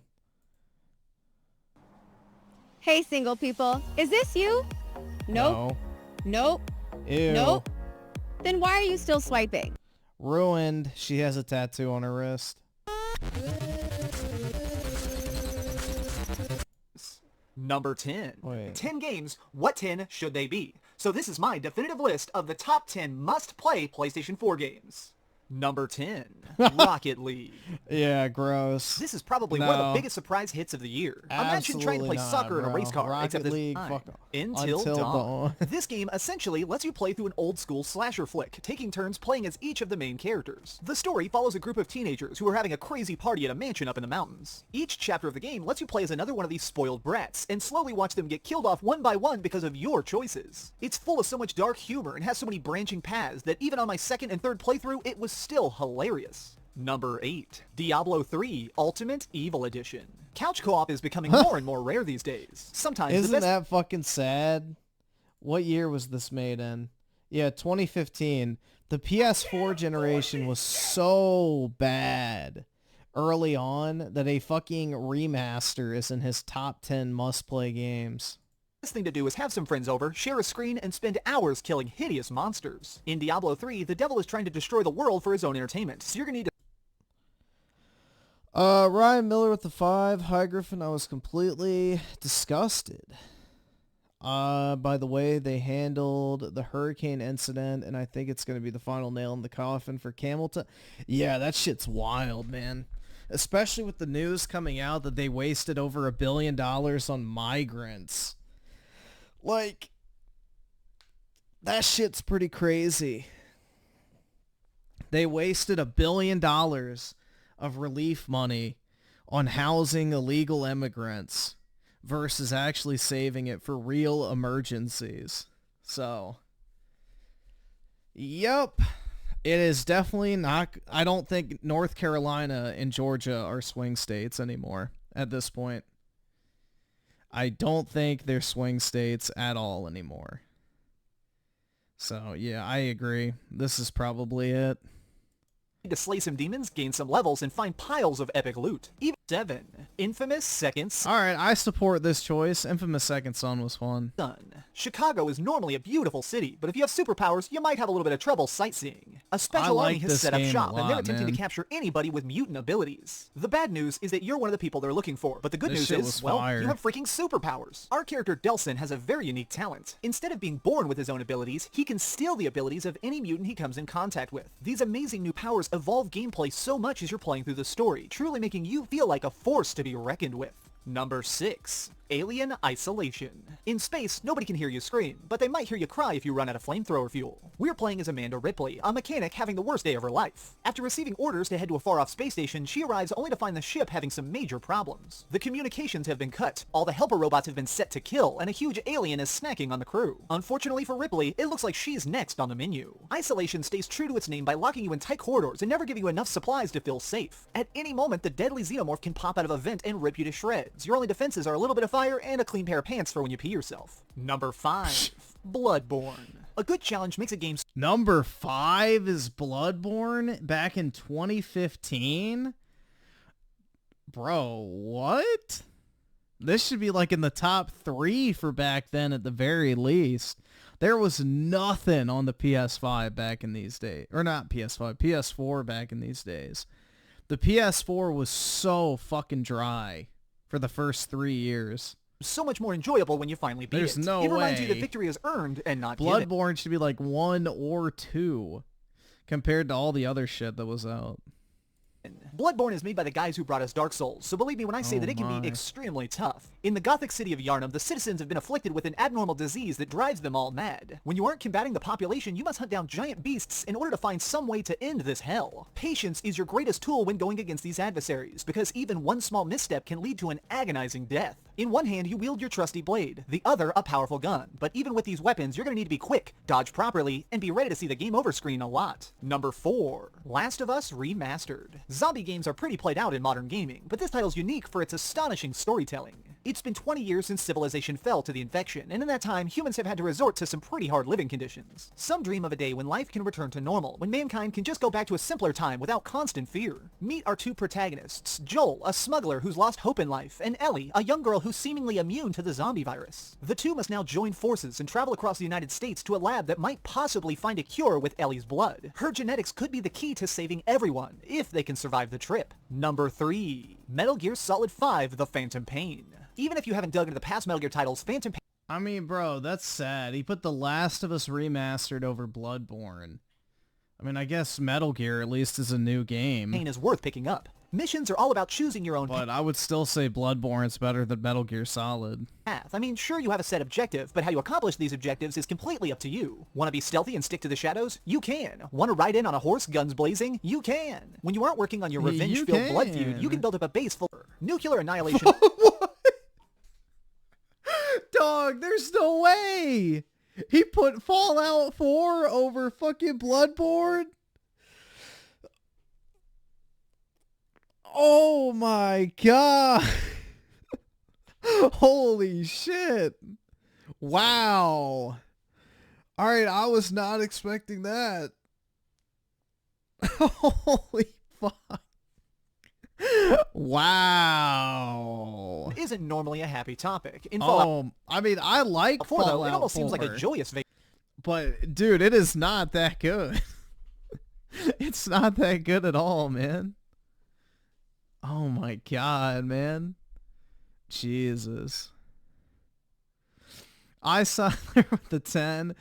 Gary Sinise, he was in Forrest Gump. He fully supports our soldiers and builds smart homes for them for so many years. That's where the money should... Oh, exactly. Dude, it is criminal that we have, you know, veterans sleeping on the street homeless and we're paying for illegals to be housed in luxury hotels. I mean, that's borderline treasonous if you ask me. Like, we throw our own veterans onto the fucking street, but then we put illegal immigrants in fucking hotels give them $10,000 worth of EBT cards, you know, a free cell phone, housing assist, all that type of shit. It's fucking insane. It is downright evil. We're abandoning our own people and, you know, prioritizing people that shouldn't even fucking be here in the first place. Vacation. After waking up from 200 years of cryosleep, it's time to set out into the Boston wasteland and find out what became of the place you once called home. What makes this game amazing isn't the main story, it's how the story is what you make fear with Nika. So stunned that I just says best. Number 1. Okay, that's not a bad pick. That's fine. But Fallout 4 over Bloodborne? Shit, hell nah. The Witcher 3, Wild Hunt. Never mess with a man wearing 2 swords on his back. Being a Witcher is harsh, thankless work. You're assigned the lifelong duty of hunting down... Dude, they should name... They'd probably get in trouble for this, but the game with Ciri, they should call it The Witcher 4. That's some wild cunt. But, you know, I'm sure that would get him in trouble. On the world's biggest, baddest, most dangerous monsters and slaying them for a hefty fee. When Geralt's old apprentice goes missing, he begins a journey that spans hundreds of hours. To say this game's questing is good is a dramatic understatement. Each quest opens up new missions, new towns, and reveals a deep system of consequences. Not everyone can be saved, and when war is looming on the horizon, you end up having to choose who lives and who dies. If you're looking for a more straightforward experience, you can choose to skip this complex story and instead travel the land, tracking monsters and... Let's see, so TH Wolf 94 with D5. People on the left were yelling at Trump to send FEMA. He's literally a private citizen. I know. And Trump was down there with an oil tanker or whatever, or I guess a gas tanker. But yeah, he brought supplies and paid for it out of his own pocket, donated $25 million to the disaster relief fund, started a GoFundMe that's raised like $5 million so far.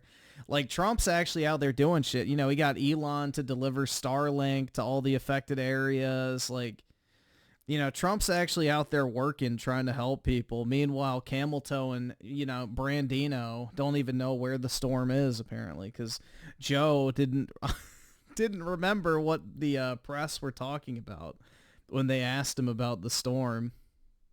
Collecting bounties. Just gaining levels in the countryside can be so fun, earning the respect of random townsfolk when you're able to do a kind deed. It means something deep down. As a whole, this game is nearly perfect in every way, and for that reason, it wins my award as the PlayStation 4 game everyone needs to play. Did your favorite PlayStation 4 game not make the list? Got an idea for a future top 10? Leave it in the comments down below. Next week, I'm going to be doing the same thing with Xbox One, counting down all the must-play games. The week after that, we'll be counting down the top 10 must-play Wii U titles. So if you have any... Xbox One actually had some bangers at this time. Let's see. Like a lot of us, I used to get confidence from external validation. Now, I only... 7 Minute Man with a 2. Apparently FEMA's trying to block Star... Yeah, because they don't want it getting out how bad the response has been. So they're trying to suppress the spread of information from the disaster zones because they don't want people to see how poorly the federal government is handling the response.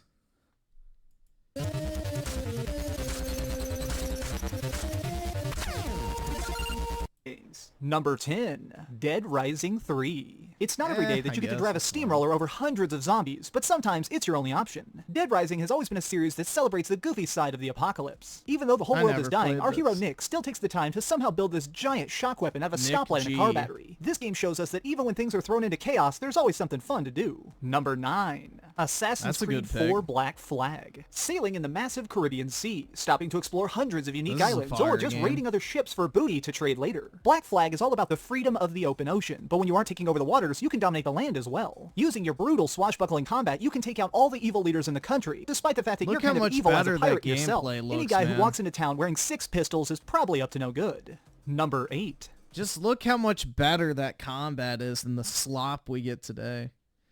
Wolfenstein, this was pretty good. Wolfenstein, The New Order. I think we can all agree that killing Nazis is always a great time, especially when it's futuristic science fiction. Nuh-uh, dude.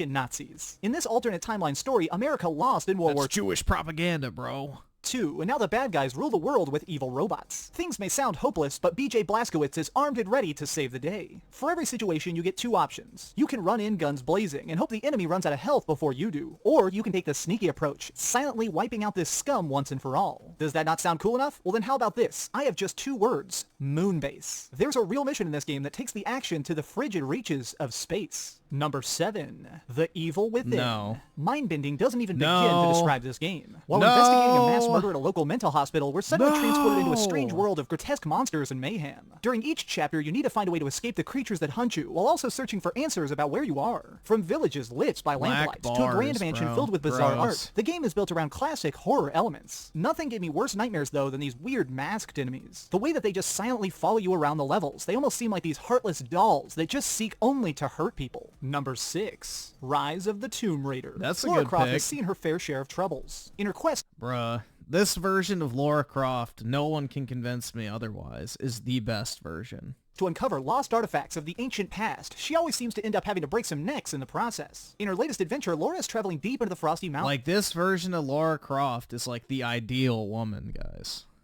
Hoping to find the other than the British accent, but you know, at least it's the classy one. Secret to eternal life. When you aren't diving into puzzle-filled rooms or uncovering mysteries, you're struggling to survive in all-out warfare. A bow works well at the start, but by the end of your journey, be prepared to see a hardened Laura with a shotgun strapped to her back and determination in her eyes. Number 5. Batman Arkham Knight. There's probably no superhero more loved in modern culture than Batman. Why was this not in his other list? What the fuck? I forgot this had come out by then. He was trained by ninjas, has impossible high-tech gadgets, and constantly seeks his own brand of justice. When Scarecrow takes over Gotham City with his fear toxin, it's time for the Cape Crusader to bust some heads. The level of detail in this game is fantastic, gently gliding over the streets and watching rain drip off your cape. At any moment, you can choose to swoop down to the streets and rescue helpless people. Yeah, Lara Croft in the new games is ideal, because one, she's in great shape, is hot, you know, is wealthy, and she's educated too, so W's. Hopping in your Batmobile, you can cruise around shooting stun bullets at thugs, or find the Riddler and use your skills to try and... I love the Batmobile segments in this game, which a lot of people didn't, but fuck them. Free Catwoman. Getting to freely roam in this giant map as Batman is pure joy. Number 4. Sunset Overdrive. Making a game funny, and I mean really funny, can be a tough challenge. Forming a good joke requires that perfect amount of timing, just hitting that right note, and that's why I was surprised to find myself more than once with tears rolling down my face from laughter while playing this. It almost plays like I did not think it was that funny, though. Over-the-top 90s game. Our character wears bright clothes, chugs deadly energy drinks, and splatters giant mutants with this eccentric weaponry. At its core, it almost plays like a skating game, letting you grind on anything, doing tricks, racking up points, and scoring even more ridiculous kills. There's so much enjoyment in this game's wacky, self-aware humor, along with its vibrant flavor. Number 3. No, I think Microsoft owns the publishing rights to it. So Microsoft owns the first game, but I think Insomniac owns the IP. So they don't have the rights to the first game, but they have the rights to make future entries, I believe. I saw it at the 5 back in the day, but at the same time, Halo MCC launch. Oh, here. We'll just look at it afterwards. Somebody will have a Halo 5. Master Chief has gone missing. Halo 5, I agree. This is another great game. And with him, the last of the powerful original Spartans. 2. Middle-earth: Shadow of Mordor. This was a banger. I've mentioned my love of Lord of the Rings games in previous videos, but this one is truly the best. Dude, I remember when this game came out, all of my friends were skipping football practice, and yeah, our coach got pissed off, but you know, the game needed to be beat. So, like 20 of us ditched to go play Shadow of Mordor. But yeah, good times. Best. We are filling the shoes of Talion, a ranger guarding the black gates of Mordor. One day, his group is hit by a surprise attack, killing him, his friends, and even his family. Instead of being able to rest in peace, though, he becomes something more. Imbued with the powers of a wraith, he now walks the road Yeah, just think, instead of getting a third game in this series, we're getting Wonder Woman instead, you know? Gaming. And she's going to be some hideous, like, muscular, Arab-looking woman, I guarantee you. She's not going to be hot. between life and death, setting the stage for some epic fights. Every orc you run into has a rank, strengths, and weaknesses, so as you slowly dismantle their army, the game responds dynamically. Say you're fighting against a lieutenant. You burn him with fire, but he manages to get away. Well, the next time you fight against him, he's gonna have a fear of fire and also bear the scars of your last encounter. Enemies will remember you. They'll remember the damage that you did, and try and build up their forces to prepare for your next attack. These small touches to gameplay make even the tiniest of fights feel like it actually has an actual significant cost on whether or not you can win the war. Number 1. Grand Theft Auto 5. Oh, come on, bro. Get that shit out of here. Put fucking Witcher 3 in its place. Get this fucking dog shit game out of this fucking list, bro. GTA 5 is the most overrated slop to ever touch the gaming industry, hands down. It is absolute fucking trash. Nobody should even consider this good outside of it being a fucking sandbox game. That is literally it. The story was mid. The gameplay fucking sucks. The fucking driving mechanics are terrible. The shitty snap lock-on aim feels like it belongs in the PlayStation 2 generation. The only reason people like this shit is because of the weird stuff you can do in the open world. That is literally it. It has some of the worst driving and shooting mechanics in a game where the only thing you do is drive and shoot. GTA 5 is not a good game. It is a good sandbox. That is literally it. These 3 lifelong criminals are looking to get out of the stealing business. How do they plan on doing this? Well, of course, by robbing the bank with the most security in the world and making off with millions. Our 3 heroes aren't exactly the nicest guys around. Michael is a washed-up thief living in hiding from his old crew. Trevor is a methed-out nutcase who always somehow seems to get the job done. And Franklin is a small-time crook with talent for driving. Being able to pull off a heist of this size is going to require some careful planning. Talent for driving, but Rockstar has no talent for making driving mechanics feel good. Alright, yeah. That's very disappointing. No Titanfall either, bro. Like, how the fuck are you making a list of the best Xbox One games in 2015? And you don't have Titanfall on the list. Or Forza Horizon 2. Oh my god.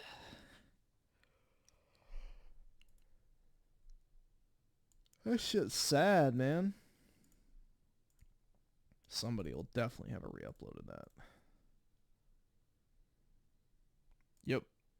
The BMW iX is electricity in its ultimate form. An elegant trailblazer that's equal parts power and intelligence. Quantum Break was not that good. I mean, it was fine for what it was, but I did not think it was that good. Plus, fuck the final boss. Fuck the final boss, dude. Our duty as soldiers is to protect humanity, whatever the cost.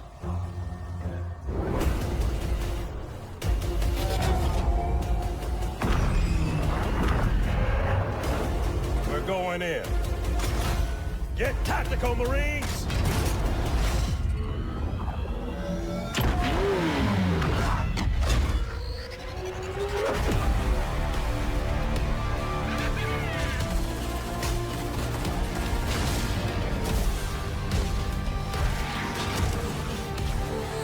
Imagine if they didn't fuck this game up, man.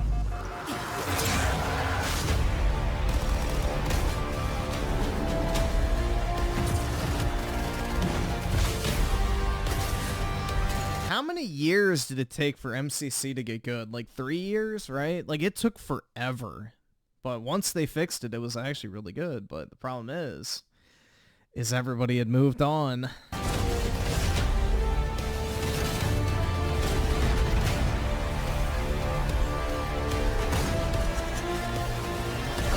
Untouchable. Gain the lead. Extermination.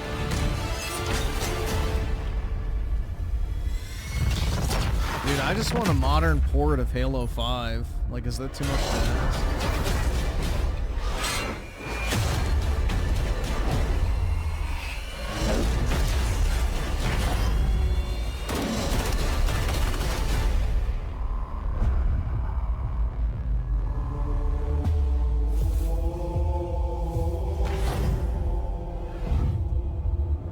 Yeah, Halo Infinite is dead, man. Nobody plays that shit. Back when the Phil Spencer effect hadn't taken over yet. This was prior to the Phil Spencer effect, dude. Better days, bro. Unfortunately. You know, the worst was yet to come. Thought the Xbox reveal was bad. Just you wait, guys. Oh my god. Alright, I need to hop off. I'm getting a really bad headache right now, and it is 6 a.m. for me, so I am probably going to go to sleep so I don't wake up at 6 p.m. tomorrow. So I can actually get some shit done. So, hopefully y'all have a great Saturday and a good weekend in general. Appreciate everybody coming out. Have a wonderful day tomorrow, and I will talk to all of y'all later. Peace out, guys. And remember, go register to vote. We need to get Camel Toe out of the White House. So, yeah. Go fucking vote if you haven't already. But anyway, guys, I'll talk to y'all later. Bye.